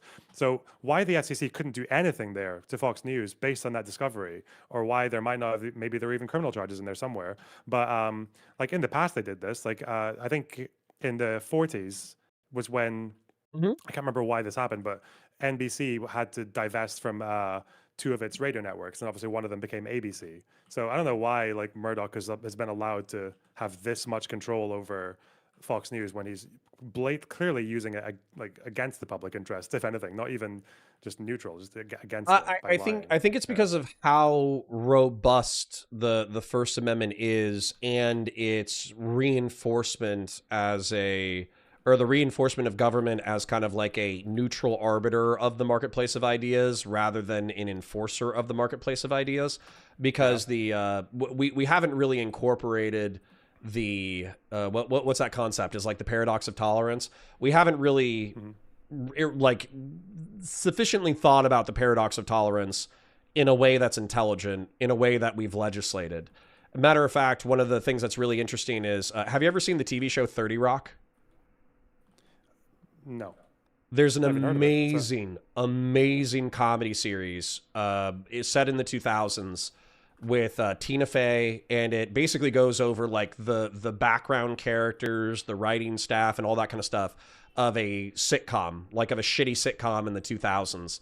And one of the characters there is a character from General Electric who bought, I think it's NBC. And so they bought NBC, and he's like a shark. He's like a Reaganite Republican. He's like vicious. He wants lower taxes. He wants guns. He wears a tuxedo after 6 p.m. every single evening. And weirdly enough, he's based on a real human being who testified during the Fairness Doctrine hearings. Have you ever heard of the Fairness Doctrine hearings in the 1980s? Is this to do with neutering the FCC? Otherwise, no. No, so the Fairness Doctrine was a FCC guide. Yes, neutering the FCC, yes. It was about a guidance effectively stating that any news program that presented a story had to give airtime to a rival perspective on the same story to balance the news narrative in the public zeitgeist. And ultimately, I think it was like ruled unconstitutional by these proceedings. Okay. Yeah. So I mean, I just wanted to bring up Jack Donaghy because I think he's an amazing character. Right. But the point of this is like, if you actually want to see, the real Jack Donaghy from 30 Rock, you should Google the Fairness Doctrine proceedings in the 1980s. And there's a representative of General Electric and NBC who's effectively arguing for the Fairness Doctrine to be reinforced. And he ends up losing. And so, but we've been on like an increasingly anarchic libertarian streak in reference to lying and news media. We don't really have a public interest. Private interest is allowed to run roughshod in that sphere, and that's viewed as constitutional. Yeah, that is completely a paradox of tolerance, right? Because how free really was the discourse when every non-lunatic was having to be on the back foot against one brain-damaged fucking voter fraud claim after another that eventually led to a riot in the Capitol, you know? And what if they succeeded? It's like, and we know that like the biggest news network in the country was knowingly from the top down lying about it for ratings. I'm like, no, but I think the American public, I think the American Republican perspective would be like, well, all's fair in love and war, and you're allowed to lie under the First Amendment, and we don't want the government telling us what we're allowed to say on America's airwaves. And so if you really want to do that if you really care about that, then you should punish the people who tried to insurrect the government, but then you get back to pardon reform. So yeah, I'm with you that in the UK, you guys have more stringent public communications laws. I just don't know. I don't know how you would attack that in the United States of America. I don't know how you would reinstitute the Fairness Doctrine or anything similar to it, or additional like hyper aggressive FCC regulation, especially in the age of the internet. Because I think that because of alternative media and the internet, the alternative media and the internet is even more anarchic. And so how are mainstream legacy media outlets supposed to compete with alternative media if alternative media has more lax communication standards? Yeah, but it's also like, given the fact that in America, this issue seems to go even into mainstream media, right? It's not even alt media that was doing this; it was Fox, right? Sure. But was it the case that what I'm reading here was from, I don't know if you know who this guy is. I think he was FCC head under Clinton. Reed Hunt. Do you know who that is? With a D. No, Hunt. I don't. Okay. Yeah, he was the FCC chair under Clinton. So it sounds like he's saying that the FCC did actually have the ability to do something there, because I think even post fairness doctrine, the idea of systematically lying across all of their coverage, these are his words, they didn't serve the public interest. Because I think fairness doctrine, like, it still even past that, they still have to consider, like, does this serve public interest? And intentionally lying to people would not be consistent with public interest, given that Murdoch basically admitted that, well, he did admit, not, but he literally admitted, right? But that he was lying. at least from a small government conservative, I know that these people don't exist anymore. I wish more of them did, but that was shredded culturally. I'm not talking about legislatively. I'm just talking about culturally. That was shredded in the thousands. Absolutely fucking annihilated. And the reason why it was annihilated, weirdly enough, is because of pop culture figures. So Marilyn Manson, Black Sabbath, Eminem, a whole bunch of people did insanely transgressive shit that was then broadcast across the legacy media airwaves. And when the FCC, because the FCC actually did fine Eminem several times for, like, I don't know if it was for, like, excessive vulgarity or if it was for threatening people or something. But Eminem was actually sanctioned by the FCC repeatedly. And the cultural zeitgeist was like, the federal government can't tell me what to say on national airwaves. Otherwise, it's not free speech. Therefore, eat a dick. And so we have to, like, you would effectively have to reverse like 30 or 40 years of shift towards anarchy in public communication. Yeah, okay. I remember this as a kid. The FCC won't let me be. Yeah, I remember that. Okay. Yeah. No, he literally he told the FCC chair to fuck herself by name in song lyrics. Okay, but again, obviously, if this is vulgarity, we're talking vulgarity versus lying intentionally from the top down.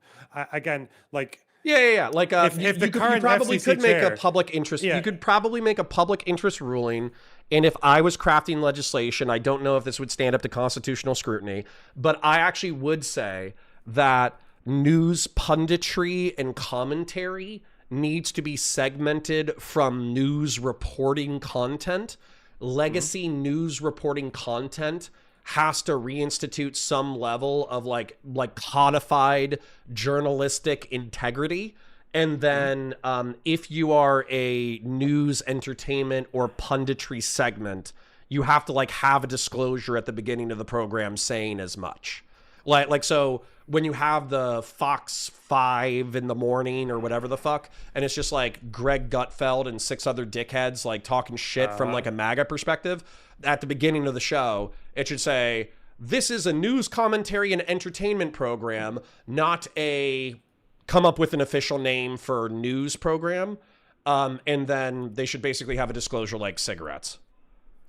Yeah, or even like, but I would probably go further. Like, if there's still precedent there that allows them to say that, like, going against public interest like that would mean that you have to encourage like a level of divestment, so that Rupert Murdoch actually loses like a significant number of control over his the amount of American media he actually commands. That would be important as well, because it's like, listen, like, maybe I'm shadowboxing Hutch here a little bit, but if Trump can have a chair of the FCC literally running around with a Trump lapel pin, going to Jimmy Dore saying, no, not Jimmy Dore, no, going to Jimmy Kimmel and saying, oh, we can do this the easy way or the hard way. Like, yeah, if that's allowed to happen and we haven't had a civil war, then it's probably okay to take some measures against fucking Fox for lying. Okay. That's not too controversial to me. No. I'm actually okay with this, but then once again, like, I would say that you're coming at this from a European perspective where liberalism, maximal human freedom, there's a balance of public harm that is routinely invoked in Europe in order to pass different legislation.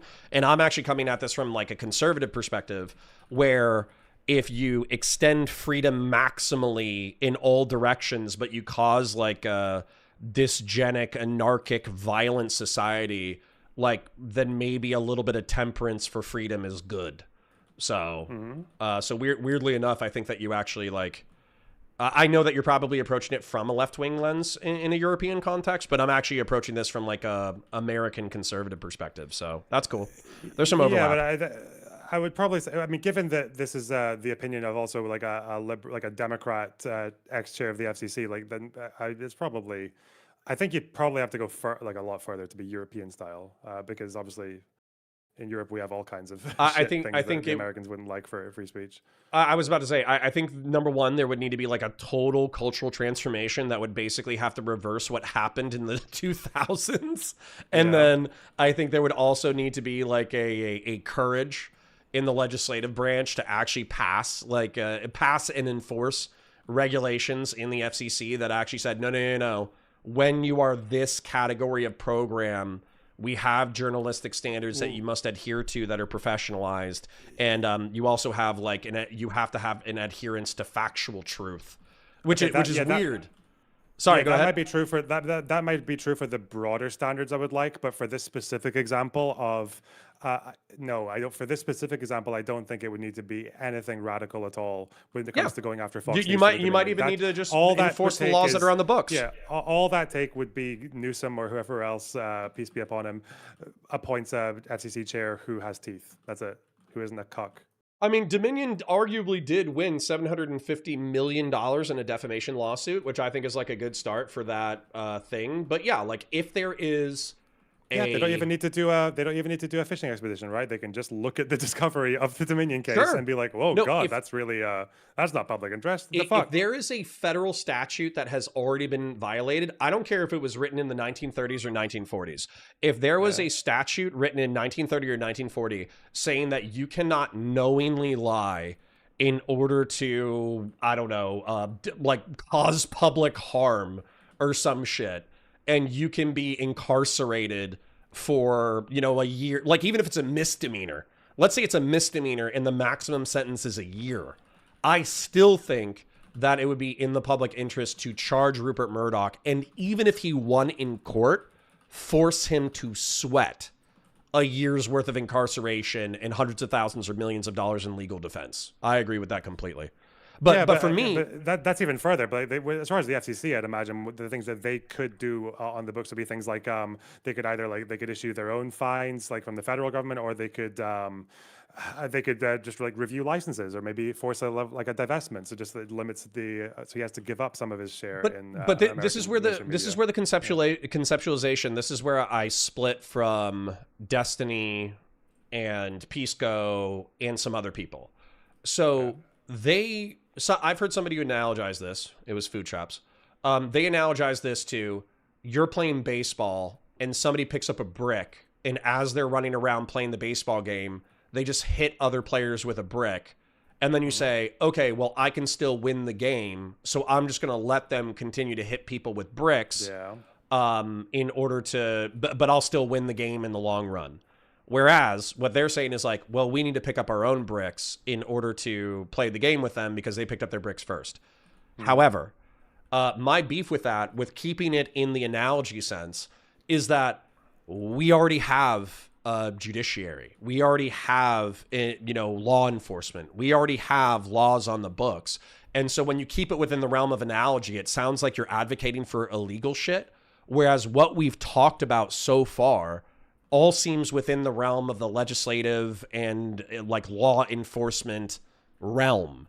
And I don't know if Hutch, if you phrased it to him saying like, no, I want to enforce all this shit because I think that the Republicans or the MAGA movement have started it first, but I want to go through the legal processes in order to execute this stuff. I don't think that's a problem. Because it's more to do with baseball. Like with the dispute with Hutch is not so much like illegal shit, because I can't really think of examples of where that would come in. It's more to do with norm busting is probably the better way to put it. It's more to do with what? Because I might not have gotten that far in the content. Like norm busting norms. So you brought up I think you brought up a norm bust. Maybe in reference to prosecution. Could you tell me also the most obvious one is the Packing the courts? Well, I don't like the packing the courts one for different reasons, but that's okay. What is it? The filibuster. The filibuster. Oh yeah. So that's the norm busting, and weirdly enough, I think we agree on that. I think we just have to run the risk that we're gonna capsize the boat.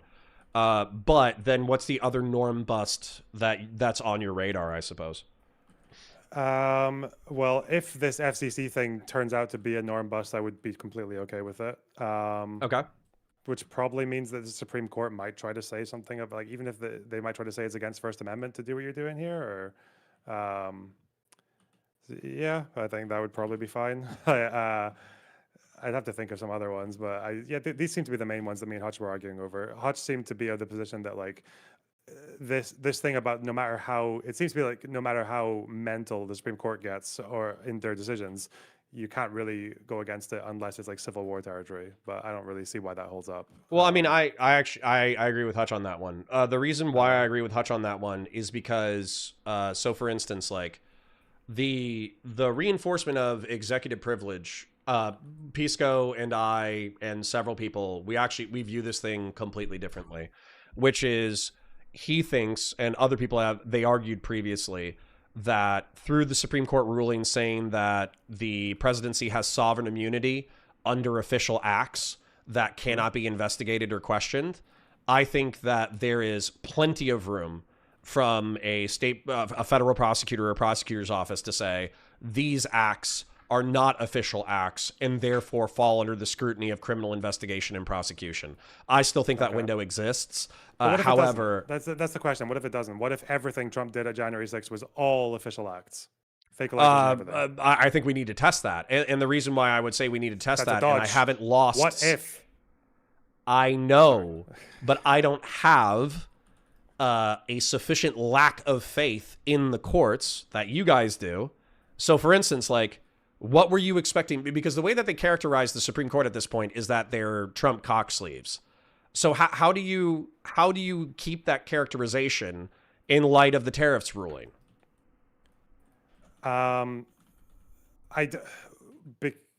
I think you still can, because with Trump's tariffs, it seems to be that he has legal outs. Like, he can still do what he wants to do. It just he has to go through a different mechanism. Right, but they still nuked the core of his economic policy without blinking. They said fuck you. They said fuck you. This is Congress's responsibility. And then he said, "Oh well, I can use these other emergency powers that are granted to me, and then we'll let those get fought up through the courts." Okay, it turns out that they're not as they're not as fully bought into Trump as like some people thought they would be, right? Like, I think that's probably that's my argument. Because my argument is that Amy Comey Barrett, I know, right? has ruled against Trump multiple times. Yeah. And that they're not just Trump cock sleeves. A healthy chunk of them are actually devoted conservatives. But that's a dispute over how much faith you have in the courts when it comes to the immunity rule. But that's why I'm asking. I don't actually know. I as far as I could tell from reading the justifications that they gave for the immunity rule, it did seem to be like they were leaving the window open to pretty much anything being like an official act. But I'm just asking you to entertain a hypothetical here. Let's assume they say that everything Trump did around January 6th, fake electors and all, was all official acts. Then I think we're in Civil War territory. And then it's okay to overrule the courts to jail Trump if he's found guilty of defrauding the people. I mean, if that's the first step that you want to do before a civil war, then sure. The reason why I'm saying we're in like Irish Troubles or Civil War territory is there are clearly things that fall outside of the scope of the president's authority in reference to the fake elector scheme. So, for instance, like, it is up to states to investigate their own alleged criminal infractions in reference to their own elections. It's also up to states in order to certify their own elections. And so Trump calling states to try to use the bully pulpit or the office of the presidency to bully states into decertifying their elections or finding additional votes. I don't see how any sane person could conceptualize that as a part of the official roles and responsibilities of the president of the United States.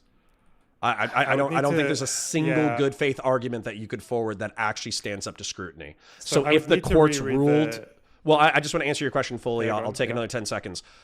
If the courts ruled that that was a good faith attempt by Trump to enact his role as the chief law enforcement officer of the United States, then at that point I would view the courts as irredeemably corrupt, and therefore it's Civil War time. Damn. Okay, I would probably need to go into that question. I would probably need to reread the rulings, because it did sound, from what I was reading at the time, maybe I misread bits or could have gone been more charitable, but it sounded like what I was reading was like, well, he's allowed to talk to his DOJ, he's allowed to ask questions, and he's allowed to make little requests even if they get turned down. Like it seemed like they were leaving open a huge window of opportunity for it to be official acts. But it doesn't really matter in the sense that, like, assuming that they do let him off with those things, because that's the hypothetical that me and Hutch were discussing. Because Hutch seemed to think that if the Supreme Court ruled that all the January 6th stuff was official acts, therefore you can't jail him, he was still against jailing Trump anyway and ignoring the court. But it seems like your position is actually... Well, I think that's because we know that would invoke the Civil War. So, for instance... we actually have, I think Andrew Jackson was a governor at the time. I don't think he was president of the United States at the time, weirdly enough. But there's this attitude of the courts have ruled this way, let them enforce it. That's like an Andrew Jackson quote. And weirdly enough, it was in reference to the Trail of Tears. So the expulsion of Seminole and Creek Indians from Florida was illegal. And the Supreme Court ruled that the expulsion was illegal, and the federal government did it anyways. And I don't think Andrew Jackson was the president at the time. I think he was a governor. But he basically said, okay, well, the Supreme Court made their decision, but let them enforce it. And so we do have this history of telling the Supreme Court to go fuck itself. To be clear, a horrible precedent to set that should not be repeated. And what I would do as a... part of your proposed democracy securing legislation, I would say that, like, Supreme Court orders must be followed by the executive no matter what. Like I would put some kind of so I would add that to the list. Yeah, that to me that's interesting, because the example I would maybe go closer to would be from Lincoln, obviously with the habeas corpus and going against the Supreme Court during the Civil War, because the justification that he gave there was just so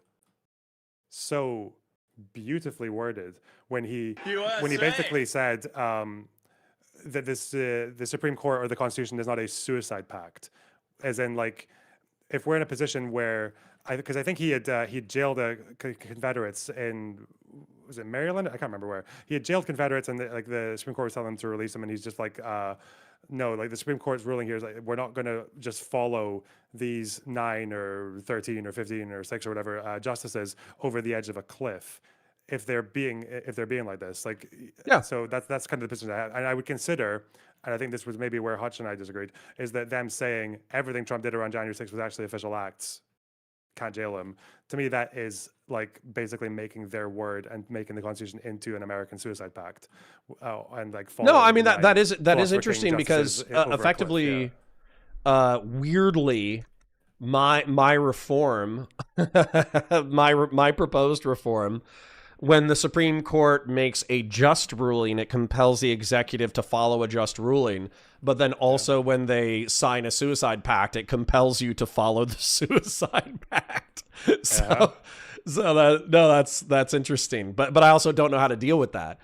Because, for instance, like habeas corpus, correct me if I'm wrong, isn't that like the right to a trial? I'll double check. I thought it was more to do with someone... It was about challenging imprisonment or something. Line, many of the structural indefinite. Yeah, let me just Google it. That was what it was, because it surrounded that issue, right? It was over the jailing. Yeah, our Confederates required a fundamental legal procedure and constitutional right allowing detained individuals to challenge their confinement legally before a judge. Right, but for me, the suspension of habeas corpus during the Civil War, I think, was actually more of like a question of logistics than it was almost anything else, which is you have armed, uniformed combatants fighting the United States of America who are then detained, and then you would have to, if habeas corpus was enforced, in a timely manner, you would have to bring them in front of a judge to rule on their detention. And then, I don't know, maybe if you had like a Confederate sympathizer, sympathizer would be like, oh, you can be released on recognizance, $0 bail. Have a good day, sir. I think the chances of that happening would be very low, but I mean, it still hypothetically exists under that construct. So I would understand, Lincoln being pissed about that.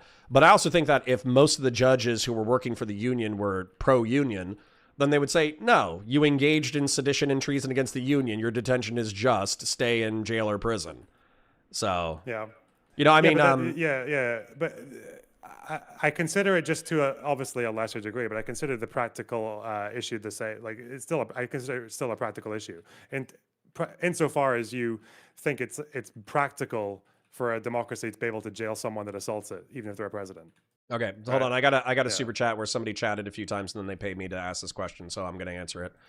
JT89 says, Connor, the federal government has election fraud investigations and realized laws that the FBI investigates. No idea why you think it's state only. I'm not saying that criminal investigations are state only. That's not what I'm saying. What I'm saying is it's the FBI could conduct an investigation. So, for instance, Donald Trump could say, hey, I think there's alleged fraud in these states. Therefore, I want my FBI to investigate. And that's perfectly legal and falls under his scope of duties. But when Bill Barr, one of the biggest Trump dick suckers on the planet and the head of the DOJ at the time, comes back and says, hey, we didn't find any of the fraud that you're talking about. You're on a wild goose chase. Eat a dick. And then Trump goes, no. Let me go ahead and call the state governors real quick and tell them how many votes I need in order to reverse the victory. Clearly, like, directing the FBI to investigate fraud, not finding the fraud, and then running that back up the chain, that's within the scope of duties. Calling the governors in order to say, you need to decertify your elections without evidence or cause, that's clearly outside of the scope of his duties. That's the difference I'm trying to articulate. Didn't he have like a DOJ person with him when he was doing that? He did. It might have, but yeah. And didn't he appoint that environmental dipshit who didn't know anything about fraud to look over fraud because he agreed with Trump? In the last days of the Trump presidency, I actually watched a portion of the January 6th Commission, and I did find it fascinating. Terrible content metrically, amazing content from just like a historical perspective. One of the things that happened was I think between 20 and 30% of the DOJ was ready to walk. If there was that environmental guy that he was thinking about firing the number 1 and number 2 at DOJ and basically replacing them with the environmental guy. Maybe I'm mixing lore up, but bear in mind the spirit of what I'm saying is true. He was going to appoint a guy who was a Trump sycophant who wanted to execute the Eastman agenda. And the number 1 and 2 said, if you fire us and appoint this guy over us, like half of our department is ready to walk. Yeah. That's how it went, Yeah. So, McDevin for 5 says, great talk, Connor, A+ content, 10 out of 10, would recommend. Can you ask Lonerbox if Scottish people are British? Yeah. Well, for better or worse. Yeah, we are. For real? We're actually more British than people try to make it out to be. I know we're all very, how Scotland tries to do the whole thing about like we're colonized by England and all that shit. Like, they try to do the Irish thing. It's fucking bullshit. Like, why? You guys had like a different language for but decades. you know why we're in the Union, right? You know how that happened? Tell me. So the British Empire was doing this whole empire thing, and we were like, "Hey, maybe we can do that. We're big and powerful. We've got the Scottish Enlightenment. That was the whole thing. Adam Smith. Yeah. So we're gonna try make an empire. So we start with Panama, and then we went bankrupt. So nice. We kind of didn't really hit the ground running there. We just hit the ground, and then we went to England. Basically said, "Yeah, we'll bail you out, but you have to join the union." So some of my favorite lore is about Ulster Scots in the New World. So correct me if I'm wrong, but when England was conquering Ireland, they needed like pit bulls to fight the Irish, and the Scots had like a fierce militaristic reputation. So they used Scotsmen to invade Ireland, and they were viewed as like vicious cunts. And then when the New World happened, and it was like the colonies, and there were vast swaths of territory of the eastern United States seaboard that needed to be colonized, they effectively actively reached out to Scotsmen who had invaded Ireland, and they said, hey, if you invade the New World, you can get a homestead as long as you're willing to develop it and shoot Native Americans. And the Ulster Scots were like, based. Yeah. Yeah, there's a whole bunch of stuff like that. I think like a third of the plantations in Jamaica were owned by Scottish people. Robert Burns was about to become a bookkeeper on a plantation like the day before one of his collections got successful. So he dodged the bullet there. But bookkeepers were, they were hands-on. He would have been whipping people and shit. Right. Yeah. Right. No, it's, we were so much more involved with all that shit than people like to make out. Yeah, it was our deal as well. The Anglo colonialization project was wild, but trying to keep us on topic. I love 20-minute historical rants, but trying to keep us on topic. Weirdly enough, I think that the Supreme Court is packing the court, I think, is where we disagree. The reason being is because let's say that we're at 9 justices right now and they pack up to 13 or 14 in order to make it a Democratic majority. Then I think, the next time Republicans in office, they add for it to be a Republican majority, vice versa. And we just flip flop like that until we have like 100-person Supreme Court. Then with the filibuster, I'm okay with the filibuster because we've been so stagnant for so long and the Republic is under threat. So breaking the filibuster, I'm actually okay with. And then all of the safeguards that you proposed, or at least a majority of them, I'm okay with. And then the other part where we disagree is, I think I might have just mentioned this, but ignoring the court. I think ignoring the court is a horrible precedent. And as much as the left wing currently thinks that every conservative is a Saturday morning cartoon villain, I think they're not looking for the silver linings and rulings. I mean, I'll remind you guys that in reference to Kilmar Abrego Garcia, the Supreme Court ruled that his expulsion to Sukkot was illegal and he needed to be brought back for processing. So like that was the Trump cocksleeve Supreme Court, making a ruling that I don't think they would have been surprised. I think a lot of people would have been surprised by if they were true cocksleeves. What's happened since that ruling? What's happened? So the Trump administration, because they're twats, it got kicked back to a lower federal ruling, the lower federal judge. The lower federal judge threatened to hold them in contempt, and it became like they threatened to hold the DOJ in contempt for not facilitating the return of Kilmar Abrego Garcia. The Trump administration argued that facilitating just meant that they were willing to accept Kilmar Abrego Garcia back, but since he was now under the jurisdiction of El Salvador, it wasn't their responsibility. And then finally, the judge was making such a fuss and threatening to hold the Trump DOJ people in contempt and arrest them using the federal court authority that the Trump administration brought Kilmar Abrego Garcia back in order to prosecute him for like human trafficking and drug trafficking and all that shit. So they brought him back to try to prosecute him for crimes that they have weak evidence for. Interesting. Okay. Again, as far as the ignoring the court, it feels like the example that I gave, like the hypothetical scenario, you were okay with though, because this was in the. But that's because I think it would be Civil War time. Because I disagree with JT89. So JT89 is taking Pisco's position that effectively like Congress can't even scrutinize law enforcement actions based off of that ruling. I don't even think that's true or possible. The Article 1 of the Constitution with the supremacy clause, with the Constitution being the highest law of the land, like Article, I think it's 1, but it could be a different one. It basically articulates that like you can investigate and impeach the president for high crimes and misdemeanors. How can you impeach the president for high crimes and misdemeanors if you don't even have the capacity to investigate the high crimes and misdemeanors? That's obviously a constitutional contradiction that would be resolved. Definitely. Yeah, that's why when I come to talking about the courts and ignoring the Supreme Court, it's because like the reason I bring up that hypothetical is because you get to a point where, and maybe I'm just shadowboxing Hutch again, but like you get to a point where it's like, okay, so it's civil war territory and too much of a norm buster to ignore the Supreme Court when they're saying that this insurrectionist guy who attempted a coup can just stay out of jail because it's all official acts. But by that logic, it would be less norm busting under that ruling for Gavin Newsom to just, as the commander in chief, drone strike Trump in Mar-a-Lago and kill him, right, as an official act, and he can't go to jail for it. When you get into that, when you get into that environment, I'm just kind of like, okay, something weird's going on here. That I also maybe take issue with what you said about your rationale about packing the courts. I have a really strong aversion to treating like.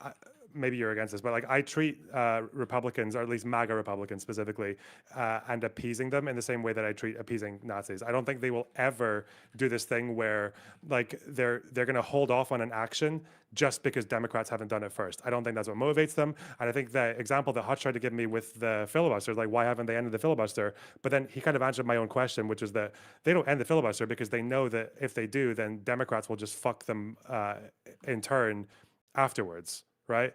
Mm-hmm. And I feel the same about packing the courts. Like if Republicans aren't packing the courts, it's because the courts are already in their favor. But like if it benefited them and if they thought it wouldn't benefit Democrats, they would do it. They don't need Democrats to do it first. I don't think that principle applies anywhere for the way that these guys behave. Maybe, and I want to address this real quick because I think we're going to get into demographics and the way that the right wing should be viewed. Because I think this is actually one of my frustrations with Pisco is because I think specifically MAGA, right? Yeah. Yes, I don't think he differentiates between Republicans and MAGA. I also don't think he differentiates between sub factions of MAGA. I think he also doesn't understand how big MAGA is within the Republican Party, and so I think we need to get some detail on there. But I did want to let you know that John Democracy in my chat, he says the Dow has rebounded over 50,000, and therefore we can molest children without investigations again. So if you're a huge child molester, then no, that's fine. That was perfectly timed. So if you're a huge child molester, huge fan of child molesting, the stock market is over the point that the federal government is no longer allowed to care about pedophilia. Shit. All right. So hold on. Let's talk about that real quick. So I agree that I would say Trump cultists are a sub-faction of MAGA. And I think that they truly want a king in America. And if they could make Trump dictator for life of America, if they could make him the Xi Jinping of the United States, they would. But I think that's only 10% of the American population, maybe. It's like 20% of the Republican Party, which is a scary percentage, but it's still not the majority. Then what I would say is that MAGA itself is also made up of fellow travelers and opportunists, of whom the techno-feudalists are a powerful branch. And so Silicon Valley tech bros and crypto bros who backed the Trump administration to the tunes of tens of millions or hundreds of millions of dollars during the election campaign and have benefited to the tunes of billions of dollars, that is a statistically small but incredibly powerful part of the MAGA movement. And I would say that JD Vance is the Trojan horse for that movement. Do you disagree with me so far at all? I would probably apply a bit more of a gradient to that understanding in the same way. I'm going to do the Vosh thing. In the Weimar Republic, people say that liberals gave way to fascism. Those people, lefties say that. Yep. It's dumb.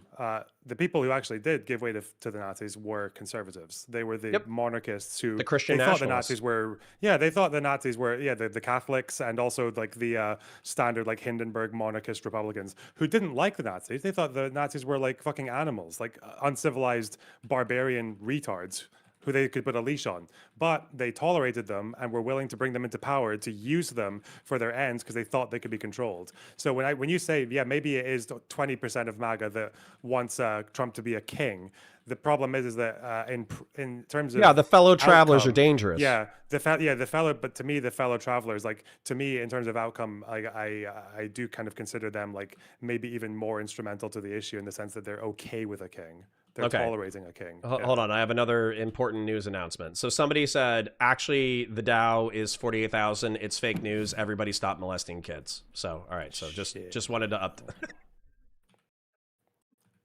Okay.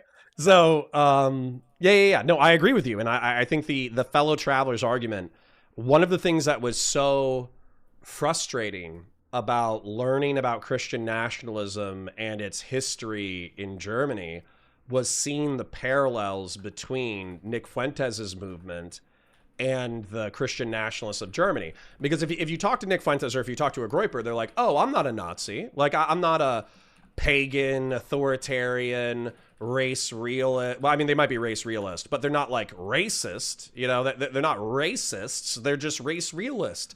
And they don't want to institute a white supremacist society. They want to institute a Christian supremacist society. And so what's interesting about that, though, is when you go and you look at the history of like 1930s Germany, that they were the Christian nationalists of Germany were the useful idiots for the Nazis who gave them a broad base because the Christian nationalists did want to institute a Christian supremacist society. They were anti-Semitic, not for racial reasons, but for religious reasons. And then they infiltrated the normie Christian conservatives of Germany and co-opted them for the Christian nationalist and Nazi movement. And so that's where seeing, I think Nick Fuentes is so overt and so memey and so zoomery that he's not going to get like big inroads into boomer Christian conservatives. However, I do think it's dangerous to see this historical precedent repeating itself in American culture. He's investing in the youth, right? Yeah. Like who's to say what American politics looks 20 to 30 years from now? I mean, I really do hope that like 20-year-olds, I hope that they meet like a Jew who's cool. And then they're like, oh, we don't have to wipe these people out. They're not monsters. But, you know, I don't know how that's going to play out in 20 or 30 years. It is scary. Well, hold on. So if I could finish articulating the diversity of MAGA movements, I heard what you said about fellow travelers, but I still want to articulate it. So the techno-feudalists are obviously like a sub-faction. They're a small faction, but they're a wildly powerful faction. And then I would say the faction that you and I and everyone needs to be most concerned with are the national conservatives. Because it encompasses the techno-feudalists. It encompasses the Christian nationalists. It encompasses the Groypers and the dissident right-wingers and the true MAGA and the Trump cult and probably even moderate conservatives. Because national conservatism, as articulated by the beautiful Mr. Ryan Geddie, as far as I understand it and as far as Wikipedia told me, it's a movement that says that the nation, the people of a country, are a continuous tribal cultural expression that has the right to defend itself and perpetuate itself. And so as a result, even if something is economically protectionist, even if something has like negative social effects, even if something dispossesses an entire tribe that is currently a member of the nation state, if that tribe is identified as like hostile to the overall nation, then they were never truly a part of the nation and should be expelled because they work contrary to the interests of the nation. And so then it kind of like it becomes a like a Rorschach test for are Jews American, are Indians American, are Native Americans American, are Hispanics American. And I think that depending on how racist you are is how you're going to answer that question under a national conservative philosophy. Okay. And these are the people you're saying we should be extra worried about, right? Absolutely. As a matter of fact, if you look at Marco Rubio's speech, which was good, it was good in Europe. And if you look at any of J.D. Vance's speeches, they are deeply rooted in national conservative philosophy. Deeply, deeply, deeply rooted. The last I remember of J.D. Vance's speeches that was fucking mental. He basically shouted out like every Russian-backed party in the continent. Yeah. Oh, it was bad. It was bad. Yeah. I think Marco Rubio was a hybridization of neoconservatism, like American military international strength and diplomacy, mixed with national conservative sentiment. But J.D. Vance is like an unapologetic national conservative. Yeah, I mean, he literally thinks that like Europe is like the Islamic immigration is more of a threat to Europe than Russia itself, which is, of course, he would. Because no, and that's because of what I just said. Because he doesn't think that Muslims are a part of the nation. They're not a true part of the people because they. So once again, I try to differentiate, and it took me a while to understand this. I try to differentiate between country, nation, and state. And you should pay attention when people use those words and how they use those words. Because a country, the way that people who pay attention to the meanings of words use it, is a geographic location. A nation is a people, and then a state is a government that represents said people. So when you hear somebody referring to the nation, and they're like blending state and country into these terms or whatever, you need to be really careful when they start getting dog whistly about nation, because effectively what I saw Marco Rubio and JD Vance do arguably over the past year is they identified the nation specifically as Western Christians. And if you don't fall under Western Christians, you're probably at risk.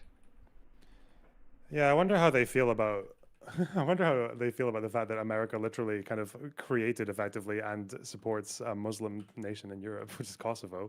Not to mention we got Bosnia. Like, they probably hate it. Weird. They probably hate it. They probably have Serbs, some Holy Roman Empire, Byzantine Empire LARPing fantasy about expelling Muslims east of the Bosphorus River. A LARPing fantasy that I share, but I have a lot of actual Muslim friends, and so I know that it's stupid and racist, and well, maybe not racist, but it's stupid and it's bigoted and it's dumb. So it's just like a meme or a LARP about centuries old ethno-religious conflicts, whereas some of these people think that's actually true, that Muslims effectively, like in an ideal world, Christians would unify into a single national consciousness and would expel Muslims east of the Bosphorus. So why reason you share the fantasy, but you don't want to do it because it's bigoted? Like, what do you mean? Yeah, so if you actually look at this is just I'll try to, it's a history rant, but I'll keep it very brief. So if you look at Muslim incursions into Europe, because everybody always talks about the Crusades, but they never talk about the incursions into Europe. The Muslims got as far as Tours, which was a city outside of Paris, which is incredibly far north. And then they also got as far as Vienna, in reference to Ottoman incursions into the heart of Europe. And they were expelled by the Battle of Vienna. They were expelled by the largest cavalry assault ever assembled, which was 30,000 men. And it included the winged hussars of Poland, which if you haven't seen the winged hussars, they're fucking beautiful. They're like the coolest medieval art that I've ever seen ever. They're fucking beautiful. And arguably the charge in the Battle of Vienna actually inspired the Ride of the Rohirrim in Lord of the Rings. And so there's something cool about Christian wars with Muslim invaders and all that kind of shit, but I'm not like a devoutly religious person. What? To be clear, Vienna was basically when the Muslim conquest basically went on the back foot, right? Like ever since. Correct. It was the deepest incursion into Central Europe that the Ottoman Empire ever achieved. And it was the last time that Muslims made it that far into Europe before being progressively expelled to whatever the borders of the Ottoman Empire were prior to the fall. Okay.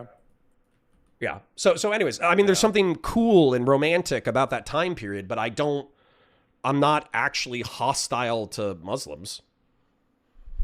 Okay. Not too much anyways. What does that mean? It means I don't like jihadist terrorism. Okay. I guess most Muslims don't seem to either. They fight with jihadist terrorists more than anyone else does, it seems. You say that, but who's doing most of the fighting against the Islamic Republic? It's fucking Shiites, right? Who fought yeah, but then against what ISIS? what are Muslims. most of the Shiites? What are most of the Shiites? Well, I mean, most of the Shiites are probably civilians who are trapped in the crossfire. But what I would say is when you look citizens of Iran, right? Yeah. Yeah, but when you look at sectarian violence within like the context of the Iraq War or the context of the Syrian Civil War or the context of the Lebanese Civil War or the context of whatever, it's effectively like jihadist militias against jihadist militias.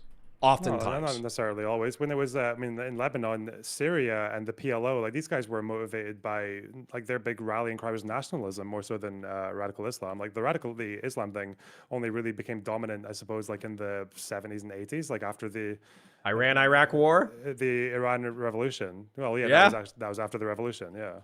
Yeah, no, But what was I'm with you. Baathism, right? That was nationalism, right? What was Assad going into Lebanon for? It wasn't for religion. It was for Greater Syria. I know, but the Soviet-backed like nationalism, yeah. Okay, well, we're getting into the historical rants, which I love, by the way. So I'm like totally down for like a weird Middle Eastern, North African history tete-a-tete or whatever. Put it this way, it's no fucking accident that Hamas were basically able to take their fucking religious medieval screed of a charter in the 80s and basically reword it in 2017 into a human rights nationalistic rallying cry without changing a single method and goal, just because that's how it works, right? Like you could.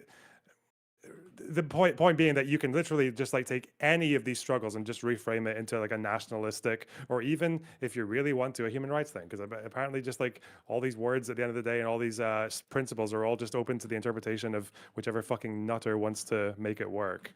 Yes, but will you agree with me or not? You don't have to.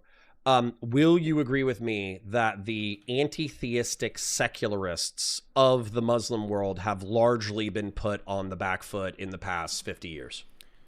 Yeah, of course. Since the Islamic Revolution, they've been on the back foot, yeah.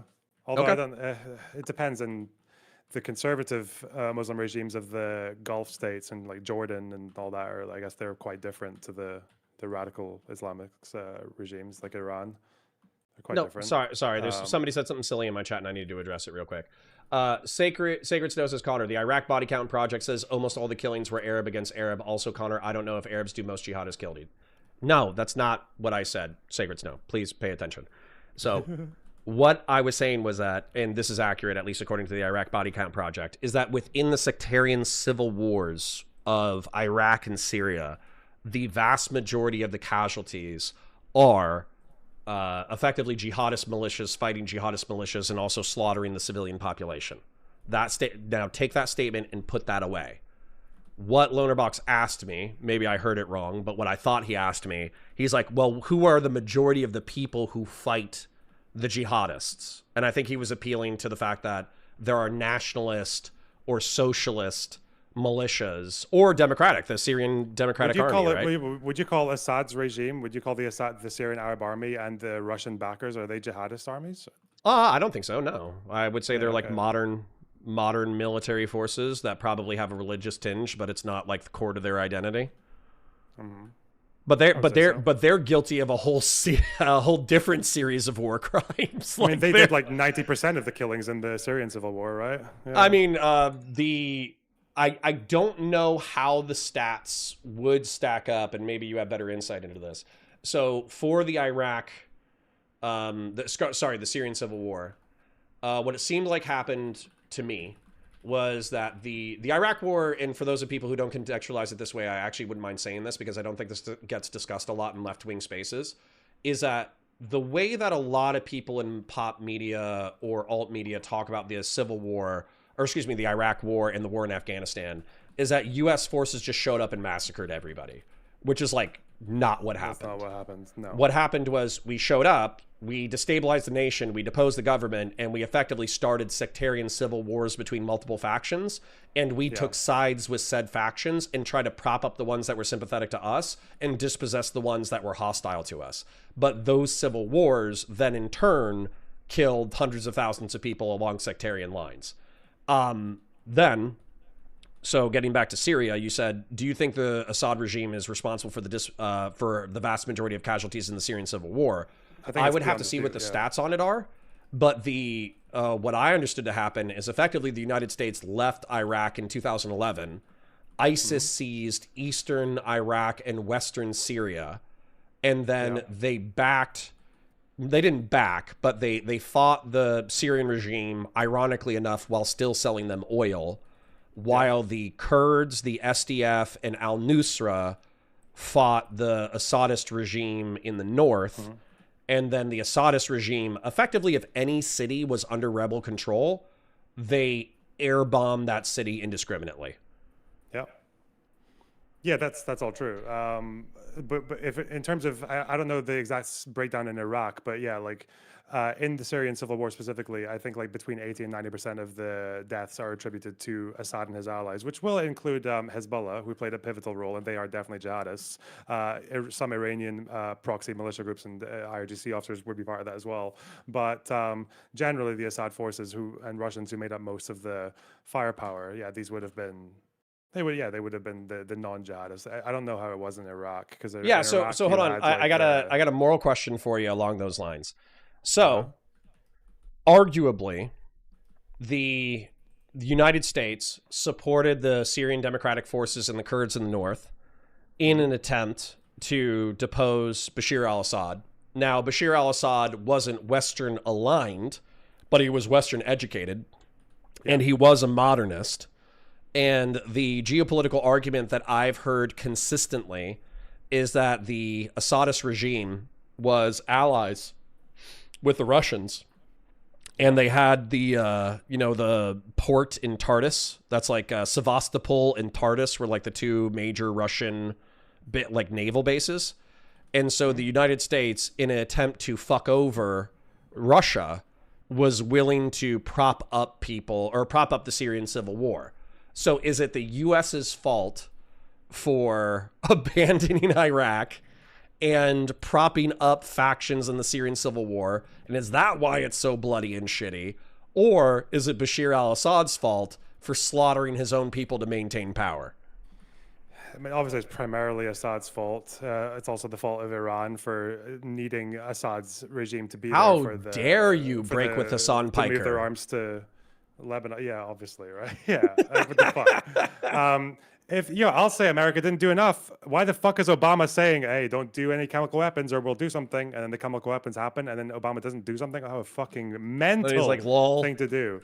What a Democrat foreign. I'm not happy with Democrat foreign policy. Okay, Mitt Romney completely has retroactively mogged the shit out of Obama on the Russian threat. I don't know if he did. We talked about that yesterday. That's pretty funny.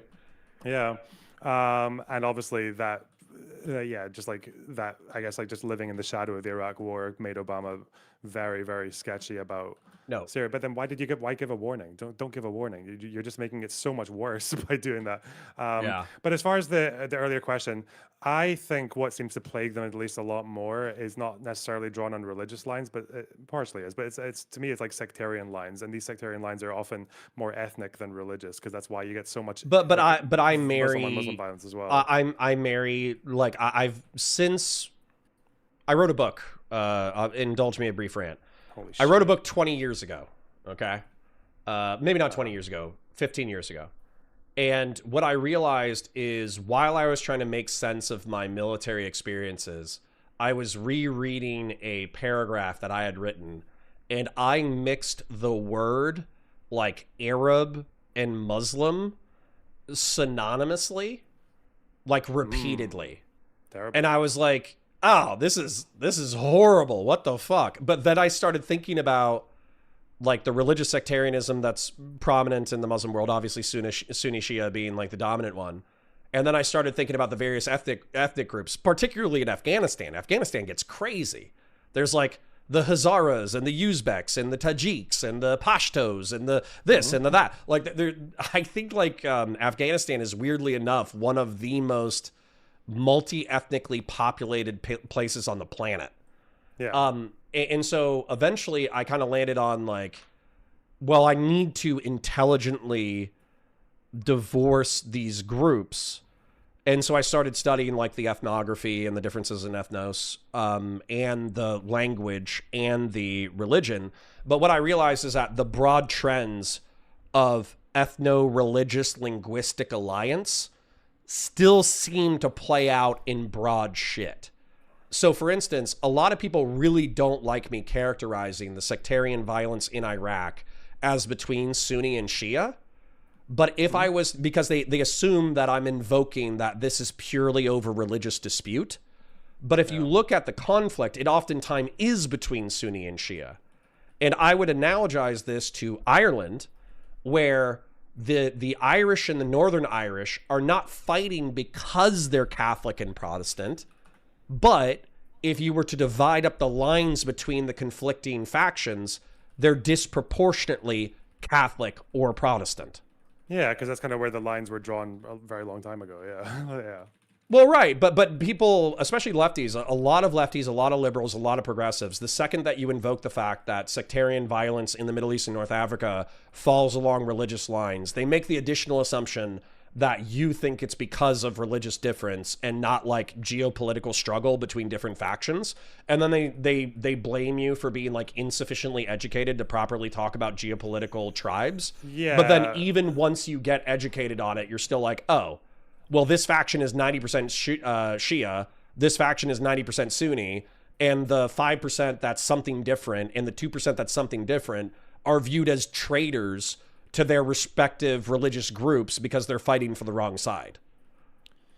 Yeah, but that's because like people always feel like they need to shoehorn whatever scenario that they see into like their already existing paradigm, right? So if you're a leftist, it has to be about material conditions and class relations, which is ultimately what in part led to a bunch of leftists in the 70s sort of unwittingly supporting or at the very, or more often just kind of being quite blasé about the Ayatollah, right? Because they just saw it as, well, the Western-backed Shah, that's the ruling class, and everything else that opposes him, especially like the Ayatollah, who's the biggest figure, would be the working class. And like they shoehorned that in, even though obviously the divide in Iran was much more to do with like West or anti-West in general. And some of the pro-Western people were poor, and some of the anti-West people were very, very rich. And like, yeah, it didn't work, and then a lot of them had to admit that afterwards. Yeah, but do you that. know? But then the problem is that like I completely sympathize with leftists being very reflexively against what we see on the other side, which is this Sam Harrisy. What is in the mind of a jihadist? What does jihad say? And it's like, dude, the same. If you look at reformist Islam, which is where Sunni extremism kind of spawns from, like this reformist Islam doctrine of Islam is basically weak and humiliated and has perpetually like been on the back foot ever since Vienna, and they need to change things up to regain some kind of like pride or glory or whatever.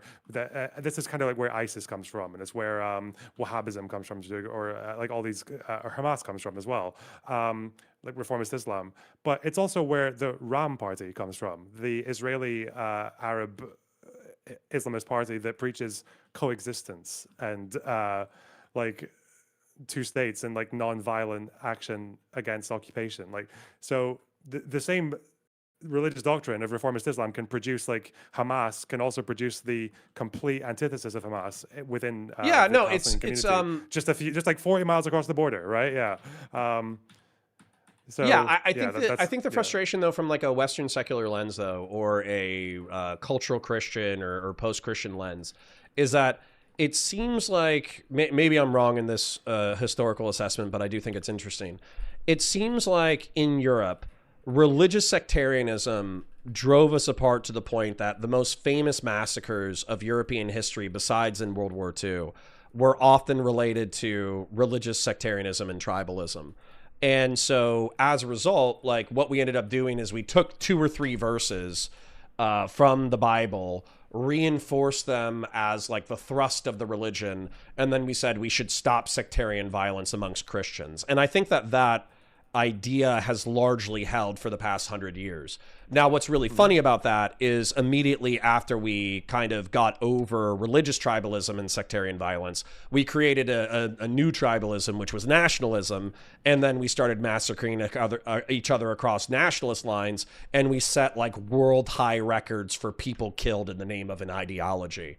So kind of an interesting historical development there. But now that we're kind of like post the massive nationalist wars of the early 20th century, it seems like we've hit, relatively speaking, at least under the liberal world order, although people are trying to bring it back, it seems like we've hit this like post-tribalist violence period where if you're a tribalist who massacres another person for immutable characteristics, you're viewed as one of the biggest pieces of shit on the planet. Whereas it does seem like amongst the sectarian violence of the Muslim world, there is still that collective guilt and collective pride that justifies atrocity. And it seems to be like horrifically routine. Yeah, it is. I would just argue that like, I'm just going to assume you're suggesting something there, but like, I mean, you can ask if I'm suggesting something, and then I'll tell you whether or not I did. I would just wish people would remember that, like, religion, ethnic norms, all of these kind of like things that right wingers would like to lean into are just some of many, many explanations. Like, there's never going to be like, there's no unifying theory for why any of this happens in the middle. I'm yet to hear it, is what I'm saying. Which is why I think there's something to be spoken. I think there's something to be said though. Like when you analyze Islam, when you analyze the Quran, it's an incredibly dualist text. Okay, so if you read the first half of the Quran, then the first half of the Quran is saying things like, only God knows the hearts of men and he should be the judge, right? And so if you take that piece of scripture and you extrapolate it ad infinitum, then you can have, you could have degenerate, atheist, satanic, pagan neighbors, and it's actually no skin off of a Muslim's ass if they're degenerate, pagan atheists. However, you can also go into the later texts, which were during times of war, and you can see some pretty spicy quotes about Jews and pagans that effectively says that it's the duty of every Muslim to fight pagans and fight Jews and unite the world in Islam. Yeah, and I know. No, but those are the scriptures you just mentioned. Reformist Islam. Those are the scriptures that reformist Islam lean into in order to justify jihadism. So it's a dualist religion. But apparently it's the same religion. It's apparently the same reformist Islam that inspires the Ram Party, which is coexistence. So it's like, the way I see it is like, I'm actually, I don't know if you know Avi Bitterman that well. I don't, but I heard the other day, I heard somebody talking about him where they said like, if Avi Bitterman was confronted on being bigoted towards Muslims or whatever, he would probably just embrace it. Okay, I didn't hear that bit, but maybe. The thing that I last heard was about international law.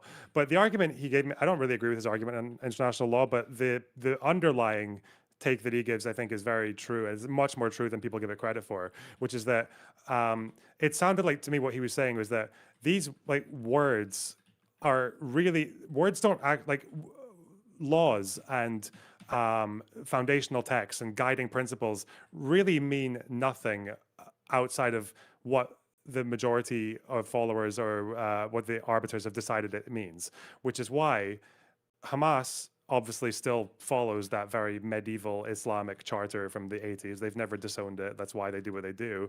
But Western leftists who support Hamas they do the exact same thing. They justify every single action through international law. And you can do it. You can interpret, if I can give you a good handful of General Assembly resolutions and whatever else and interpretations of history that will easily lead you to the conclusion that everything Hamas does is justified. And that's kind of the way I see it. It's like, if Islam says what it says. Well, hold on. I got to challenge that because that's actually a talking... Sorry, that's a talking point that I heard from Hassan, and I actually viciously disagreed with it. So do you mind if we actually go into like a microcosm example real quick? Sure. So one of the things that Hassan Piker said, and weirdly enough, I was watching Pisco trying to analyze Hassan Piker's content, and it was actually really interesting. But the thing that Hassan said was that the anti-Zionist, anti-settlers in the West Bank have the right under international law to violently expel the settlers who have seized their land and seized their territory. Okay. Do we agree with that statement? Yep. Okay. Under international law, because this is what we saw Hamas do during October 7, 2023, they were indiscriminate in differentiating between combatants and non-combatants and they massacred non-combatants. So does international law support massacring non-combatants? No, it doesn't. Okay. Okay.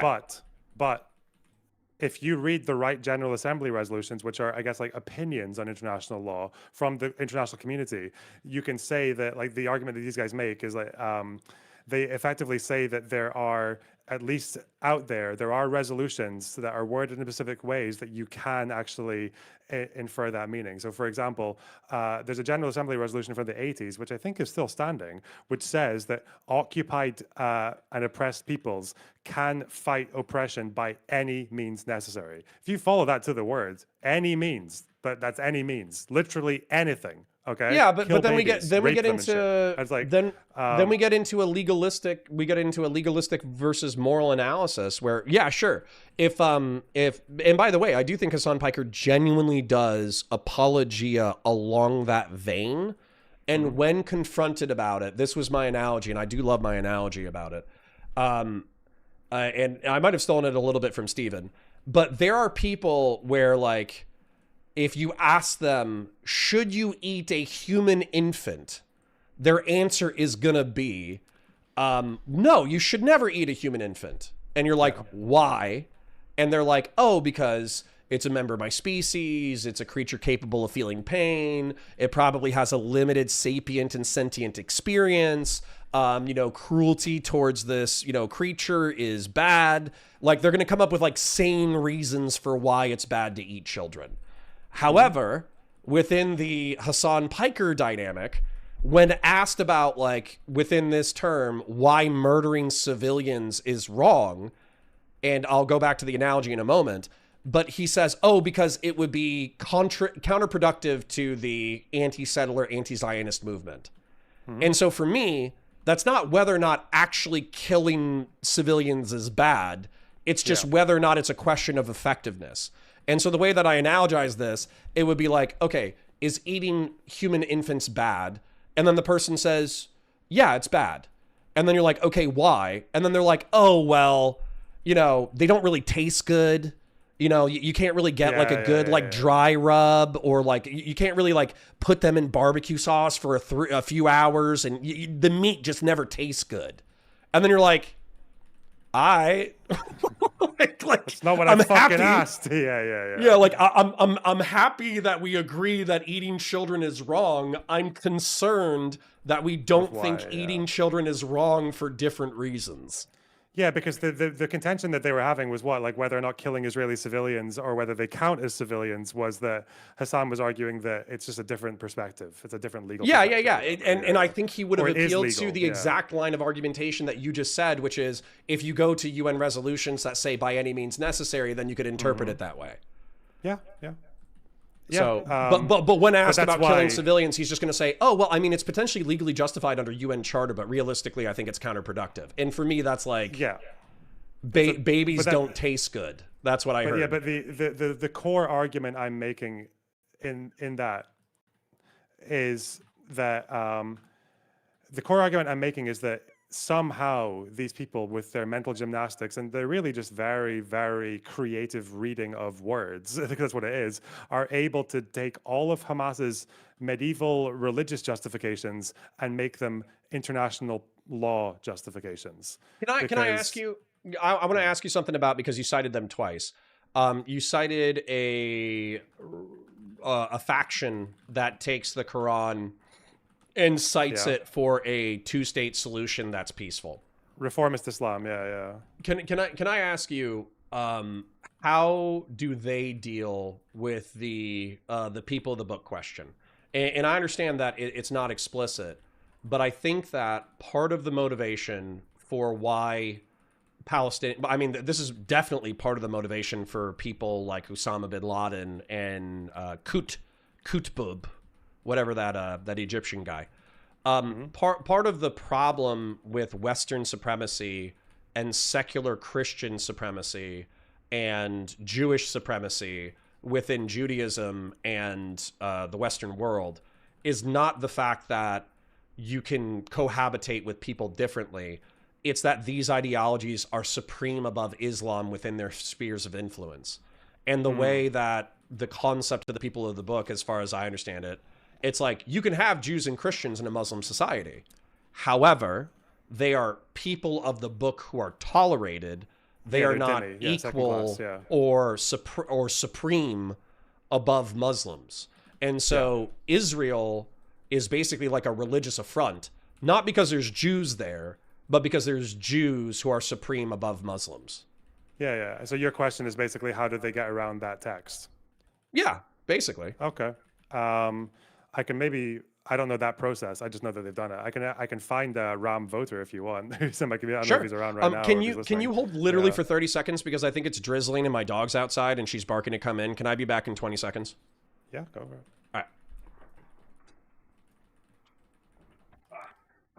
This fucking cunt quest is bugging again. I don't know why. I left it open, so I didn't want to grab it before anyone else did, but maybe there's like a follow-up and a follow-up, but I didn't get it from the party. What the fuck?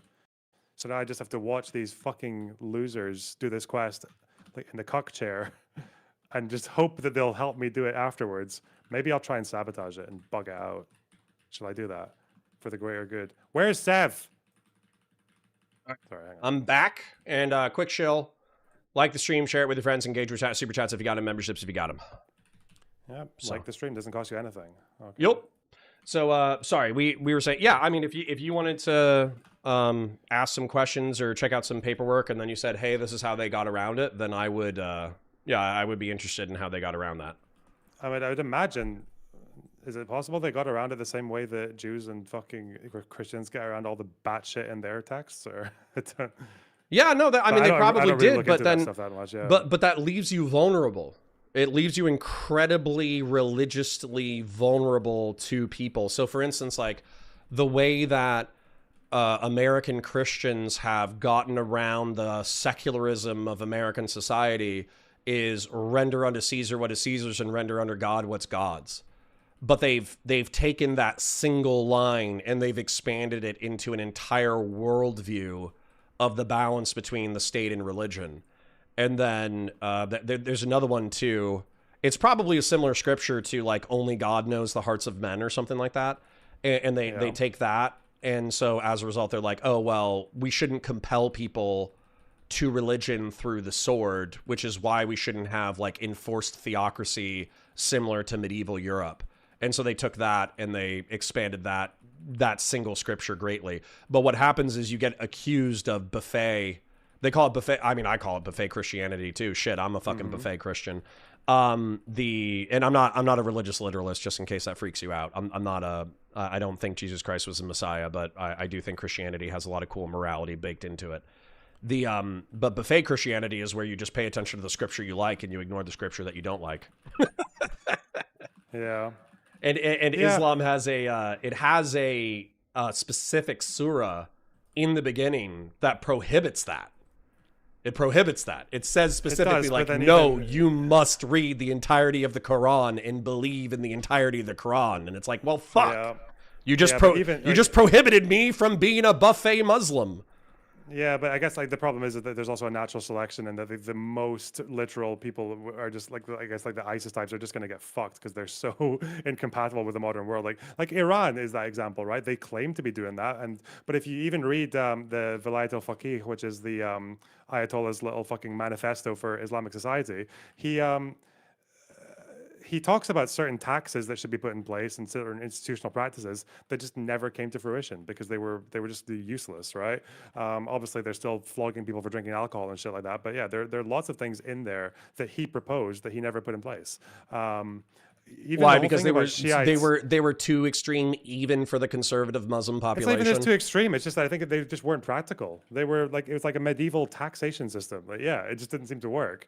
Or the fact that like Shiites caring as much as they apparently do about Al-Aqsa, when it's like it's literally built by the fucking dynasty that slaughtered their champion back in the day.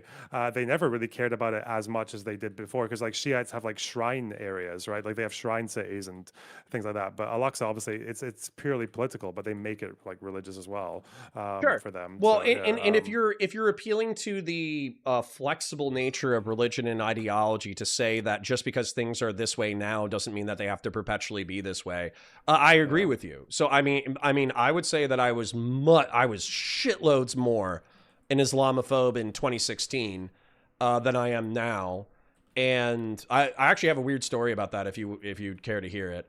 And then the also what I would say is that like the way that I understand Islam now is that actually it's one of the religions with like the lowest barriers to entry. Like you have to believe in God, the last day, do good works, Muhammad is God's messenger, and you're going to suffer a day of judgment. And then you should do the Hajj if you can afford to. And that's like a really low barrier to entry for religion. Yeah. Yeah. Can I tell you how I was an Islamophobe? Yeah, please. Okay. So in 16, I was watching, probably 15 really, I was seeing all the jihadist terrorist attacks. I was seeing ISIS swallowing and beheading people in Western Iraq. I was seeing the mass immigration into Europe. And I was probably watching like Lauren Southern documentaries and all that bullshit.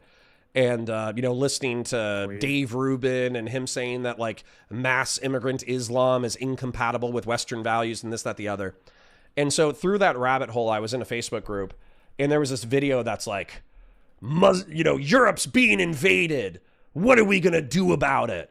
And they were like, they were playing like this really hardcore, like Lord of the Rings, like Battle for Helm's Deep music. Obviously, yeah. And it was just showing like, tons of like Somalis and North Africans and all this kind of stuff, like running across German roadways and, running into different cities and smacking cameras out of people's hands and yelling at people and this, that, the other. And then I was like, shit, Europe is being invaded by these people. It's a battle for the fate of the Western world and we're losing. I need to do something about this. And then I was like, wait, what am I supposed to do? And I was thinking to myself, it's like, do I buy a plane ticket to Europe? Do I move to a country that I don't speak the language? Do I start fist fighting random Muslim people in the street? Like, what the fuck am I supposed to do? And then what I did is I went back and I was like, hold on a second. This isn't a battle. This is tens of thousands of people running across a roadway. Hold on. And then like I muted the music, like the Battle for Helm's Deep music. And I was like, this is just a bunch of motherfuckers running. And like slowly but surely, I realized that I was like primed for this like existential physical war with effectively what amounts to like economic migrants and war refugees. And I was like, oh, this shit's totally retarded. And then that's where I'm still a little Islamophobic, but that's where I was like, oh, okay. All the people who want me on their side, they're actually just lying to me and hitting me with like shitty propaganda that doesn't even have a solution. You didn't want to do what the Lauren Southern guys did and just kind of sit on a boat and wave flares at a ship. Do you understand? Those are the most hardcore people. Those are the most, I mean, obviously the most hardcore people probably do murders. Like the most hardcore people are like the Christchurch shooter. Yeah. But do you understand, like... But the second most hardcore ones are the ones that just stand at the border and take videos of themselves. Right. And spread racism online. Or they're Tommy Robinson, and they just get drunk and walk around in Muslim neighborhoods and fist fight random Muslims. Yep. And it's like, bruh, like this is...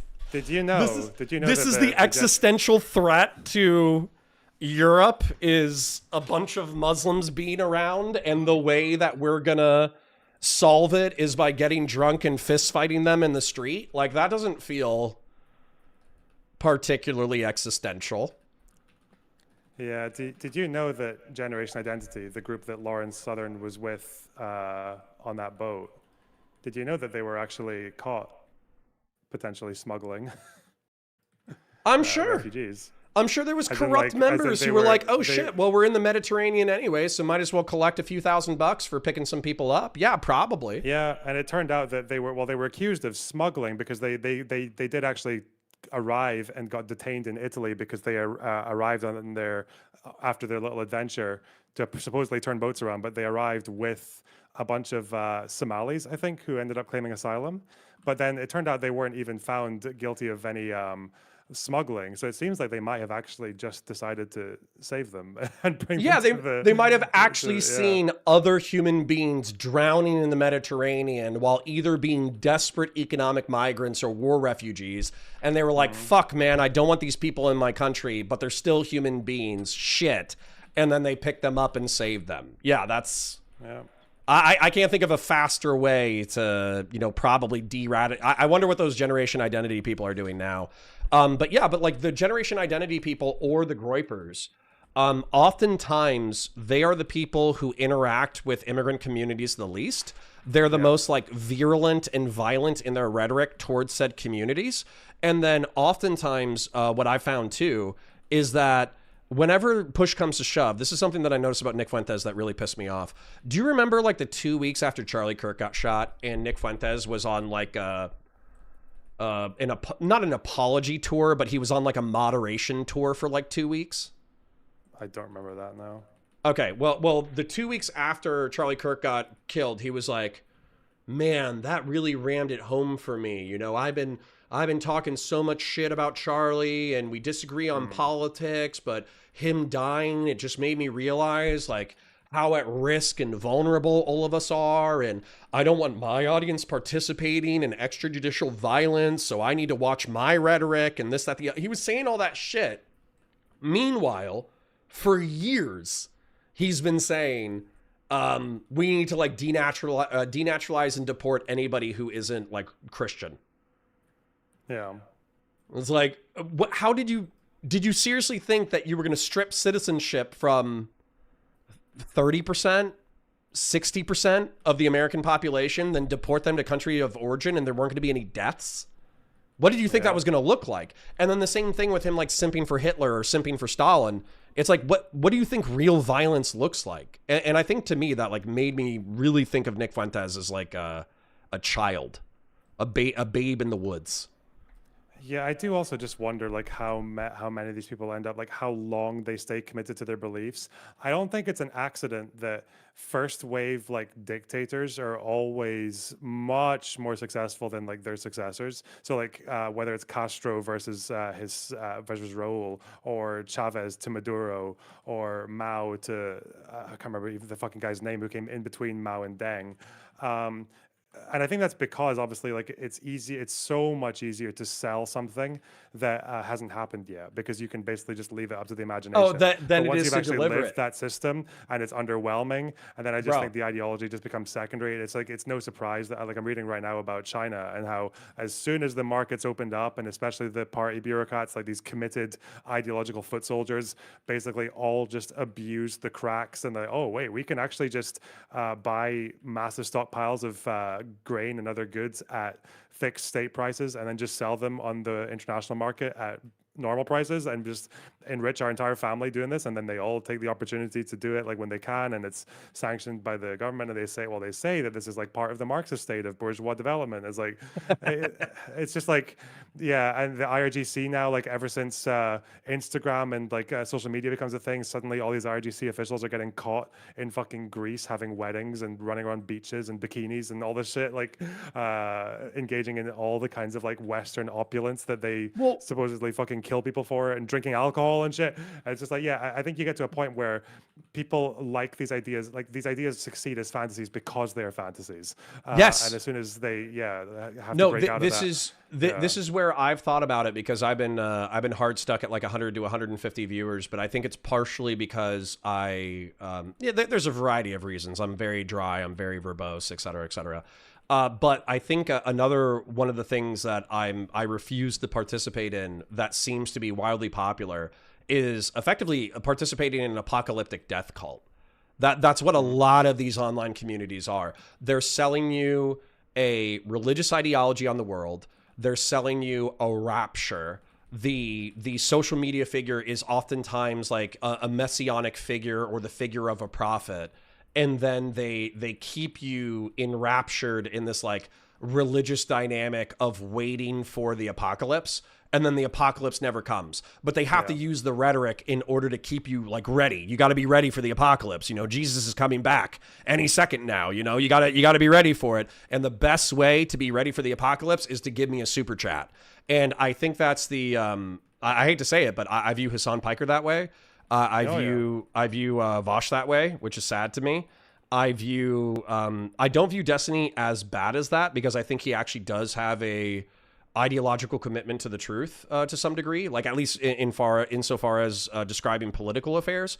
But then I do view, but I do view the rad lib shit that sometimes he participates in, where he's like, no, we need to be like hyperbolic and shitty and engage in tribalism. I do view that weirdly enough as like a way to keep your base enraged and engaged. And shit, I mean, I think I need to become I need to figure out my own apocalyptic death cult. I haven't figured it out yet. I mean, it's very rewarding, isn't it? Like, that's kind of why I think like Hassan or something like that, like they appreciate living in America, because it's like the last country on earth where revolution is actually ever going to happen, and then they never really have to. They never have to be disappointed. But how do you square that with his CCP simping? What do you mean? So for instance, like maybe you're just of the opinion, that he's like a hypocrite and a false prophet and a liar. But my question to you is like, I think he might believe his own bullshit. I think he might think that an authoritarian left-wing state capitalist society that is supposedly on the way to socialism and communism, but the state has enough power to punish its enemies and reward its loyalists, he might want that. That might be his ideal society. I don't know. I don't think he thinks that much about it. I think he just likes the aesthetics. He likes the branding. He likes all of the benefits of American opulence and consumerism and freedom. And he can say as many retarded things as he wants without worrying about the state. But then he can also fantasize about the grass being greener on the other side of the world. And but I thought that was the thing that I mean, bear in mind, I only saw a clip, but the clip was like, you know, him with like $50,000 worth of like Chinese whatever their currency is, like on his arm and shit. But I thought that was one of the things that he unironically said, was that the marriage of leftist ideals with a state capitalist stepping stone, but the state capitalist stepping stone offering all of the luxuries of the Western world, was unironically his ideal society. Yeah, but like even that though, I feel like it's all very. Think about the practical things about China that he actually reps. Like, what actually is it? Because when I was hearing him talk about it, I heard trains. I'd say, okay, well, trains in a democracy, you need to get it to be popular, to raise taxes and to pay for the thing. Most countries just don't do that. But you have high-speed rail in Japan. You have it in fucking France to a degree. Like, you don't need China for that. What else was it? He was there simping over like their slightly different touchscreen technology, or saying that there's a Gucci store next to a brutalist building. It's like, okay, you like gadgets and wealth inequality. Okay, that's what you have in America. Like, it's just a different aesthetic. Yeah. But I really don't think it's that deep. Wouldn't the argument be, you know, correct me if I'm wrong, and you know, bear in mind, I'm a China hater, but I don't, you know, most of my hate is relegated to the early and mid 20th century.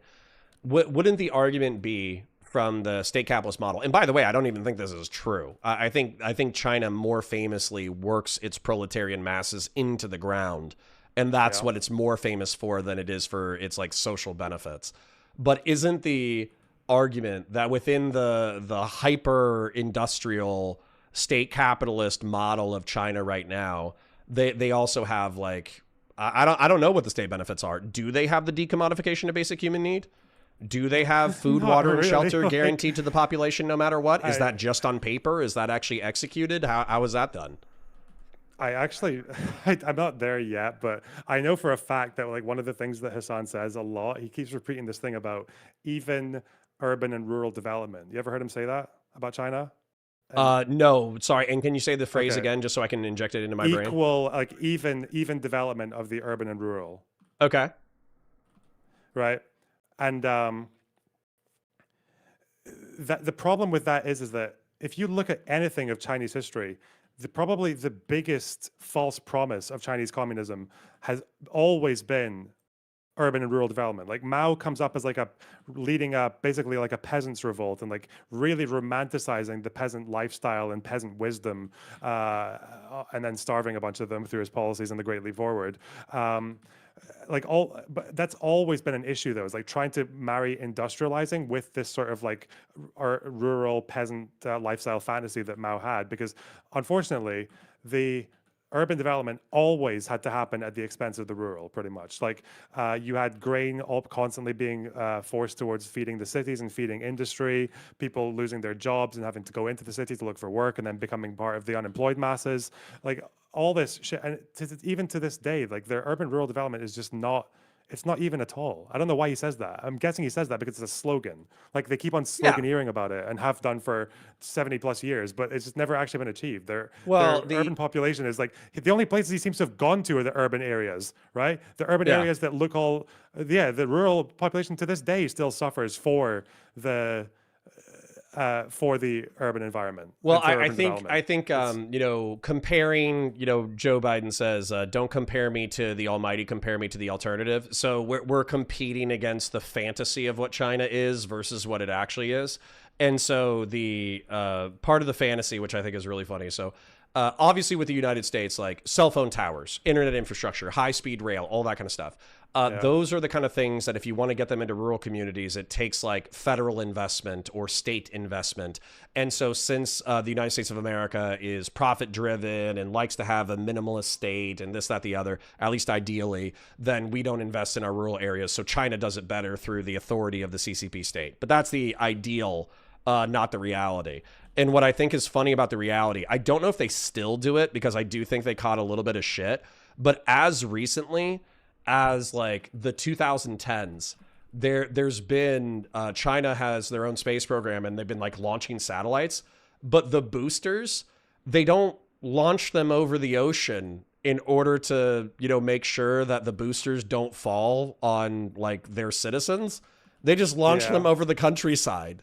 And so you have these people with smartphones filming boosters falling out of the sky and then just like crashing in like next to a rural village and exploding.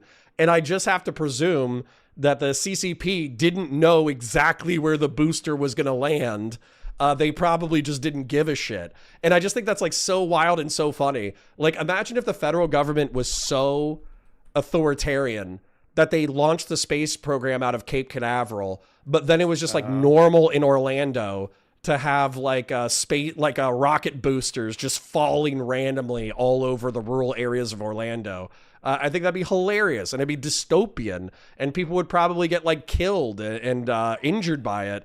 But when the state is that powerful, you can't bitch.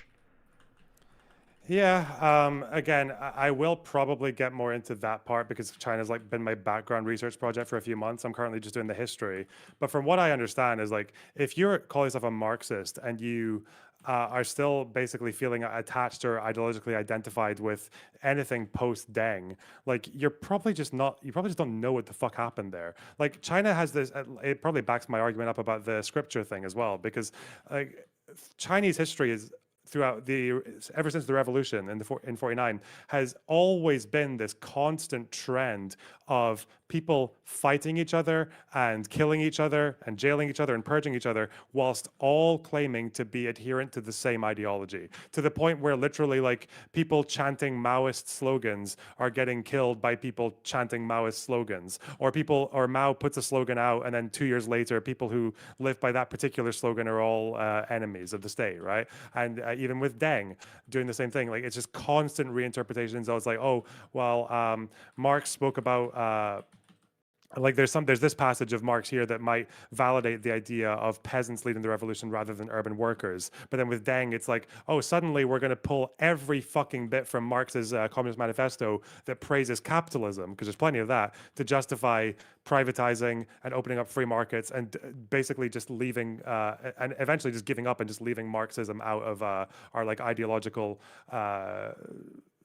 state-owned journalism, right? So it's been like this for a really long time. I value this conversation because it's infinitely more complex than, like, I don't know, the average shit that I'm used to on Twitch and YouTube politics, I suppose. But what I was going to say is one of the most interesting things that I think that a lot of lefties ignore is that my parents were born in the 50s, okay? I was born in the late 80s. Well, as recently as the late 60s and early 70s, Mao Zedong was still alive, and he was worried about capitalist sympathizers like Deng Xiaoping putting the communist state of China onto a state capitalist venture. And I actually had a Chinese professor in college, and she was a CCP member, and so she was describing it from a Chinese perspective, and she was like, "Yeah, it was kind of wild." Because the Cultural Revolution was kind of wild.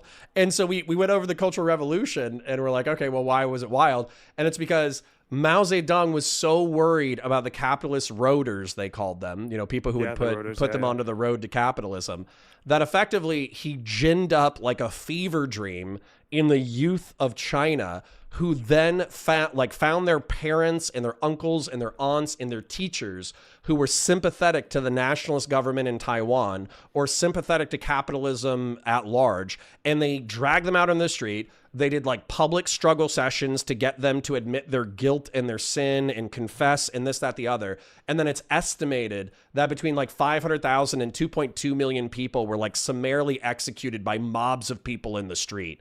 And it's just like, Jesus Christ, like 2 million, I mean, obviously 2 million is the high number, but even if it was 500,000 being wiped out for being the wrong political ideology, it's like, I think we could compare that in the United States of America to like the Rodney King riots or maybe the BLM riots, which wouldn't even be a footnote in Chinese history. It wouldn't even, it would be like the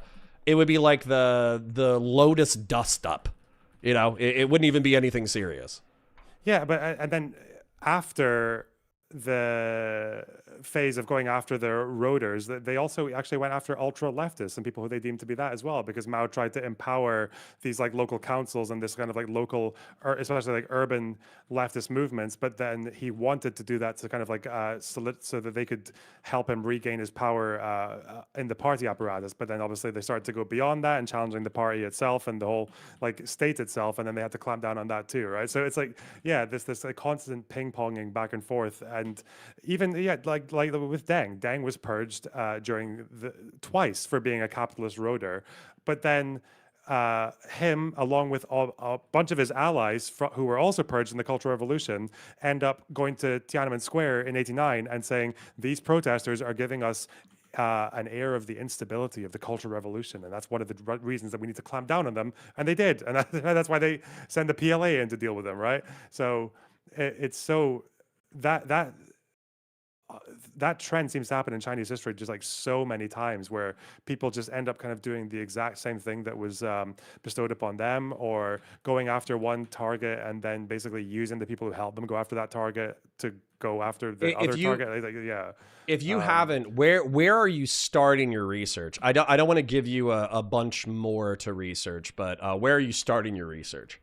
Well, right now I've been reading Maurice Meisner's book on Maoism, because he's chronologically, leftist, where does she start? Oh, he starts, Maurice is a guy's name. He starts, I think, oh, fuck. Yeah, he starts in like a turn of the century, basically. Okay. There's a bit of background, but it's, mostly. So I am obviously like a vicious anti-leftist. I really do not like socialism and communism, and I feel like I understand it pretty accurately, philosophically, and but I still don't like it as an ideology. What's so interesting about what you're saying, though, and I'm really not trying to take away from my own hatred of leftism, but the Chinese imperial history is fucking wild, dude. It's like the Han Chinese governed as like a majority technocratic imperial society for like 2,000 to 3,000 years. But then they were interrupted by the Mongolians. Then they were interrupted by the Manchurians. And then the Manchurians ruled until 1912. and particularly the seesaw, but like the whiplash between late imperial technology and cultural reforms, between conservatives who did not want to update the Chinese imperial system at all, and progressives who knew that they needed to, or else they were going to be vulnerable to not only like European colonials that they were already getting destroyed by, but also like rivals in Asia like Japan. They purged each other. Like the reformers and the imperial loyalists, they purged each other like half a dozen times. And they allied with each other half a dozen times. And then they used and then just like you said, they used the alliance as an excuse for the purge. And same thing with Chiang Kai-shek and Mao Zedong. And obviously Mao Zedong wasn't a leader at the time, but Chiang Kai-shek allied with the communists in order to unify China during the warlord period. And then as soon as he was done unifying China, he purged the hardcore communists. He did. They just literally turned their guns on them in Shanghai or some shit. Yeah. Right. Yeah. So that whole like flip-flop waffling of, okay, these people are my temporary ally in order to achieve this goal, but then now that we've achieved this goal, I'm going to use them align with me as a sign of their duplicity. Therefore, I'm going to wipe them out. That is just like that's Chinese politics stretching back arguably like 500 years. Yeah. There's like there's so much of that. Also, just to address someone in my chat who's saying that I was doing disinformation about France's high-speed rail because they have a very fast train. I'm saying that because France's high-speed rail, if I remember correctly, is about just under 10% of their total rail network, whereas to a degree, obviously compared to Japan, which is like 15+%, and China, where it's like a third. Okay, that's all I'm saying. I know you're very proud that France has a really fucking fast train, but it is to a degree compared to the others in terms of how much of their rail network is high-speed rail. Fuck you. Go eat a fucking baguette and choke on some garlic and fucking surrender to Germany, you fucking retard. Jesus. No, okay, France should be proud of their fission technology. They should be proud of the fact that they're still like a nuclear power in Europe. That's what they should be proud of. The fact that everybody else has like slowed down development or construction of fission nuclear power, and France did it so well that I can't remember if they're running like an electric surplus, but I think there was a few days within the past decade where, because they had invested in fission nuclear reactors and renewable energy, France was running an energy surplus, which is awesome. That's so cool. So, anyways. But I haven't lost any nukes.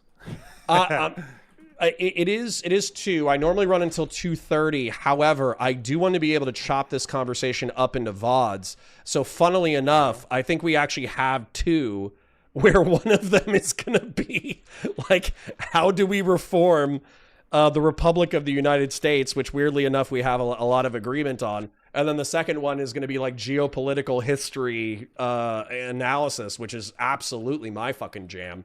So there are probably some geopolitics nerds in my chat who are like, they are turgid right now after hearing like a 2-hour or an hour-long analysis of Middle Eastern and North African history and Chinese history. So I thank you for that. Oh shit! Wait, how do you am I able to add someone to this call? Because the Sev guy is ready. How do I do that? Do I just click start voice call? If they're a friend, you could add them. If you want me to jump into the Discord, do you want me around for this call? Yeah, because it was for your question. Sure. Yeah. Then okay. Is it easier if I just jump out and join your Discord and then jump into a call room? Yeah, for sure. Yeah. Okay. Then just send me a link. Okay. All right. Bye. Oh, ladies and gentlemen, I hope you've enjoyed the content. Apparently the content's still flowing, so we're gonna keep going. But this is one of the. If you were looking for an actually intelligent conversation, I don't think you can hate what just happened. Hello? I hate everything. Don't worry about me. What? My mic. I'm on my phone. Oh, okay. Do you remember what your question was, Connor, or shall I rephrase it for you? Yeah. Can you? I don't remember what the question was. Can you rephrase it for me? So I was trying to explain to Connor about the Ram Party basically being like reformist I remember. adhering to reformist Islam, the same kind of like roots that Hamas came from, but they obviously preach coexistence. And I think Connor wanted to know Muslim how Brotherhood. the brother, and I think Connor was asking how they, like, in a theological sense, how do they address the question of non-believers and dhimmitude? And also like Christian and Jewish supremacy, because obviously Jews are dominant in Israel and Christians are dominant in the Western world. Yeah, regarding that, it's not really that much focused upon because view isn't to like be the majority. Their view is like to coexist in a peaceful manner. At the end of the day, they make out what they can from what they currently live with. Like even right now, they're still taking part of politics, despite being one of the worst governments that you could possibly have to work with as Muslims. But like the Muslim, just so we're clear, Islam is the political party. Backing is the Muslim Brotherhood. Is like fragmented into different like extremist beliefs. The ones that are like in the south of Israel and the center, those are like quite peaceful. The ones in the north are quite like a bit crazy. Those are ones that have been like prosecuted for terrorism and whatnot, and they pretty much separated from ones wants to peacefully coexist with like parties within Israel. Obviously, they hold on to their beliefs regardless. They still believe in Islam. They still believe in how important the Al-Aqsa Mosque is and all these things. But they don't want to achieve their goals with violence. Don't think violence is a viable way to achieve anything within Israel.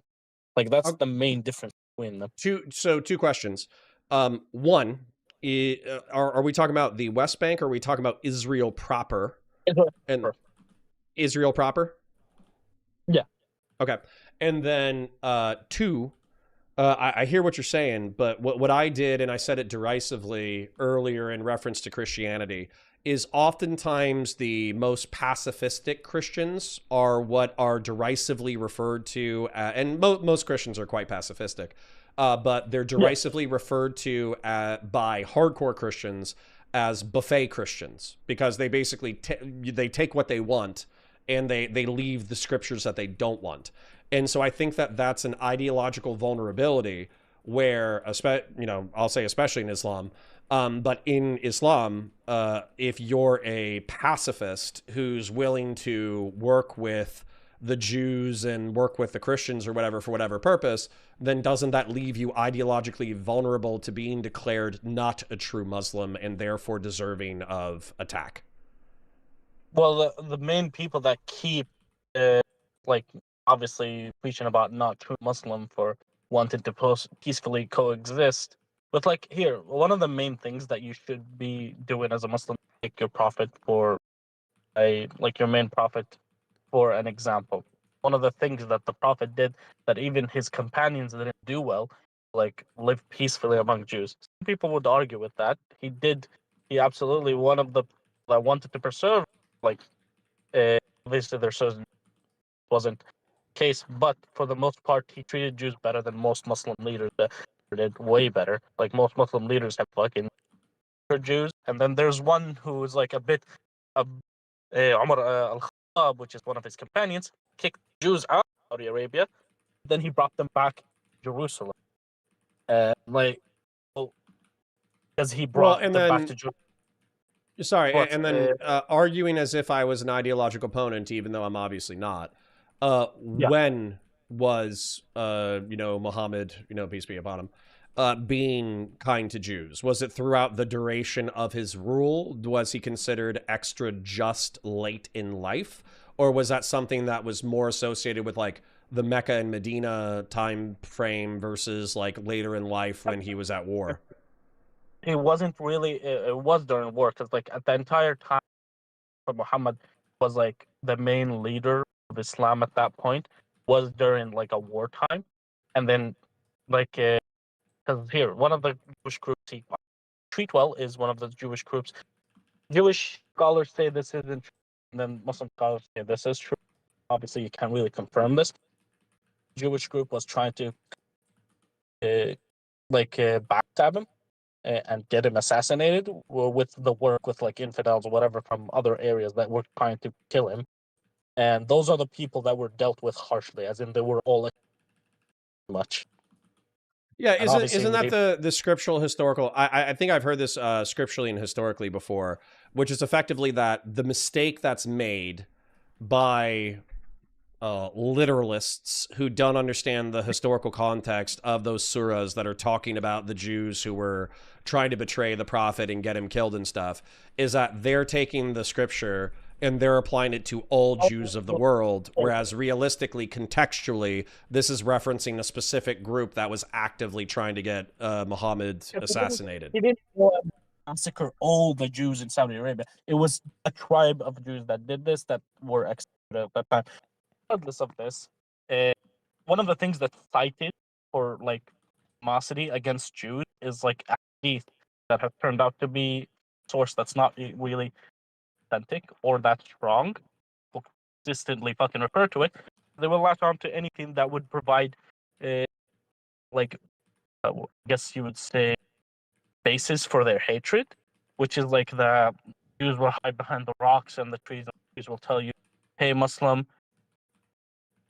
Yeah. And then, yeah, that one. So Is is that from the Quran itself, or is that from an authoritative hadith? The hadith. Okay, and is that Bukhari? Most likely, if it's referred to a basis. Yeah. I don't know which from, but it's either Sahih or Bukhari. I'm not sure. Regardless of that, the only one thing that I've read in the Quran was generally negative towards Jews, and some people actually have spoken to it to me, and that's why I became aware of it, is that they use it as a basis to call Jews pigs and monkeys, for example, which is a surah that talks about how the Jews were trying, of that time, were trying to trick God by like conventing some rules he had for the Shabbos, for the the Saturday, for the Shabbat, and like by casting their net Friday night and then catching the fish Sunday morning, as in that they weren't working, like trying to trick God essentially, and God turned them into pigs and monkeys. Then obviously some people, that's like one thing in the Quran. That is a thing in the Quran. Some people have used that as a basis for hatred for Jews, like, oh, you guys always trick God and whatnot. A lot of people that don't have hatred in their heart, Muslim, Christian, Jewish, not use religious scripture to justify their hatred. They will never look at be like, yeah, this is why you guys deserve to be hated. People that already hate you that try to use that to. I mean, yeah, I understand it's probably post hoc reasoning. And I don't want to press you too much because I don't want to argue from a perspective that I disagree with. Wait. I'm going to, because I have a question. I think I know the answer to this. I'm at my in-laws. I told you it's gonna be quick. All right, shit. Okay, Connor, give me the question. Fine. I've got all the time in the world to ask. Give me the question. It's fine. I'm in the car. Okay. Right. Let's say someone went to like a sheikh who supports the Ram party and that like ideology, and they say, I don't understand this. I'm supposed to believe from like these texts that Jews are believers of the book, but that they're not like Muslims. Meaning, why? How do we ever tolerate them being anything other than second class? Like, how do we let them live as clearly the dominant group in the society? How is that allowed according to like our religion? What would they say? There is actually something that I heard. Known about this, heard it again, so I can just give it to you. There's a scripture in the Quran that says, "Dini, laka dinaka, walay dini," which is like, you have your faith and I have my faith. So is that scripture in the Quran which says, because someone like you are allowed to live in an area, you must not the dominant like group. The fact is, it's best to live, and that's another thing. It's like in the Quran, it says you need to live by that land's laws. So, by the laws of Israel, obviously here, because one of the scriptures in the Quran, that's a belief. Again, there's super amount of context to any scripture you find in the Quran. There's like Yeah. plenty of called probably you remember the word better than I do. Nation. It's like tafsir. They're called in Arabic tafsir. So you would have to also be careful while you're researching that, because it would be a Shia scholar that had that tafsir, or a Sunni scholar that had that tafsir, or a fucking Salafi, whatever the fuck the scholar had that tafsir. So you would normally, in these cases, that's why the internet has quite a bit of an issue for Islam, because a lot of people that try to learn about the internet, obviously the more outrageous shit gets more clicks. That's what gets pushed first. That's why a lot of sheikhs who are actually, able say rely on your local mosque for that type of guidance. Rely on your local mosque. If you've noticed, a lot of Muslims are and whatnot, they tend to be more radical than the Muslims you guys met in Israel. Yeah. Even more radical than Muslims you met in the West Bank. Yeah. That's kind of what I was.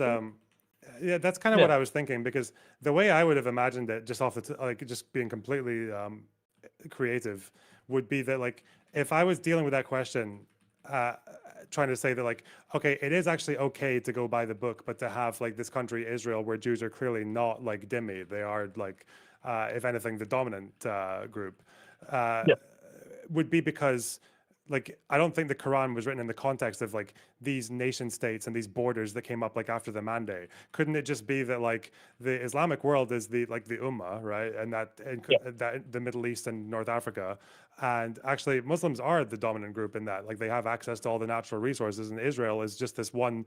They are still kind of dhimmi in the sense that like Israel is just this little reservation where the Jews have their rules and do their thing, and but they don't have access to all the oil and all the fruits of the Islamic land, so they technically are still. In the case of a dhimmi, you are not a ruling class. You don't decide your own laws. You don't protect yourself. So, like, no, in Israel's case, they are not dhimmi because they themselves their own. They have their own rules. They have their own borders. So, in the case, what you would say is like, in this case, are Christians or Jews that live under Muslim rule, who don't participate in the army, pay the tax of like, obviously we have the tax Muslims, which is obviously no countries do this right now. Maybe Saudi Arabia or UAE, or like you have the tax, which is like I have to pay this in Ramadan, even if I don't live in a Muslim country, because zakat, just 5% of my wealth. Then for dhimmis in countries that pay another, I forgot the name of, but every Muslim guy would probably know, and they don't have to pay zakat. So for me, for example, if you ask me personally, would I go for an Islamist state or as a Muslim, the religion believing Muslim, observant? Would I go for a secular state or like an Islamist state or a Muslim state? I would say secular state, because historically it's shown that the dhimmi status is abused by these Arab leaders to like demonize you and like harass them and do all these things. Like it's not implemented in a fair manner. So it has actually gone to the point where dhimmi has been used in a way to always put down the minority. It's not ever used in a manner where, like in the Quran, it's like, hey, they pay different, and also like the horse thing, where they're not allowed to ride horses. Obviously, that doesn't apply. Nobody rides horses anymore. Okay, yeah, ignore everything I said. I'm retarded. They also have their own court. But yeah, that's about it. That's about all the time I have. I'm getting dirty looks. Gotta go. Okay, take care, man. See you. Bye-bye. Bye. What's up, Mr. Box? Oh, yeah. Sorry, Hussein, go ahead. No, I was just saying hello. Hi, Connor. Hi, Mr. Box. Hi. I was probably going to run in a second, so I just wanted to see what you had to say. So I do appreciate Seb jumping into the call and talking about it. I think I agree, or at least I'm working in the same direction, I suppose, as Muslims who want to say, you know, Islam can be chill and compatible with people of different faiths and this, that, the other. And he actually even said, I think the scripture that I mentioned, which was, effectively like, God knows the souls of men. And so if that person has their religion and you have your religion, then you need to let God decide. I think that you could probably expand that verse or scripture into a relatively peaceful translation. But then I think the challenge with that is, like I said, early in the Quran, there's that passage that says, you have to read the whole thing. You have to understand the whole thing. You have to apply the whole thing. And therefore, if you were a Muslim who expanded that scripture really, really, really far in order to get it where you wanted it to be, then you would be accused of being a buffet Muslim and therefore not a real Muslim. And that would lead you to ideological attack from more conservative Muslims. So it's not whether or not it's a good strategy. It's just, I think there's a vulnerability. I think that's actually 100% true. Because I feel like there has been like a lot of like interpretations of that specific verse, like to you, your religion, to me, my religion. I think that's in Surah Al-Tawbah. But at the same time, I feel like there's a overwhelming amount of verses in the Hadith and in the Quran, which talks about like kind of like the Islam being the only correct religion and the other religions being inferior and heretical, essentially. And I think even he was referencing the Garkad tree when the Muslim come kill the Jew, he's behind the tree, he's behind the rock. It's a authentic hadith. It's from Sahih al-Bukhari. I can link it if you need me to, but like I think as someone who's not religious, I just think that like you can make the arguments that like Islam could be peaceful, but at the same time I feel like a lot of the time the more like accurate interpretations, I guess, of the religion could be pretty violent. I feel like almost it's like kind of a cop out.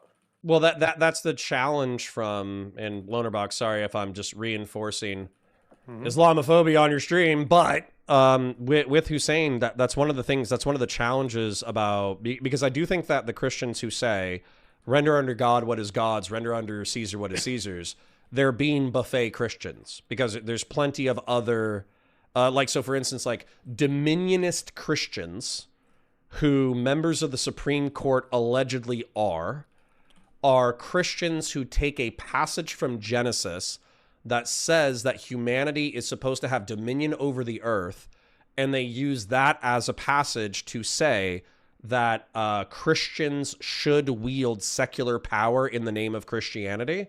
That is also a valid interpretation and expansion of Scripture. And so when in a battle between dominionists and secular buffet Christians, I feel like the dominionists are going to win, at least ideologically. And so for me, when I quote like, oh, to this person, their religion, and to you, your religion, well, then you read, like Hussein said, other passages that are maybe a little bit less chill.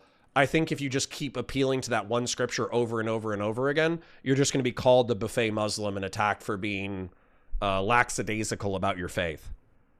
Yeah, but this is also just a very, like, sadly one-dimensional view of humans, like, because it's presupposing that just because someone subscribes to a religion means they want to be the purest form of that religion, according to, like, but why would they? Well, most Christians seem to be fine behaving like buffet Christians, right? Like, the Islamic, and that's true of extremists as well. Islamic extremists are buffet Muslims, and because like, even the Islamic Republic does things that, well, they forego things that are in the Quran, or they do things contrary to the Quran. So I was like, yeah, fuck it. If they can do it, then I think these problems can quite easily be solved with just like other political motivations or economic or other social things or other ethnic things or whatever else. Yeah. Fuck. I would disagree in the sense that I think that in Islam there's specifically like this idea of attaining like the most, like the best you can be as a Muslim, and a lot of that rhetoric comes from mostly conservative forces. So I can see you making that argument for Christianity. Like a lot of Christians they kind of like are like the buffet Christian, but at the same time I feel like for Islam there's explicitly verses that says you should strive towards being the best Muslim as possible, and a lot of those verses are very the tafsirs on those verses come from like very conservative scholars. But I see what you're saying on the Christian point, but I don't know too much about Christian. Well, But it's also just like because it's still presupposing that people are just going to be like, well, it's in the book. Like they see the book and then that shatters their fucking worldview. From my understanding, like with Christians and Muslims, is like a lot of these people, even people who become extremists, don't even read half of these texts. So, yeah. Okay. So listen, man. I'm with you in that. I think the path is the same regardless. So I hate to say it, but like buffet Islam mixed with improving material conditions, with improving diplomatic relations between the Western world and the Middle East and North Africa and some parts of Asia, and then the Western world coming to understand Muslims as like complete human beings. These are probably the paths that we need to go down, regardless of whether or not you or Hussein or I are correct in our understanding. But I think the thing that Hussein and I are kind of pointing out is that there's this one scripture that fucks with me, and it's very early. It might even be like the first like 2 pages of the Quran, and it says that there are going to be pious people amongst you who go to mosque and talk about Islam and this, that, the other, but then at night when they're over at your house for dinner, they're going to say, oh, we don't truly believe. And for them, like, these are some of, these people are disbelievers and they're going to drag you to hell or something like that. Yeah, no, that's, and so that's yeah, and I see that quote and I will raise it. Grooming gangs, baby. The worst Muslims in the UK are buffet Muslims to the fucking max. It's either the groomers who are drinking alcohol and taking drugs, which you're not supposed to do in the Quran. That's not really, it's very much a haram thing. You're supposed to get flogged for doing that shit. And then the other ones, the terrorists, the ones who went and joined ISIS and shit, half these people didn't even know how to pray. Like, they were LARPers. They were completely motivated by like quasi-religious, but also like largely secular motivations of adventure and fucking But I'm just saying it's on the first page, man. I'm just saying it's on the first page. Yeah, don't give a fuck. The worst Muslims in the UK are buffet Muslims. Sorry. I feel like there's a like argument for that too, because like if you talk about like the ISIS people who went and joined ISIS, they're usually very young people, kind of like marginalized in their communities. The Quran talks about this.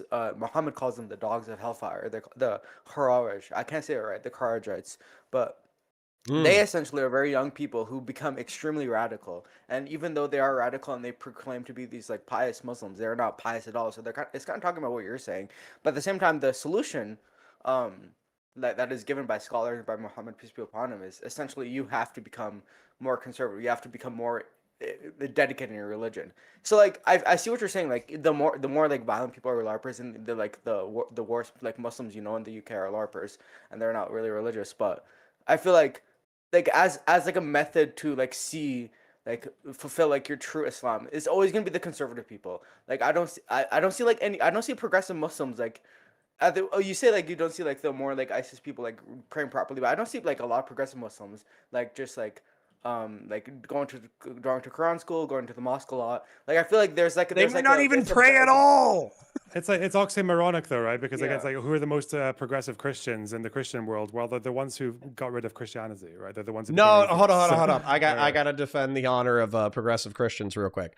Oftentimes the progressive Christians, they go to like Unitarian churches and shit. They go to some church where a priest is in a rainbow robe and they're a lesbian with a short haircut, and they talk about God's love, and they basically like buffet the shit out of the Apostle Paul. They basically like ignore the founder of the church, Paul, and they stick strictly to the later verse, not even the later verses, maybe the middle verses of Christ. And they kind of ignore the Old Testament. And so in a lot of ways, they would be heretical. Especially in like a medieval sense, they would be extremely heretical.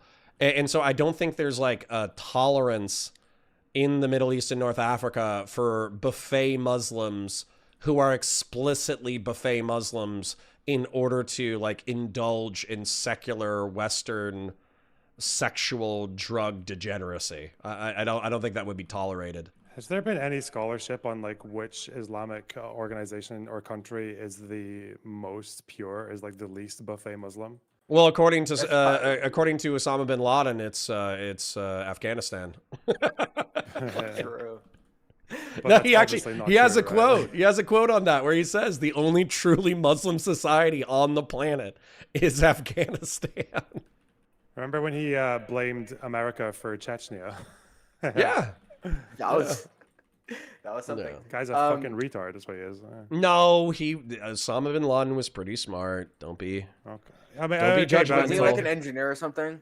Yes. When I say retard, I mean in the sense of like the politics and the just like in terms of the factuality of what he was saying. But I don't think anyone disagrees with you though. I don't think we're like Osama bin Laden fanatics in this. Yeah, call. no. I disagree. I'm an Osama bin Laden fanatic. So hold on, I disagree. So Osama bin Laden, his alleged stated aspiration, and I think he even put it into his letter to America, is effectively he wanted to do the 9/11 2001 attacks in order to bait the United States into warfare in the Middle East and North Africa. He wanted that to shock the consciousness of the Ummah in order to radicalize them and unify them to fight off this enemy. And then he wanted to bankrupt the United States and collapse it as an empire.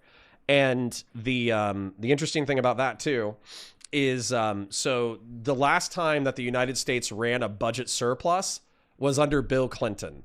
If we had maintained Bill Clinton's spending agenda, we would have been out of debt as a nation by like 2013. And now we're like $40 trillion in debt, and we don't even pretend to try to run surpluses or pay off the debt. So, maybe Osama bin Laden will have the last laugh. Well, I would disagree, since I don't think you still had 2008. You still had the Bush tax cuts, which weren't inspired by bin Laden, and that was like quite a few $1 trillion that it cost.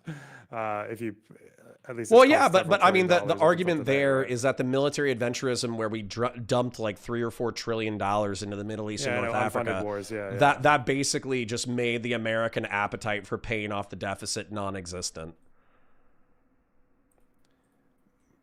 So, I mean, I feel like the one of the points about like what you mentioned about the Muslim conscience being shocked, like there's a lot of Muslims, self-proclaimed Muslims, believe that there's a genocide in Gaza. Like there's a full-blown genocide against Muslims in Gaza, yet there isn't much action from the Orthodox Sunni Muslim world. So like even if Osama bin Laden was like right and like he was gonna bankrupt the United States, he's not. The Muslim Ummah is like still sleeping. If you want to talk about it like that. No, I know, but it's I agree with you. The non-Muslim leftists, they got them pumping out. They did. They got the anti-American leftists. They definitely got them motivated. That's for sure. No. I still think I still think the liberal, commercial, and militaristic empire is humming at full speed. However, I would say that the war on terror obviously like put chinks in the armor of this Leviathan, because, for example, like the way that Trump runs foreign policy, where he's trying to be as isolationist as possible, except for when he randomly lashes out at world leaders like in Venezuela and Iran, that was not a tenable political position to have until Donald Trump started doing it. But the reason why he was able to do it was because of American exhaustion through the war on terror. Like we would still be living in a neoconservative, neoliberal world order if we didn't have the culture and economic shocks of, number one, 2008, but number two, the war on terror. I think that's actually I'm very interested in this topic, how specifically Islamism kind of disproves the geopolitical methodology of realism, in the sense that realism puts heavy emphasis on state actors and like hard power politics, like power politics calculations, while Islamism is explicitly an ideology which can transcend states and operates mainly through non-state actors. So I think that's something I'm really interested in. I think you're kind of right in the sense that like the American culture, America was shocked, like the neo like conservatives were kind of destroyed from the war on terror, but I don't think that's like goes. I think you're like a more neoconservative person, right? Is that correct? Or I don't think that goes to like solidify like the neoconservative ideology. I think that goes against it because neoconservatives, they were unable to like fix the problems that was created in the Middle East through the neoconservative like methodology of realism. Do you understand? Oh, our dream for the Middle East died like horribly, unless you think. No, exactly. Unless you think that the neoconservative, like nation building project in Iraq and Afghanistan was a secret design by the Israeli Mossad to overthrow all of their geopolitical rivals so that they could be unchecked in the Middle East and North Africa as like as a nuclear and military power. So well, that's not like an actual political position. That's just schizophrenia. Relatively speaking, I mean, depends on who you talk to. If you talk to Hassan Piker, if you talk to his uncle, this is a very serious geopolitical analysis that's worthy of consideration. No, but it's an unserious geopolitical analysis. Like this idea that the United States is completely beholden to a nation with like 10 like divided its fucking population. There's like 14 million people in Israel. The United States is like 330 million people. Like if you just look at it from like a macro perspective, it's just unserious. Last stats that I checked, it was 16 million total global, 7 in Israel, 7 in the United States. And I think that well hold on though, because I want to be the conspiracy brain person. So if you ask me straight up, does Israel control the United States? Obviously not. What happened is that there's aligned interest between neoconservatives, war hawks, military adventurists, the military industrial complex. That's probably like 90 to 95% Christian or secular. That, you know, I don't think the Jews control all of these people within these industries or aligned interests. However, to put on my conspiracy brain for a hat, to roll a grenade into the room and probably run away. Just as an example, Jeffrey Epstein was a part of the Iran-Contra affair. So American military industrialists who wanted to fight communists in South and Central America sold items to Iran, weapons to Iran illegally via a Jewish fixer who was friends with Ehud Barak. Then they took those profits for black ops wars in South and Central America. And then arguably, Jeffrey Epstein got a lighter sentence because he was backed by not only the United States government in reference to being a fixer for intel agencies, but also he was friends with powerful billionaires in the United States, like Leslie Wexner, who was a Jewish industrialist who was extremely sympathetic to Israel. So I think there's a middle ground here where I don't think the United States is completely beholden to the state of Israel, but to pretend that Mossad and CIA and American black ops aren't aligned, I think is also foolish. I agree with you, but like I completely agree with you actually. I think like the United States and Israel are very closely aligned in their interests geopolitically and like just even domestically for like their visions for both their nations. But at the same time, that's not the claim these people are making. These people are making the claim that the Jews control the world and like they're making everyone like eat slop and like it's just a schizophrenic. Yeah, the claim is that Israel is puppeteering the United States, and I don't think there's strong evidence for that. Yeah. Okay. Yeah. That's what I say. And then like even like that's like a more right wing like anti-Semitic conspiracy theory. The left wing anti-Semitic conspiracy theory is that like the United States is like has like a colonial like a colonial state in the Middle East that it just uses to kill brown people. And both of those are unserious. I can say that as a left wing person. Well, hold on. It becomes a little bit more serious when you have a quote from like Joe Biden in 1992, and he's like, you know, God bless the state of Israel. If there wasn't a state of Israel, then we would need to make a state of Israel. And it's like, listen. Do I think that he's like making an explicit stump speech about making a home for Jews in the Middle East and North Africa to forward America's geopolitical agenda? No, he's praising the state of Israel as a strong ally of the United States. But I think if you hear that quote and you got a little suspicious about it, I wouldn't blame you. I mean, I feel like I feel like that quote, I don't know the context of it, but I would just assume it's just like he was probably talking to like some like Jewish It's Christian group. Zionism, man. It's Christian It's Zionism. just Christian Zionism. But like that's not, he's not saying we're gonna, like you said, he's not saying like, okay, we're gonna, if there wasn't Israel, we're actually gonna go into the Middle East. We're just gonna create a state and we're just gonna fill it with Jewish people. No, but like no. It was a Christian Zionist praising of the state of Israel. It wasn't like, yeah, Joe Biden. Yeah. Is it not just like because wouldn't it be more in line with his general liberal ideas? Like he gets Well, that he's he Catholic, believes he believes the Jewish story about fucking persecution and all that, and things like they need a safe space. Like, isn't that? Yeah, but I would say that if he was a devout Christian, and I think I've heard people call it like the post-war consensus, the Zionist narrative of the creation of the state of Israel. I mean, shit, I was raised with that. I was raised with that narrative and still believe that narrative. So, you know, like. Wait, can you just walk me through how you came to understand that Jeffrey Epstein is a fixer for intelligence agencies? Yeah. I would actually cite Chris Cappy. He's I trust him far more than I trust myself. But he is a video essayist who went over the Epstein documents related to the Iran-Contra affair, and effectively. The claim is that he worked for a British military industrialist. He secured deals for Saudi Arabia in the 1980s. He started working with Adnan Khashoggi. Adnan Khashoggi, weirdly enough, is the uncle to the gentleman who got killed, Jamal or Kamal. And then through his connections with Adnan Khashoggi is how he was involved in Iran-Contra. And then basically he was in charge of the airline fleet that was used in the Iran-Contra affair. And how does that implicate him with the Mossad? Leslie Wexner is a powerful Ohio-based Jewish magnate who is extremely sympathetic to Israel. And Leslie Wexner is the person who bought the CIA front for airplanes.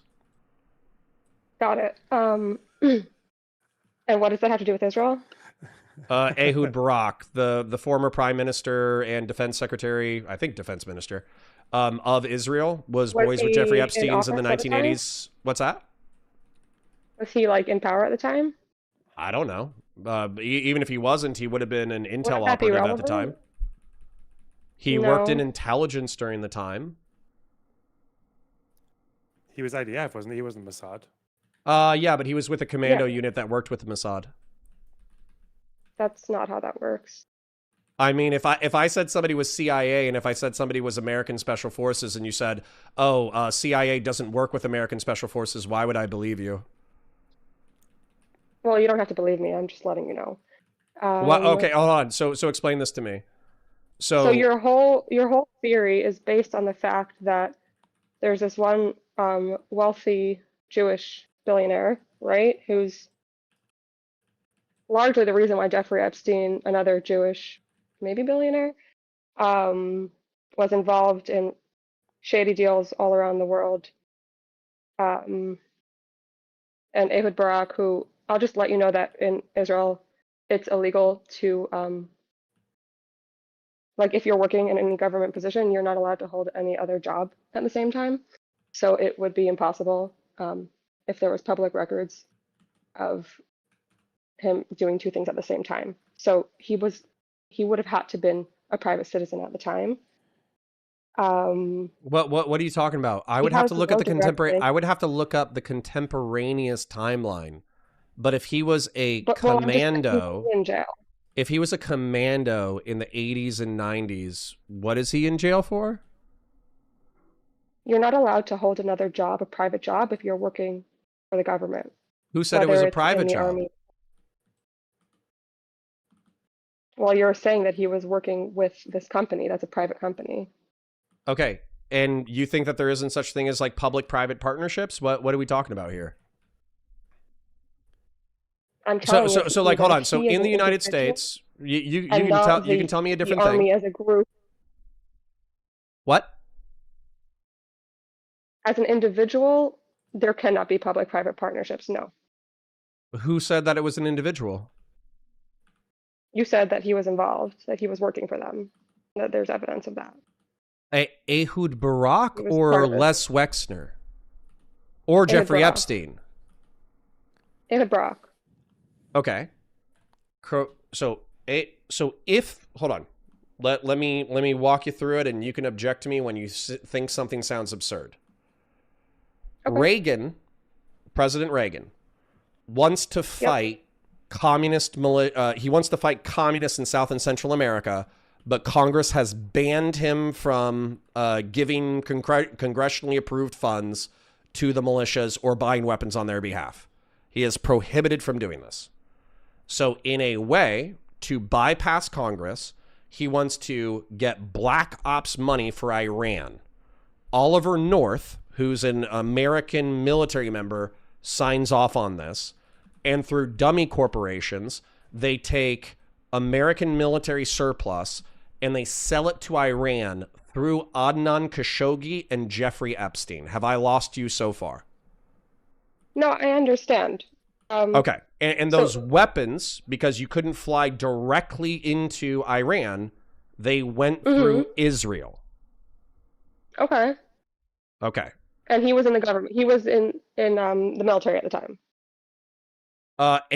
Even if Ehud Barak was completely uninvolved in the Iran-Contra affair, he still became Jeffrey Epstein's friend after the fact. Undisputed. What? That's undisputed. Agreed. Okay. Sorry.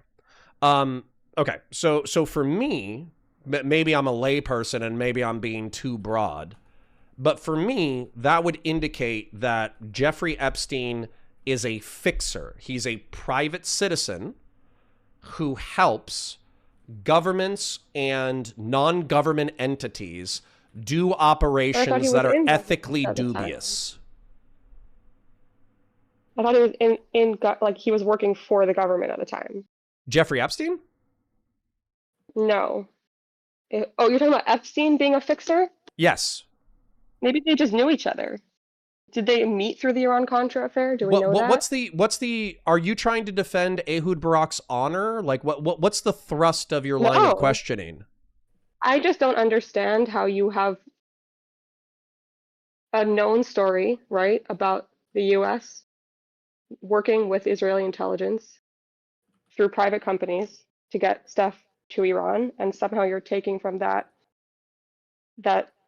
one of the people involved in that is a fixer in general for these things, and not just a really wealthy person with a lot of connections who has a lot of blackmail on people. Those are synonyms. No. What do you think a fixer is? A fixer is someone who does the dirty work for governments. Yeah. Do you think selling weapons to a country that you have active sanctions against, is that dirty work for a government? Yeah, so he did that once, but what does that have to do with him working for the Mossad? This is a U.S. plot.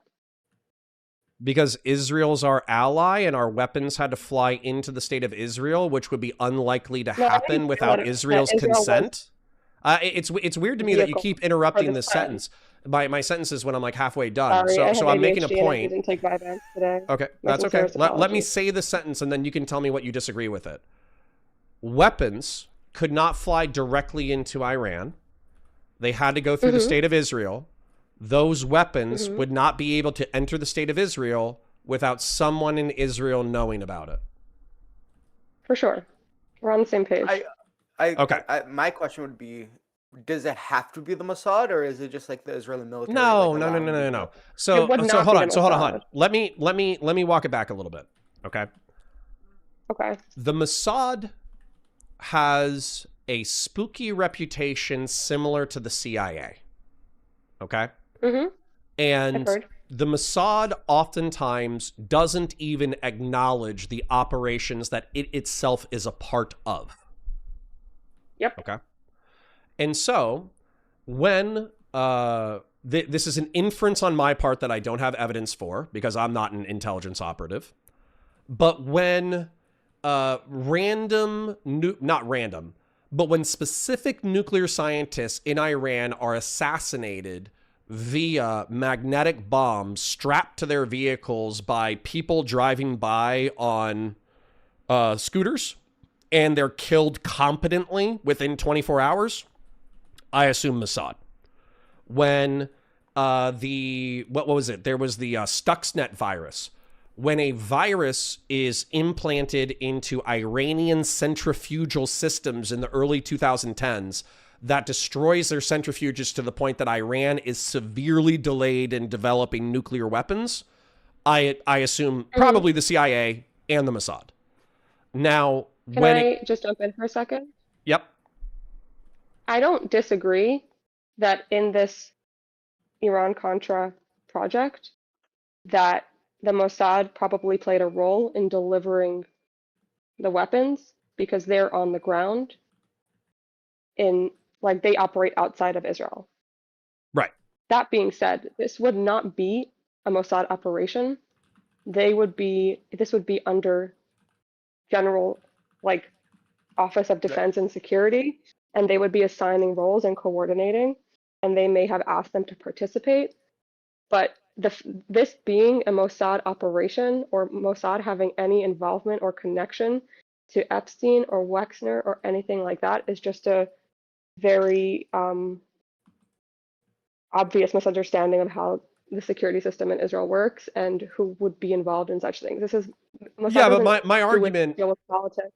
My argument actually isn't about the technicality. So you might object to the fact that I'm speaking in overly vague terms and I'm assigning responsibility to organs of government or the private sector that probably weren't involved. And that's a position of ignorance that I'll admit, but that's also not the thrust of my argumentation. So the thrust of my argumentation is that I think that the United States and Israel have a pretty interesting relationship. And sorry if I go on a little bit of a historical rant, and I probably do need to leave in a minute, although I find this entire conversation, both with Lonerbox and You Fine Folk, I find it utterly fascinating. So realistically, I would love to do this another day. But trying to be brief, there was a lot of anti-Semitism in the Western world.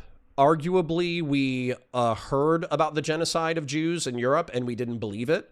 We let it go on for longer than it needed to, and we even turned away refugee ships during World War II. After World War II, the Holocaust being so horrific, we documented it aggressively, and that also served, and I'm not saying this implies lying or disingenuousness, I'm saying that I think this is factually true. The horror of the Holocaust made the strength of the argument for the state of Israel more robust.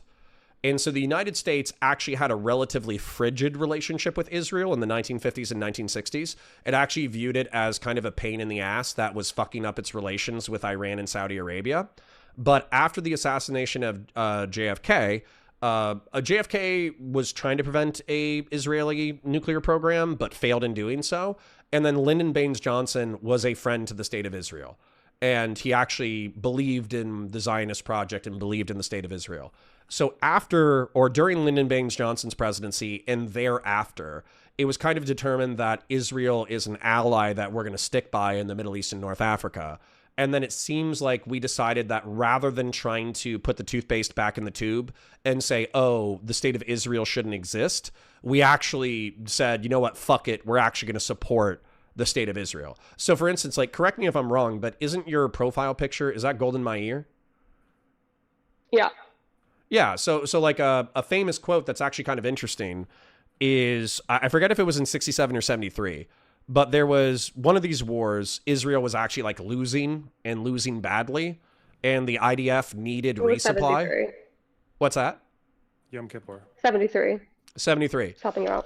So they were losing and they were losing badly. And the apparently Golden Meir, of course, I don't know how confirmed this is, but she called the United States and she said, hey, we need resupply or else we're going to do some wild shit. And the implications of that phone call. She got on a plane and went to the States. What's that? She actually flew to the States. Okay. So the implication, and by the way, I wasn't in the room, so of course I'm repeating the story third hand. But the implication of that conversation, in my estimation, was either you help us out fight a conventional war, or we're going to start dropping tactical nukes on our border in order to annihilate the forces that threaten the state of Israel. Listen, sorry, I'm just going to cut you off for a second. I disagree with a lot of your retelling and understanding of the story, but that's not the point, and I don't want to get distracted with this. What does that have to do with the fact that U.S. cooperation that took advantage of Jewish relationships, that because we're a small people, we kind of all know each other? What does that have to do with somebody being like a Olivia Pope style fixer who is like involved in doing dirty work for multiple different security organizations? I think there's a ton of smoke for that inference. So for instance, like, I'm sure you're familiar with Robert Maxwell, right? Yeah. Yeah. So Robert You're gonna tell me that he was in Maxwell. the Mossad too? What's that? You're gonna tell me he was in the Mossad too? Yeah, he was a triple agent for Russia, the United Kingdom, and Israel. Based on what? Based on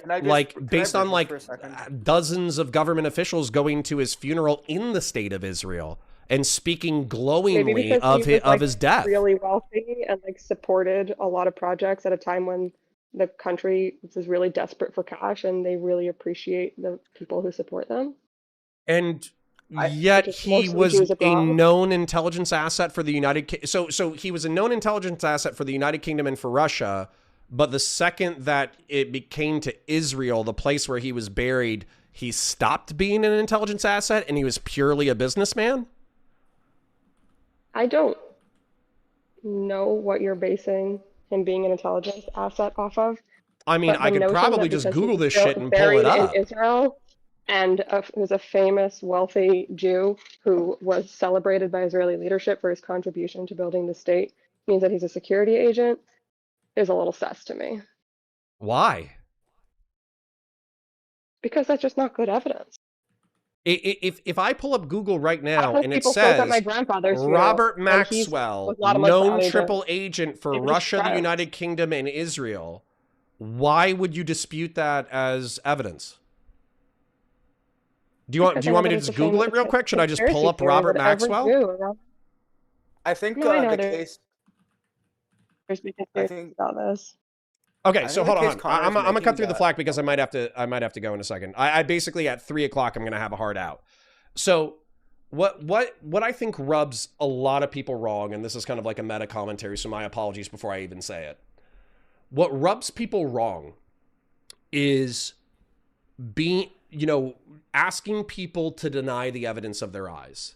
So if Jeffrey Epstein is a fixer for the United States, and he's a private citizen, but he's also Jewish, and then he's also boys with Les Wexner, who's a proud Zionist, and they help smuggle weapons and money and cash through Adnan Khashoggi through Israel into the state of Israel. Hold on, I'm not done yet. Not done yet. Thank you. Not done yet. Thank you. Not done yet. Not done yet. Not done yet. Thank you. Not done yet. Thank you.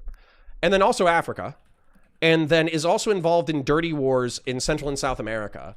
And then Robert Maxwell, who I'll go ahead and pull up the evidence when I'm done streaming because I can't do that in the next 6 minutes.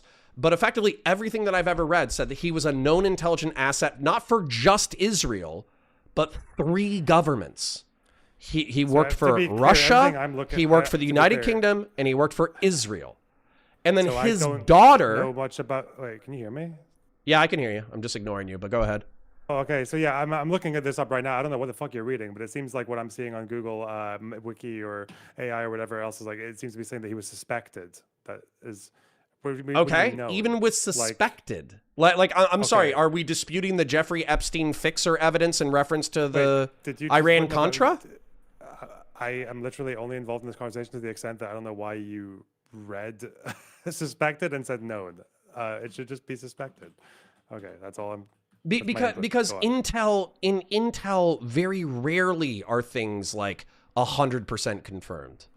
But anyways, y'all should. This is just a shill for the Chris Cappy video. Type in Chris Cappy into your YouTube search bar. Watch the Epstein Intel ties video. It's great. Anyways, the point is that like, if we have Zionist and you might think that I'm using Zionist as like an invective. I'm not. I'm using it as a descriptive term. They believe in the state of Israel. They're passionate defenders of the state of Israel. So if Les Wexner, who's a part of a group of Jewish businessmen... You understand? Sorry, I just need to interject one more time. Yep. Zionism exists in Judaism since the inception of Judaism and is not necessarily a political ideology. I know that the West perceives it that way, but supporting Israel and wanting good for Israel is not like it's just part of being Jewish and wanting what's good for your people. It's not. Okay, but but hold on. What do you think politics are? But like well, I'd like you to answer that question. What do you think politics are? The political project of Israel and Zionism and supporting Israel and calling yourself a Zionist do not necessarily and often don't overlap in Judaism. That wasn't my question. My question is, what do you think politics are? Like the political project. What do you mean? I don't. Yeah, but you keep using like a self-reference. And by the way, I think you're brilliant. I've loved this conversation. But politics is who and how power is wielded, right? So if a religion has a prescription about who wields power within a territory, that is inherently political. I agree. But so what I'm trying to say is that for a lot of people, they might not be interested in the who or the how, or strongly disagree with the who or the how, and still be very emotionally invested in the well-being of their fellow Jews. And that would still be defined as Zionism. And that's what I would never argue to the contrary. As a matter of fact, I think that there's a logical project and the identity don't align. And so it's important to understand that when you're talking about Jews that are being Zionist, that like Zionism has existed for Jews for 2,000 years, and it's existed as a political project for maybe 200. So well, to be fair, on the last point, I feel like the modern conception of Zionism that happened after the crisis of modernity, especially with Jewish people, and especially the pogroms in the Russian Empire, was that it was mostly a secular ideology. When you look at Theodor Herzl, when you think about like all the other Zionist thinkers, in fact, they had a lot of beef with the religion, so doesn't that reinforce Connor's point in the sense that Zionism in the modern conception, while it just has a lot of religious basis, it is also an inherently political, inherently very secular notion of what the ideology is. No, because if you spoke to the religious people who were opposed to the Zionist movement and Herzl and still are to this day, they still are advocating for Israel and for what's good for the Jews, even if they unrelated to that. Yeah, sure. But the founders of the state of Israel were all secular Zionists. They were not religious Zionists, or the plurality of them. Most of them were secular Zionists. Yes. Listen, I'm happy to have this conversation. I know this is like a tangent on a tangent on a tangent. I just wanted to bring up the point that they're not necessarily the same thing, but they would still call themselves Zionists and identify as Zionists. But what it means to them is a very different thing. That's all I would say. Yeah. So hold on. Why? But then this comes to the question of why, and it is 3 p.m. and I'm already 15 minutes late for leaving. But honestly, if Lonerbox wanted to host a impromptu Jeffrey Epstein Zionism panel, I would be so down for that. But the question that I have to ask for you is, it seems like the contention that you've brought up consistently since the beginning of this conversation is you want to make like discrete differences between private citizens who are materially supportive of the state of Israel, intel operatives who are specifically employed by the intelligence services of Israel, public ministers who serve the state of Israel. Why are we trying to aggressively make these distinctions? For two reasons. First of all, because I think they're very different, and pretending they're all the same is a disservice to everyone. But also because I don't know if you know about the kind of anti-Semitism that Jews face, but one of the common kinds is this kind of like, we're all this hive mind secret cabal that's working with all these different factions to try and further goals, and no person is acting as an individual. They're acting in service of this greater project and taking advantage of or infesting different groups and organizations in service of some greater thing. And I think it's a problem. I think it is an accusation that is made more often than not. In fact, most Jews are expected to prove that they are not state operatives on a regular basis in order to gain any sort of legitimacy in any non-Jewish space. And I think that unless you have really good reason to think that there is some actual intelligence operative connection there and not just like people looking out for each other, then that's a very dangerous and anti-Semitic claim to me. I think that's not necessarily the claim Connor is making, that like all Jews are like working together. They all have the same. They're all part of the hive. I understand how it feeds into the narrative. Yeah, it feeds into the narrative, but at the same time, I think this case Connor is making specifically is that there are a few Zionists or Jews, whatever you may say, in some positions of power that are more open to working together and more open to working with the state of Israel. Is that accurate? Or is that well? And even then, that doesn't. Hold on. Just real quick, because unfortunately, I really do have to go. I keep saying it and not leaving, but it's because I find the conversation fascinating. So I think it's fair to make that inference, and I think that oftentimes when people are having this conversation, they're making that implication, right?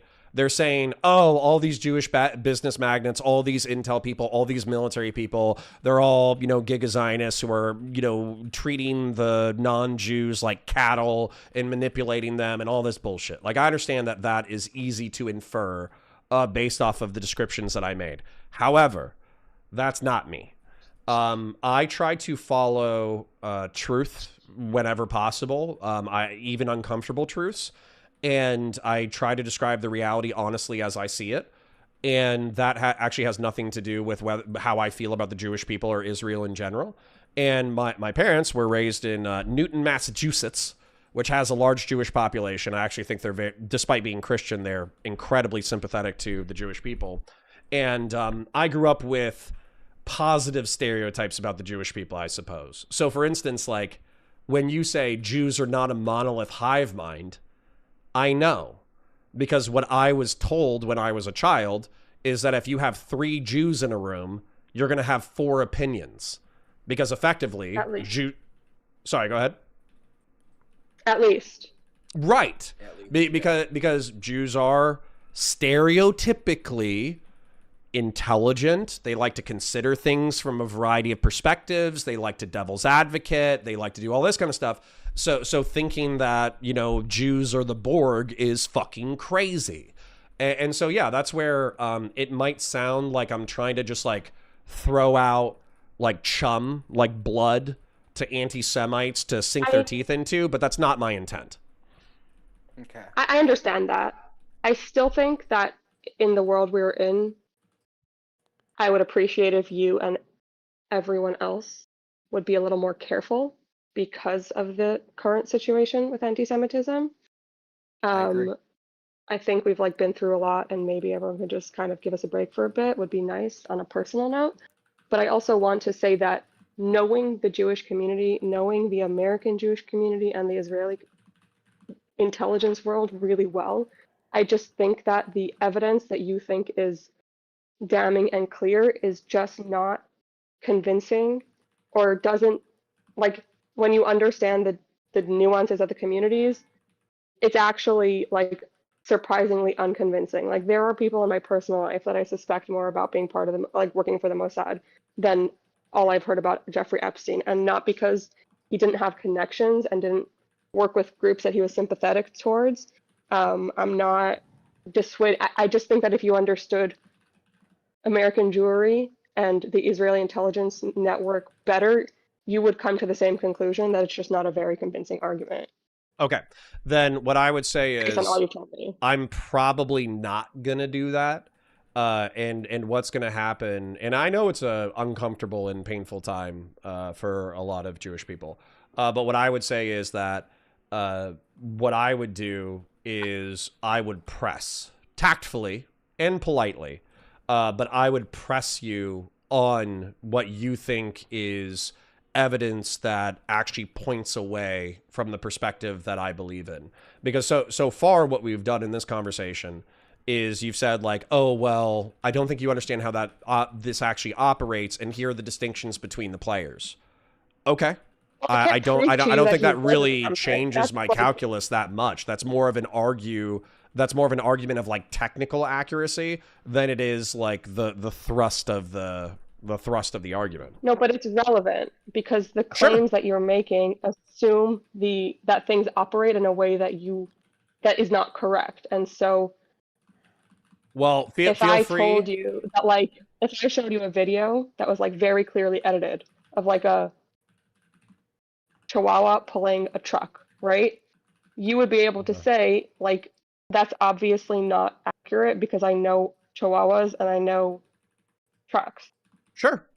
If you wanted to make and I was like, no, but look, you see how it's going there, and you would have to be like, well, you're making an argument about the strength, and then we can get into conversations about like the friction of the wheels with the road and all of that, and we can kind of debate it back and forth. And if I asked you to prove to me that the Chihuahua was for sure 100% not pulling the truck, that's a lot harder of a but what if we see a video of a Chihuahua pulling a truck, but then we realize that the truck is in idle and the parking brake is taken off, and this is a Chihuahua on steroids, and it's it's in like a specially designed harness. You know what I'm saying? So anyways, that's what I'm saying. Unfortunately, guys, I do have to go, but if you ever want to have a technical conversation about intelligence agencies, Israel's defense ministers, its organization, its private communities, in order to elucidate how I'm incorrect, I am happy to have that conversation. Listen, Connor, it was very nice talking to you again. Appreciate you. Much love. Hopefully I can hop on your stream one day and have to talk about geopolitics or religion. Please. Hopefully Lonerbox starts hosting impromptu panels about the Middle East and North Africa, and we all could scream at each other. It'd be fantastic. Exactly. I guess I just did, but Connor, I have a question for you. Hello. Quickly, yes. Quickly, yeah. Are the terrorists fleeing something worse from other galaxies? Sorry, what's that? Are the terrorists fleeing something worse from the other galaxy to the 40K galaxy? I'm sorry, is this a question or a statement, or are you saying it's related to the 40K galaxy? I'm asking your opinion. Are the terrorists fleeing something from the other galaxies and coming to the 40K galaxy? Okay. Yeah. That's been sorry if I misunderstand your question. Are you asking if the Tyranids are extra galactic, if they're coming from a different galaxy? No, I'm asking if they're fleeing something from the other galaxies. I hope not. Oh. So for those of you who don't know, now I have to, thanks LaFraz, now I have to catch everybody up real quick. The Tyranids are the bugs from Starship Troopers, except for they're in a hive mind and they consume everything. And they're arguably one of the most powerful factions in the Warhammer 40K setting. And they're extra galactic. The Silent King from the Necrons faction, he floated out into the deep black between galaxies, and arguably he found more Tyranid monsters in the black. And so the question is, if the Tyranids basically solve the Fermi paradox, where every intelligent civilization that's ever existed, they've eaten it, and now they're swimming towards the Milky Way galaxy in order to kill us all. However, there's another argument that it was mentioned in some like esoteric lore that the Tyranids might actually be fleeing something that's even more threatening than the Tyranids. But frankly, the Necrons and the Tyranids are already scary enough for me. So, and Chaos, not even to mention Chaos. So as a result, even if the Tyranids are fleeing another more terrifying faction, we shouldn't worry about that. You know, that's tomorrow's problem. Today's problem is the Tyranids. Afraz, did I answer your question? Yeah, thank you. Okay, well. I love you guys. I'll see you later. Okay. Call Afraz. Literally DM me on Discord. Add me as a friend. DM me on Discord. Sure. We can do a call sometime. Sure. See you, Connor. Thank you. It was nice talking to you. Yep. Pleasure meeting everyone. Have a great day. All right, ladies and gentlemen, I'm late. I am late to actually go into. I hear my children screaming in the other room, so I gotta run. So I genuinely do appreciate you guys. We did hit 3 goals today. I hope all my substance people. Okay, I have a lot of substance people who don't want me to be covering drama slop, and they're like, Connor, Why don't you ever have conversations with sane, intelligent people and geopolitical conversations? And why don't you ever do the stronger stuff? And it's like, bruh, I just did. I gave you 3 hours of strong stuff. You better have fucking loved it, okay? All right. Anyways, bye, guys.